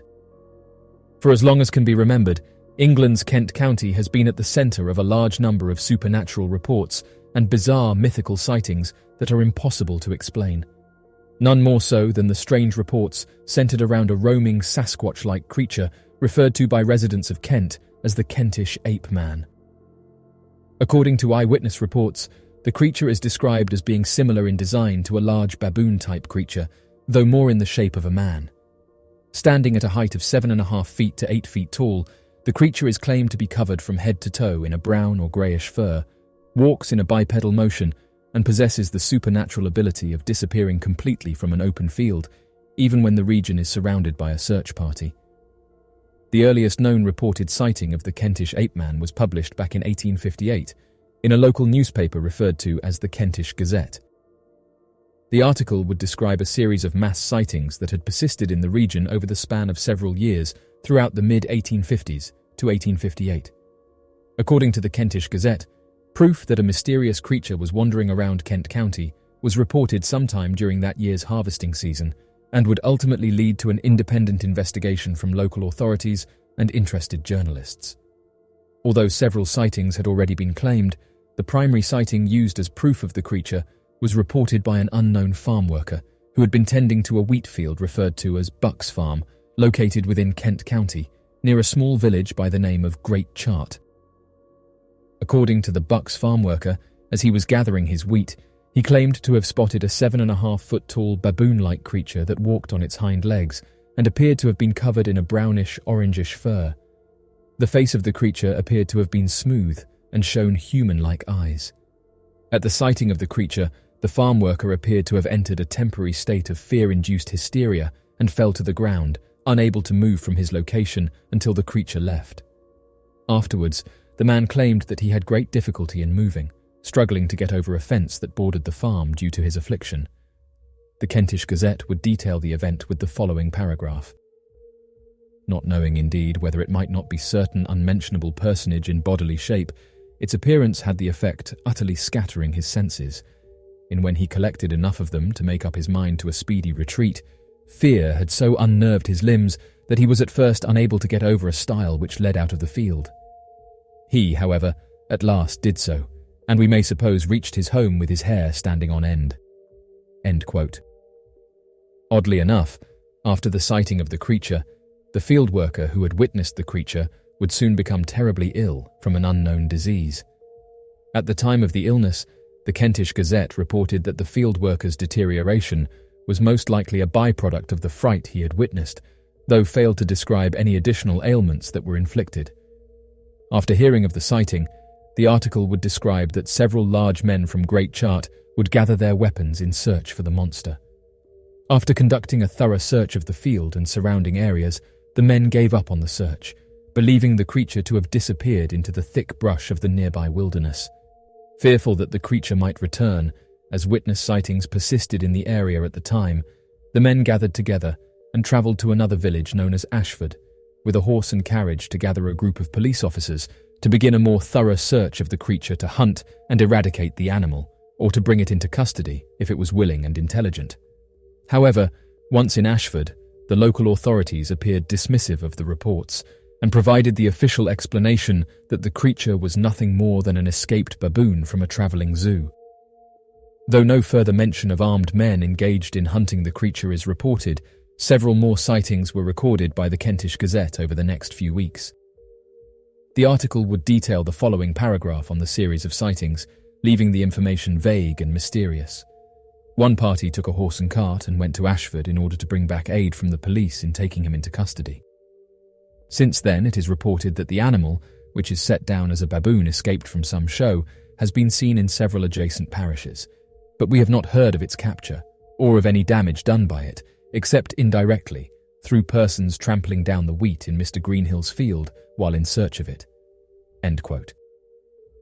The last reported sightings of the creature would be reported several weeks after the initial incident at Bucks's farm. The first would be reported by a young girl who claimed to have seen the creature on a Tuesday near the small town of Newgate Wood. According to the young girl, despite having been frightened by the creature, she had stayed and watched the monster for a considerable amount of time, allowing her to get a good look at the strange beast and its behaviours.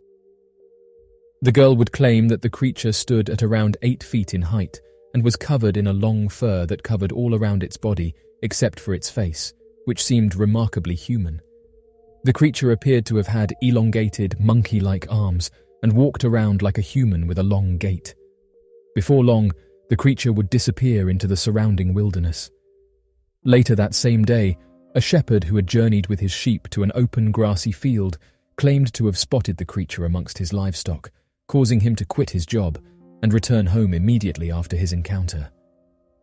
Given the creature's close proximity to the sheep, one last hunt for the monster was performed as local townsfolk began to worry that the monster could have been connected with the many different livestock disappearances recorded in the area.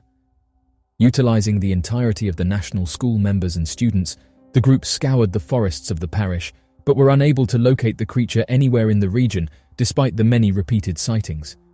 In recent years, many researchers have started to connect the sudden mass sightings of the Kentish ape-man creature with the unearthing of a series of networked tunnels discovered near the edges of Kent County, referred to as the Chislehurst Caves.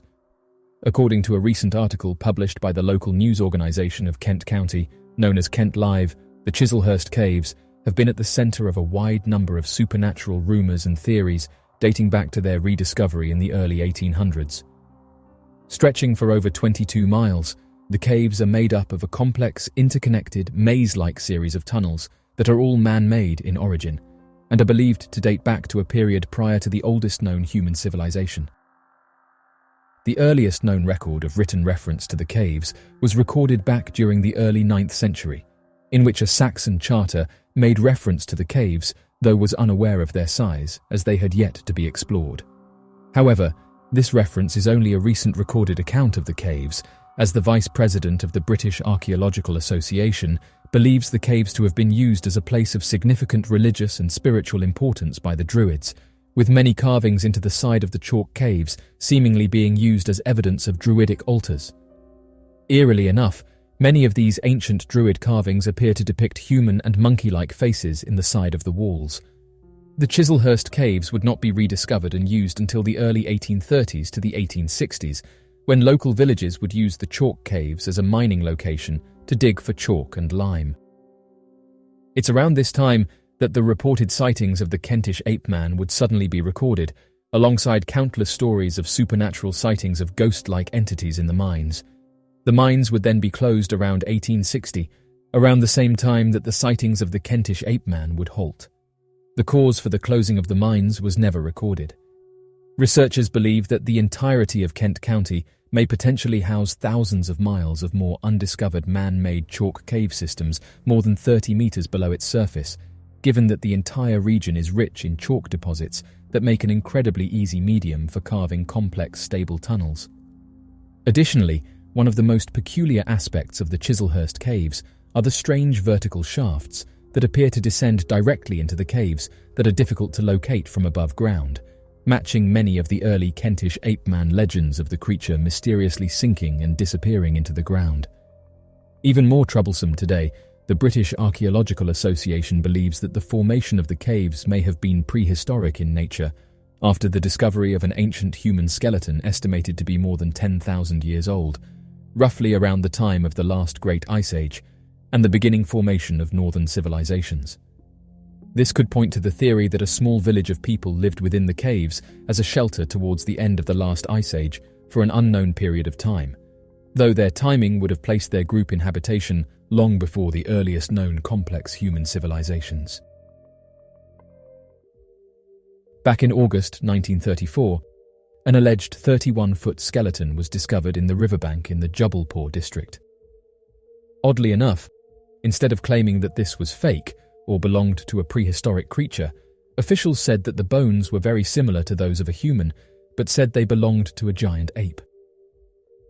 After this discovery was made, very little information was released about the finding, and during the same time, archaeologists in America were allegedly finding large bones that they also claimed belonged to large humans. The current whereabouts of the bones that were found in India remains a mystery, along with the 31-foot ape they said that this belonged to. Human history keeps being pushed back. Archaeologists have found it difficult to quantify exactly how much of human history has been lost, as there are many factors that can contribute to the loss of historical information. In some cases, historical records may have been intentionally destroyed or lost over time due to natural disasters, wars, or other catastrophic events. In other cases, historical records may simply have decayed or been lost due to neglect or a lack of preservation efforts. One example of significant historical loss is the Library of Alexandria, which was one of the largest and most significant libraries of the ancient world. The library is believed to have housed hundreds of thousands of scrolls and manuscripts, many of which were unique and irreplaceable. However, the library was destroyed in a series of fires, the causes of which are still debated by historians. As a result, much of the knowledge contained within the library was lost forever. Other examples of historical loss include the destruction of important cultural sites and artifacts during conflict, the decay and erosion of ancient structures and buildings over time, and the loss of cultural traditions and knowledge due to cultural assimilation or extinction. Estimates suggest that more than 99% of human history has been lost to time, with only the last few thousand years documented in written and archaeological records. The earliest known evidence of anatomically modern humans dates back around 300,000 years, but we have very little information about how those people lived or what they believed. Even for more recent periods, there are significant gaps in our knowledge. For example, we have relatively little information about the lives of ordinary people throughout much of history, as most records were produced by elites and focused on the lives of the wealthy and powerful. Additionally, many historical records have been lost or destroyed over time, either through natural disasters or deliberate efforts to suppress certain types of information. The oldest artifacts relating to humans that have been found are stone tools, which were made by hominids, ancestors of humans, as far back as 3.3 million years ago.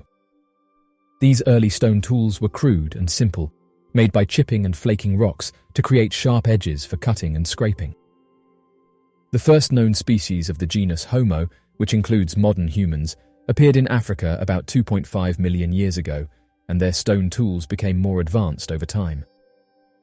The oldest known Homo habilis tools date back to about 2.3 million years ago, while the more advanced Acheulean tool tradition, which involved the creation of hand axes and cleavers, emerged about 1.7 million years ago. The earliest known evidence of human language comes from the Homo heidelbergensis species, which lived in Africa and Europe between 700,000 and 200,000 years ago.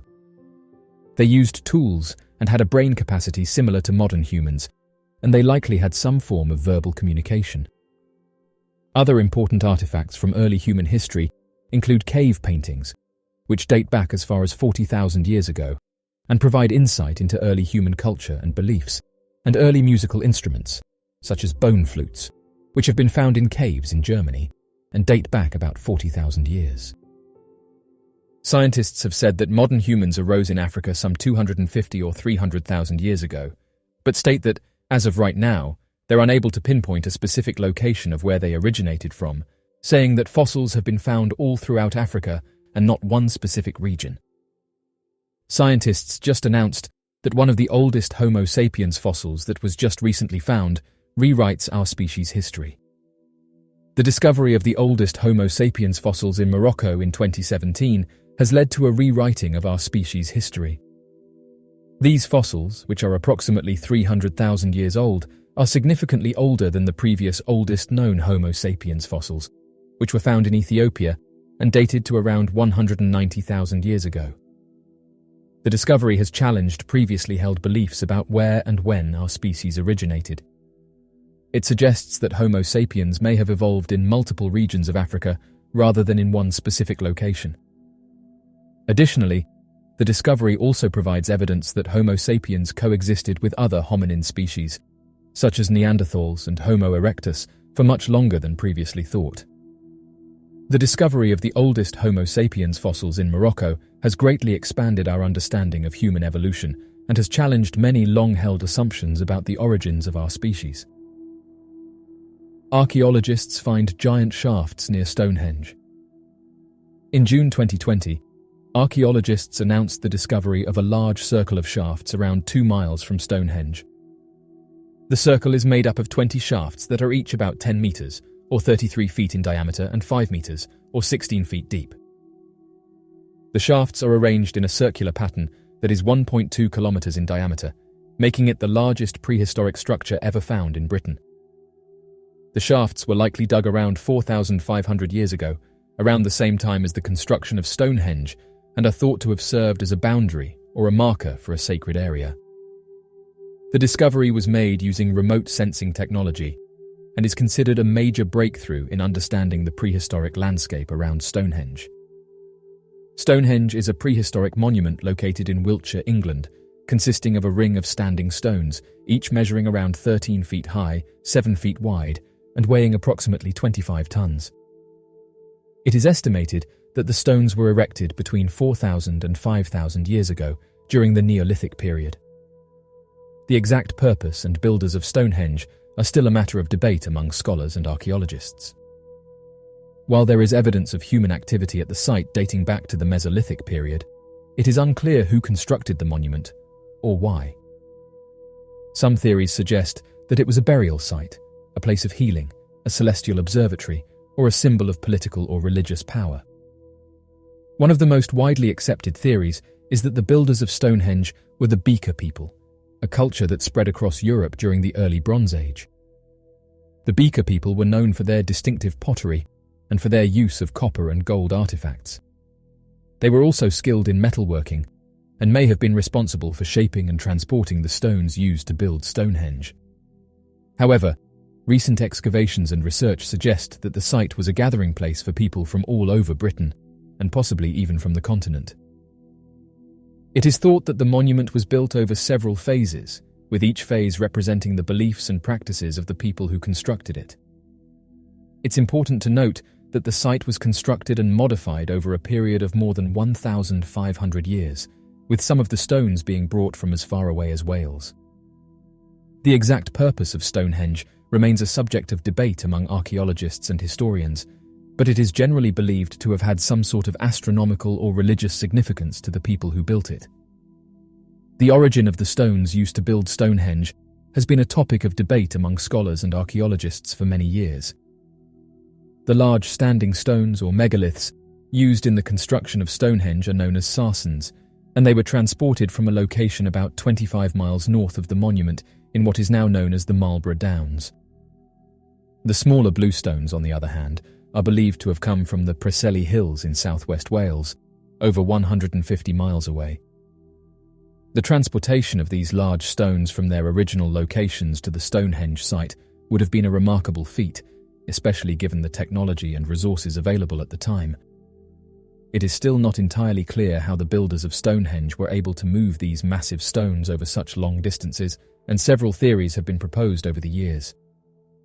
Some experts believe that the builders used a combination of ropes, rollers, and sledges to move the stones, while others have suggested that they were transported via river networks. Why did the Anasazi civilization vanish? The Anasazi civilization, also known as the ancient Pueblo people, were an indigenous group who lived in the southwestern region of the United States, including present-day Arizona, Colorado, New Mexico, and Utah. The Anasazi are known for their elaborate cliff dwellings, intricate pottery, and advanced agricultural techniques. Despite their impressive achievements, the Anasazi civilization is also known for its mysterious disappearance. While it is difficult to determine exactly what happened to the Anasazi, there are several theories as to why they vanished. One theory is that the Anasazi may have been impacted by a long-term drought that lasted for several decades. The region where the Anasazi lived was already known for its arid climate, and a prolonged drought would have made it difficult for the Anasazi to grow crops and sustain their way of life. This theory is supported by evidence of crop failures and the abandonment of many Anasazi settlements during the same time period. Another theory is that the Anasazi were impacted by internal conflicts or external attacks from neighboring tribes. Evidence of violence and fortifications at some Anasazi settlements suggest that they may have faced threats from other groups in the region. Finally, some researchers suggest that the Anasazi may have faced environmental challenges beyond their control, such as changes in the local climate or natural disasters like floods or wildfires. As of right now, there is no consensus on what specifically led to the Anasazi's disappearance, and only theories have been put forward to explain why they mysteriously vanished. The Lady Loverbond. The Lady Loverbond was a three-masted wooden schooner that was built in 1784 in England. On February 13, 1748, the Lady Loverbond set sail from London on a voyage to Portugal. According to legend, the captain of the ship, Simon Reed, was in love with a woman who was engaged to be married to another man. The woman was a passenger on the ship, and it is said that the jealous crew caused the ship to crash on purpose, causing the passing of everyone on board, including the captain and his lover. The ship was never seen again, and it was assumed that it had been lost at sea. However, in 1798, 50 years after the ship's disappearance, a ship was discovered off the coast of South Africa that was identified as the Lady Loverbond. The ship was found to be in perfect condition, with the sails neatly furled, the crew's personal belongings still on board, and a table set for a romantic dinner. There were no signs of a struggle or any indication of what had happened to the crew. Theories about what caused the Lady Loverbond's disappearance range from piracy to bad weather, but the most popular theory is that the ship was intentionally wrecked by the crew, possibly due to a love triangle between the captain, his lover, and another crew member. Despite the mysterious circumstances surrounding the ship's disappearance, the story of the Lady Loverbond has become a popular legend and has been the subject of many books, plays, and films. The Orkney Mermaids. Back in 1472, after ceaseless battles spanning over several hundred years against the Norse civilization, the Scottish people went on to claim the lasting ownership of the region of Orkney, a group of 70 stunningly beautiful islands that hold a rich history of inhabitation for more than 8,000 years. However, since the dawn of this strained ownership, Scotland has seen its own fair share of odd, detailed reports describing strange aquatic humanoid creatures nearing the shores of the Orkney Islands. Although there are too many stories to tell surrounding the mermaids of Orkney over several centuries, the most well-known sighting of the Orkney mermaids is that of the 1890 Newark Bay sighting that took place off the shore of the easternmost peninsula of the mainland island, known as Deerness. Later referred to as the Deerness mermaid, the aquatic humanoid creature was the conjecture of more than several hundred sightings, made by both visitors and locals to the island. However, unlike common mermaid tales, the Deerness mermaid was described as being a terrifying creature to look at. Reports claimed that the creature was estimated to be more than 7 feet in length from the top of the head to the tail and had a long black head with a torso that was pale white in color, similar to that of other reported mermaids that have been encountered and witnessed across the world. Its most terrifying features were its elongated arms, with reports claiming to have seen the creature clawing up on rocks or moving in long dramatic waving motions as if begging people to enter the water alongside the creature. Sightings of the Deerness mermaid would continue for the following years, with claims that the creature would return in the summer months and disappear during the winter months. It was due to these repetitive sightings that the popularity of the creature grew, with visitors taking trips to the mainland Orkney Island in the hopes of spotting the mermaid for themselves. Although random mermaid sightings around the shores of the Orkney Islands have persisted even up until the modern day, the last known continued sighting of the Deerness mermaid is believed to have been made back in 1893, with the creature fitting the exact description of the Deerness mermaid never reported or seen again thereafter. The shadow humanoid of Netley Castle. Located in the south of England is Netley Castle, and oddly enough, visitors have long reported encountering a mysterious humanoid. Those who've seen it have described it as looking like a shadow, and that sometimes while being inside the castle, they get the feeling that they're being watched. This has led to amateur researchers heading into the castle in the hopes of capturing it on film, and although misty black humanoids have been caught, those who've investigated the phenomena are still no closer to understanding what this is and why it seems to haunt the castle. Interestingly, this isn't the first time that a shadow entity has been encountered, and paranormal researchers have said that they're well known to those who study the phenomena. Shadow people are a paranormal phenomenon that involves the sighting of dark humanoid shapes that appear to have a distinct form, but lack details such as facial features or clothing. These entities are often described as being two-dimensional, silhouetted shapes, and may appear as a solid black figure or a misty, translucent form. Reports of shadow people have been around for centuries and have been documented in many cultures and religions around the world. Some believe that shadow people are supernatural entities, while others suggest they may be the result of sleep paralysis or hallucinations. There are several theories as to the nature of shadow people. Some believe they are ghosts or spirits, while others think they could be interdimensional beings. In physics and mathematics, a dimension is a measure of the space that something exists in. In classical physics, there are 3 dimensions of space and 1 dimension of time, which together form the fabric of space-time. In theoretical physics, the concept of multidimension refers to the existence of more than 3 dimensions of space. This idea was first proposed by mathematician Theodore Kaluza in 1919, who suggested that there could be an additional dimension of space that was too small to be detected by our senses. The idea was later expanded upon by physicist Oscar Klein, who proposed that the extra dimension was curled up into a tiny circle or loop, similar to a piece of string that has been wound up into a tight coil. The idea of extra dimensions is a key concept in various areas of physics, including string theory and quantum mechanics. Some theories propose the existence of as many as 11 dimensions, each of which would have different properties and interact with each other in complex ways. Some paranormal investigators believe that shadow people may be the result of negative energy or psychic residue left behind by traumatic events or emotional turmoil.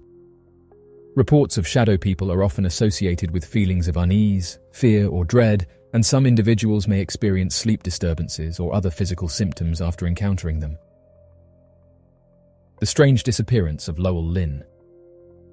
During the 31st of November, back in 1957, a 23-year-old man by the name of Lowell Lynn would suddenly vanish during a short vacation with a friend. The 2 men had been visiting the slopes of Mount Rainier National Park, located in the state of Washington, to enjoy a few hours of hiking and snowboarding when they were suddenly struck by tragedy. Many aspects of Lowell's disappearance seemed more than just peculiar in nature and left many wondering if a far more devious event took place that would lead to the sudden disappearance. When re-examining the life and mysterious vanishing of Lowell Lynn, in comparison to many of the other disappearances that took place on the slopes of Mount Rainier, a bizarre series of coincidences appear to become apparent. According to the official missing persons report of Lowell Lynn and close family members and friends, Lowell Lynn was considered an exceptional student, far surpassing his peers and personal family expectations. By the age of 22, Lowell had graduated from the University of Minnesota with a bachelor's degree in engineering and had already begun working for one of the top aeronautic companies in the world. After a successful interview with Boeing, Lowell would soon move to Seattle, Washington, to begin work on classified materials and advanced aircraft. During May of 1957, Lowell would leave his family and friends behind and live in the heart of the city. Unfortunately for Mr. Lynn, during his childhood, he had grown quite accustomed to adventuring out in the surrounding woods and untamed wilderness of Minnesota, and the quick transition to his new city life would force him to abandon many of the activities he had once enjoyed. Fed up with many of the day-to-day stresses of his job working for Boeing, Lowell Lynn would quickly make friends in the city who shared his love with the outdoors and begin making plans to visit Washington's famous Mount Rainier National Park. After only a few weeks, Lowell would buddy up with another young man around his age by the name of Harry Holcomb, with the two planning several months in advance to visit the snowy slopes of Mount Rainier during the early winter, with plans to hike up the mountain in snowshoes and then ski down the mountain's cleared and designated safe ski slopes. Due to their months of planning, the two experienced outdoorsmen would take a series of precautions, including watching weather satellite data to know when they should travel on the slope and how long they should be out there before temperatures got too cold. After buying the appropriate gear to stay warm and ensure a smooth ride down the slope, on the 31st of November, the two men would journey to Mount Rainier and spend the next few hours hiking up the mountain's slope in their high-grip snowshoes. The official report from Harry Holcomb would claim that the two men began their hike at around 7 in the morning from the Paradise Inn starting point, which was already at an elevation of about 5,500 feet. The exact plan was to utilize their high-grip snowshoes until they reached the 7,500-foot elevation point, at which time they would place the skis on their feet and journey down the mountainside back to where they had parked their car on a designated ski track. Once at the top of the mountain, the two men departed from the slope at around the same time, with Harry Holcomb later telling investigators that he knew Lowell was close to him until about the halfway point. As he was skiing, Harry claimed to have had a very strange feeling and so stopped his descent at around the 6,500-foot level near Panorama Point. Once stopped, Harry immediately noticed that Lowell was no longer around and seemed to have completely disappeared from the area. After waiting for a couple of minutes, Harry resumed his descent, believing that perhaps Lowell had already passed him without knowing and was closer to their descent point. Oddly enough, this strange feeling continued, and Harry Holcomb would later tell investigators that he had felt incredibly confused by the events that took place. Feeling nervous and disoriented, Harry would stop his descent back where the two men had begun their hike, at around the 5,500-foot elevation mark at the Paradise Inn. After waiting almost an hour for Lowell to reappear, Harry grew nervous at the quickly deteriorating weather conditions. The men were aware that over the next few days, a storm was expected to arrive in the area with high probability, and so selected a day that they knew would be clear for more than their allotted hiking time. Unfortunately, Lowell's disappearance lasted longer than either man had expected. Without hesitating any longer, Harry Holcomb contacted the local National Park Service members and alerted them that his friend Lowell Lynn had mysteriously vanished while descending the peak together. At around this point, details around the investigation would become far more peculiar, when it became apparent that many of the facts surrounding Lowell Lynn's disappearance seemed to become purposefully muffled. Originally, the National Park Service claimed to local news outlets that Lowell Lynn had disappeared due to a sudden snowstorm in the area. However, the truth was that Lowell Lynn had disappeared on a scheduled clear day for the park, and after spending the entire first day searching for Lynn, the National Park Service and search and rescue volunteers were unable to find any sign of Lowell.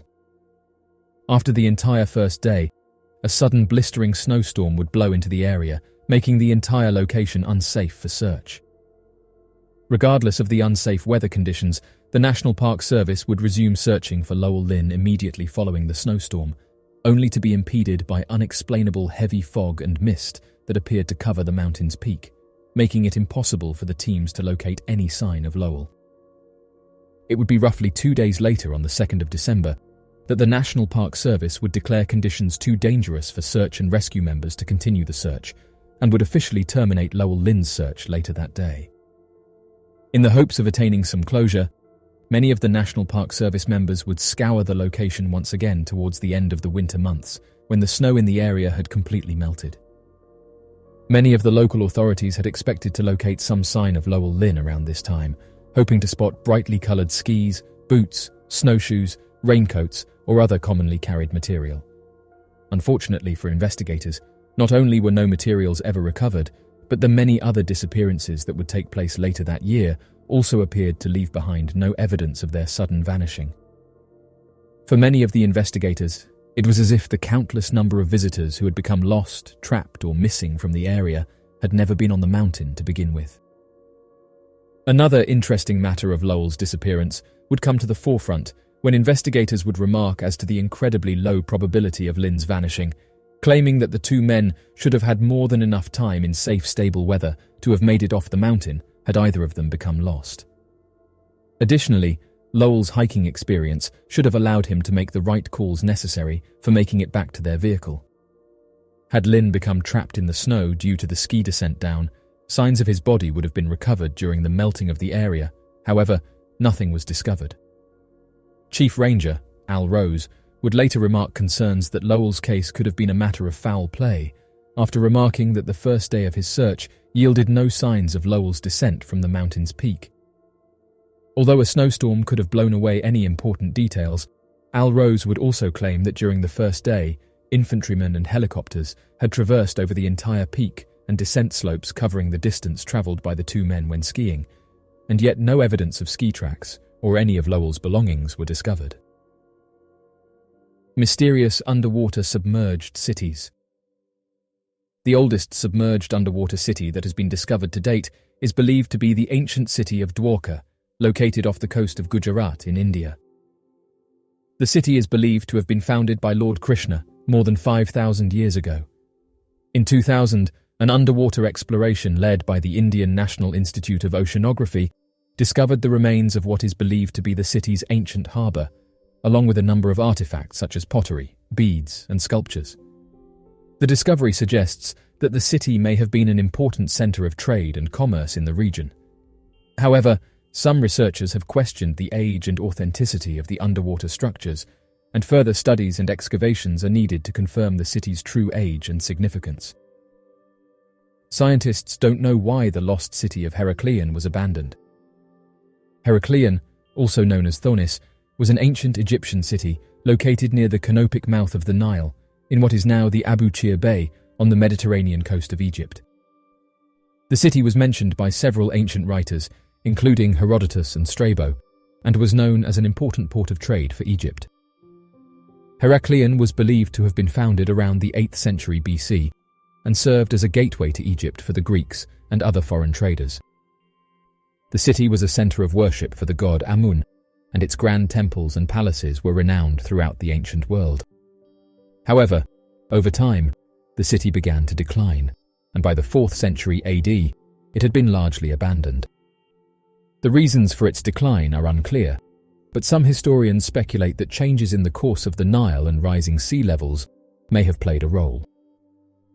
For centuries, Heraklion remained lost to history, and its exact location was a mystery. It was not until the late 20th century that underwater archaeologists began to search for the lost city, using sonar and other advanced technologies to map the seafloor. In 2000, a team of French underwater archaeologists, led by Frank Godiot, discovered the ruins of Heraklion, buried under several meters of sediment and mud on the seafloor. The discovery was a major breakthrough in the field of underwater archaeology, and the team spent the next several years excavating the site and uncovering its secrets. Among the treasures that the team discovered were the remains of grand temples and palaces, colossal statues, and countless smaller artifacts such as jewelry, coins, and pottery. These artifacts provided a wealth of information about life in ancient Egypt and the interactions between the Egyptians and the Greeks. The discovery of Heraclean has shed new light on the history of ancient Egypt and the Mediterranean world, and it remains one of the most significant archaeological finds of the modern era. The mystery of Bimini Road. Bimini Road, also known as the Bimini Wall, is a linear rock formation located off the coast of Bimini in the Bahamas. The formation consists of rectangular limestone blocks arranged in a straight line, which some people believe to be a remnant of an ancient road or wall constructed by an unknown civilization. The Bimini Road was discovered in the 1930s by a pilot named Richard J. Gross, who noticed the unusual stone formations while flying over the area. Over the years, the site has been explored by archaeologists, geologists, and other researchers, with some suggesting that the blocks may have been part of a breakwater, pier, or jetty used by ancient mariners. One of the most controversial theories about the road is that it is evidence of a lost civilization, such as the mythical city of Atlantis. However, this theory has been largely discredited by mainstream archaeologists and historians who argue that the formation is a natural geological feature known as beach rock. Despite the controversy surrounding the Bimini Road, it remains a popular site for divers and tourists who come to explore the underwater formations and speculate about their origins. Despite the vastness of the oceans, humans have made significant progress in exploring and mapping them. However, only a small percentage of the ocean has been explored and mapped in detail. The exact percentage of the ocean that has been explored is difficult to determine, as it depends on the level of detail considered. In terms of surface area, the ocean covers approximately 71% of the Earth's surface, and as of 2021, it is estimated that less than 20% of the ocean has been mapped to a level of detail useful for scientific research. This means that a large portion of the ocean remains unexplored and unmapped, and there is still much to be discovered about the mysteries of the deep sea. Perhaps one of the most long-standing legends in all of recorded history and arguably the most popular tale of advanced ancient civilizations in modern-day culture, the lost city of Atlantis is one unexplained mystery that has stood the test of time. Atlantis' popularity is not limited to its philosophical roots, at least in relation to its not-so-recent adaptation as the home of the famous comic book hero Aquaman. It is so popular, in fact, that it even has its own dedicated field of study within the realm of pseudo-history, Atlantology, accompanied by a research database known as Atlantopedia. Recorded history presents to us this story in the time of the ancient Greeks, via one of the most prolific philosophic writers, Plato. Atlantis is first introduced in his stories the Timaeus and the Critias, respectively. In Timaeus, the character Critias tells Socrates a story. In this story, the character Solon, a real-life ancestor of Plato, makes the long journey to Egypt. He engages in conversation with an Egyptian priest regarding the topic of ancient history. The priest is unimpressed with Solon's stories, so he decides to educate him with a historical tale unknown to the Greeks at that time. In a summary of this tale, an Egyptian elder tells Solon about the ideal state of Athens at a time long before the Athenians' own recorded history of themselves. He described Athens at this time as excelling in all pursuits of knowledge, living virtuously and practicing moderation. He tells how a powerful nation called Atlantis attempted to overtake surrounding civilizations, including Egypt, but the Athenians were the ones who put a stop to them. Immediately following their defeat, cataclysmic floods and earthquakes swallowed up the continent of Atlantis, covering it with a muddy terrain, making it impossible to navigate the seas where the continent once stood. In the Critias, Plato writes an even more detailed description of Atlantis. Atlantis was founded by Poseidon, who fell in love with a human woman known as Cleito. Together they had 5 sets of twins, whom of which eventually came to develop and rule over the 10 different provinces of Atlantis. It is believed that as time passed, these rulers slowly divided up portions of this fabled land in order to create a legacy between each family. The Atlanteans grew to be an advanced civilization for its time, far ahead of all other civilizations surrounding it. They were known to be much more developed in maritime navigation, city infrastructure, militaristic pursuits, and even agriculture. The actual city of Atlantis is known to have been a main citadel in the center, surrounded by 6 concentric rings, 3 of water and 3 of land. In the dialogue, Plato described the city of Atlantis as being 50 stades from the sea, which translates to just under 6 miles. Atlantis was connected to the sea via a canal, which was 300 feet wide and 100 feet deep, and ended at a harbour near the settlement. The actual continent of Atlantis was explained by Plato as being larger than Asia and Libya combined, with the plains surrounding the city being approximately 230 miles wide and 345 miles long, and with a large range of mountains at the northern end of the continent and smaller mountains surrounding the rest of the center plains. The entire continent was described as being rich in soil, plant, and animal life, elephants included, and having reasonable temperatures for sustaining these forms of life. Throughout the dialogue, Plato does not cease to chronicle aspects of Atlantis down to the finest details. He speaks of the main palace in the center of the city, elegant bathhouses, temples, statues of gold and silver, gardens, aqueducts, cisterns for storing water, housing for both people and animals, guardhouses, and even racetracks. Bulls were worshipped and viewed as divine in the city of Atlantis, and roamed the streets freely. Plato then goes on to describe other settlements of people in the surrounding areas of the continent, but simply labels them as wealthy farmers and country folk. Plato explains the military setup by the city of Atlantis. He goes into great detail about the various roles filled by members of the ancient city and its hierarchy, all the way from king down to citizen. Towards the center of the Timaeus dialogue, Plato writes about the Atlanteans becoming complacent in their human nature, becoming corrupted by greed and losing sight of nobility. At the end of the Critias, he writes that Zeus plans retribution for these actions, and then the dialogue abruptly ends. Like the majority of Plato's literary works, many scholars view Timaeus and Critias as fictional stories meant to relay a metaphorical message, while others view it as an actual historical account of real events that took place. Solon really was an ancestor of Plato and could have actually visited Egypt and learned of Atlantis, and then passed down the story to Plato. One argument that supports the once existing Atlantis is the amount of detail Plato used when describing this ancient civilization. Why put so much effort into describing the most minute of details just to communicate a metaphor? From the measurements of the continent as a whole down to the depth and width of the canals and concentric circles in the city, Plato filled Critias with sensible details about a place that may have existed, and possibly may still exist. It is not unlikely that Plato could have taken a true story that has a rightful place in recorded history and expanded upon it with an artistic approach to better execute his metaphors. Many Atlantologists that specialize in flood history recorded by ancient Egyptians, Mesoamericans, and even some European cultures also believe that Plato was describing real historical events that took place.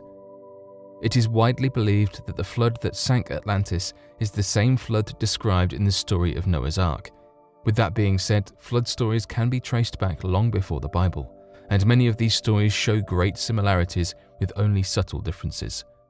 So this begs the question, why do so many cultures have similar stories about floods? One theory is that these floods actually took place sometime around the end of the last ice age. This correlates with Plato's description of the destruction of Atlantis, as told by the Egyptian elder 9,000 years before Solon went to Egypt in 600 BC. This is where scientifically proven geological findings come into play. It has been proven that approximately 11,600 years ago, the Earth did undergo massive rises in sea level. For this theory to make sense, Atlantis would have had to existed during the last ice age, and at the end of this era there may have been pole shift which led to multiple natural disasters. Some researchers have speculated that some survivors of this ancient maritime civilization may have reached out to surrounding civilizations like Egypt in Africa and the Incan and Aztec empires in South and Central America, and even as far as Babylonia and Sumer in Mesopotamia and even India. All of these cultures have stories of men appearing after a cataclysmic flood event. Thoth and Osiris in Egypt, Viracocha in Inca, Quetzalcoatl in the Aztec Empire, Vishnu in India, Oannes in Babylonia, and Enki in Sumer. Perhaps these Atlantean survivors travelled to these places, and being so advanced, they were accepted as gods and influenced each culture's history as such. One idea that supports this theory is the discovery of pyramids and pyramid-like structures in each of these areas. Perhaps the survivors spread their knowledge of pyramids and their alignment with the stars in hopes that future civilizations would gather the clues and solve this mystery. Another theory is that Atlantis was actually destroyed at the end of the Bronze Age. The explanation for this mix-up in historic timelines can be found in ancient Egyptian timekeeping. The Egyptians used both solar years as well as lunar years for keeping time. While solar years line up with 365 days a year, lunar years are measured in months. If the Egyptian elder who told Solon the story of Atlantis was speaking in terms of lunar years, meaning 9,000 months instead of years, this could have lined up with the end of the Bronze Age. Another real-world account recorded by the Egyptians that backs up this theory is known as the invasion of the Sea Peoples. During the Bronze Age collapse, an unknown group of people attacked Egypt and other parts of the eastern Mediterranean. They seemingly came out of nowhere from the Mediterranean Sea and invaded Egypt. A famous battle ensued, which is known as the Battle of the Delta. Egypt was, however, able to fend off the unknown attackers. Could it be that these attackers were in fact Atlanteans? At any rate, it could be true that they weren't attacking at all, but Egypt was simply defending by means of offense, and recorded the battle as if they were being invaded. With that being said, and with so much other evidence supporting that Atlantis was in fact a real place, where could it be hiding? The location of where Atlantis was and where its ruins could be is perhaps the most debated topic in Atlantology. Speculations for locations vary all over the world, including but not limited to the Canary and Azore Islands, the North and Irish Seas of the Atlantic, the Spartel Bank, and southern Morocco near Gibraltar, and even in the Cyprus Basin. There are many more. However, for this video we are going to stick with 3 of not only the most popular believed to be locations for Atlantis, but also some of the most factually supported. The first possible location is what is known today as Donana National Park in southwestern Andalusia, Spain. The first supporting piece of evidence for this location is in fact its geological location. Plato wrote that Atlantis was in front of or just beyond the Pillars of Heracles, which is known today as the Rock of Gibraltar. This area is also believed by some to be the ancient civilization of Tartessos. This place is mentioned several times in the Bible, but instead labelled Tarshish, and is noted as being a very wealthy civilization, rich in minerals such as gold, copper, tin, silver, and iron. These same minerals were mentioned in Plato's dialogues when describing Atlantis. Many researchers believe that Tartessos and Atlantis could in fact be the same place, but known by different names to different cultures. More supporting evidence for this location lies in the Tartessian ruins in Cantro Roano, due north of Donana Park. It is widely accepted that after the flooding, some survivors of Tartessos, Atlantis, fled north. Ruins of Cantro Roano have been discovered that somewhat resemble a scaled-down description of Plato's city of Atlantis. At the entrance of this scaled-down Atlantis lies a carving of a warrior facing 3 concentric circles. The second possible location for the lost city of Atlantis is the modern-day island of Santorini, just north of Crete. Near the end of the Bronze Age, an event known as the Thera eruption, or Minoan eruption, took place. This was a catastrophic volcanic eruption that wiped out the majority of Santorini, as well as caused damage to surrounding islands with earthquakes and tsunamis. At this time, a Minoan settlement resided on the island, who were a dominant sea power in the eastern Mediterranean. Archaeologists have found that this settlement possessed advanced engineering knowledge, including 3 to 4 story buildings, minor earthquake-safe structures, plumbing, and sewage. The Minoans were also found to worship bulls, not unlike the Atlanteans. It seems that before the Thera eruption took place, the island may have resembled the ring-like shape as described by Plato. However, this location does erase any connection with the Pillars of Heracles, if that even is the correct location of the pillars. Perhaps those survivors of the eruption fled to surrounding civilizations, which could connect Santorini to the stories of the Sea Peoples, or being accepted as gods amongst the various cultures mentioned earlier.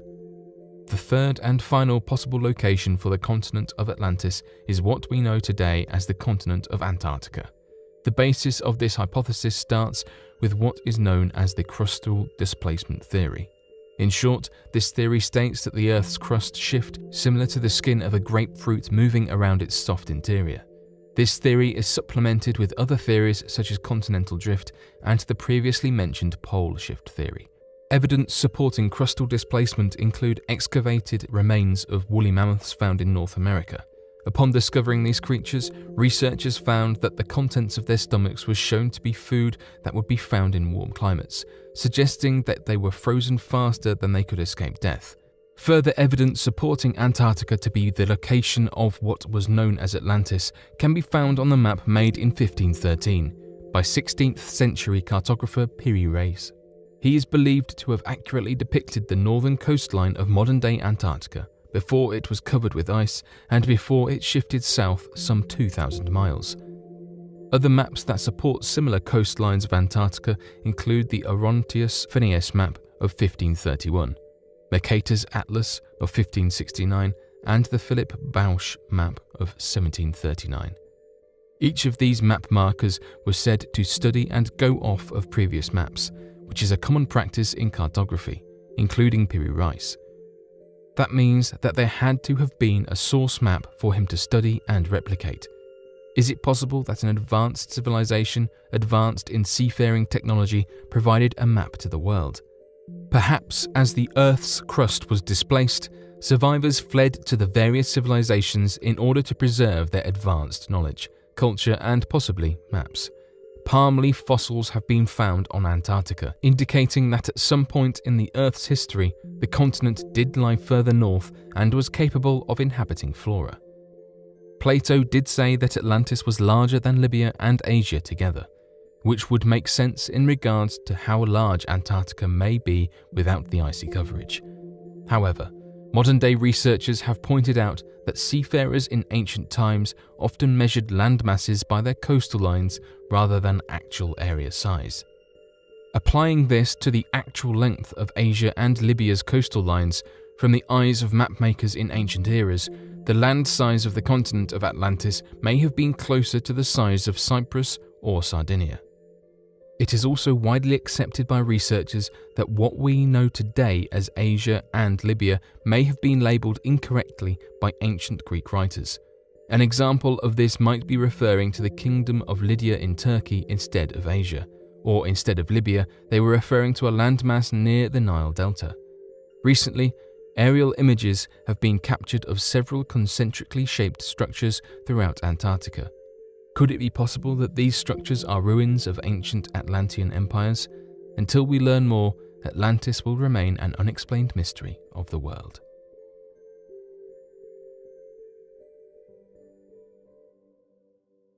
So, what do you make of these unsolved mysteries? Be sure to leave your questions and answers in the comment section below and help us to grow this community while working to solve these unexplained mysteries. Thank you for watching, and don't forget to subscribe for more videos.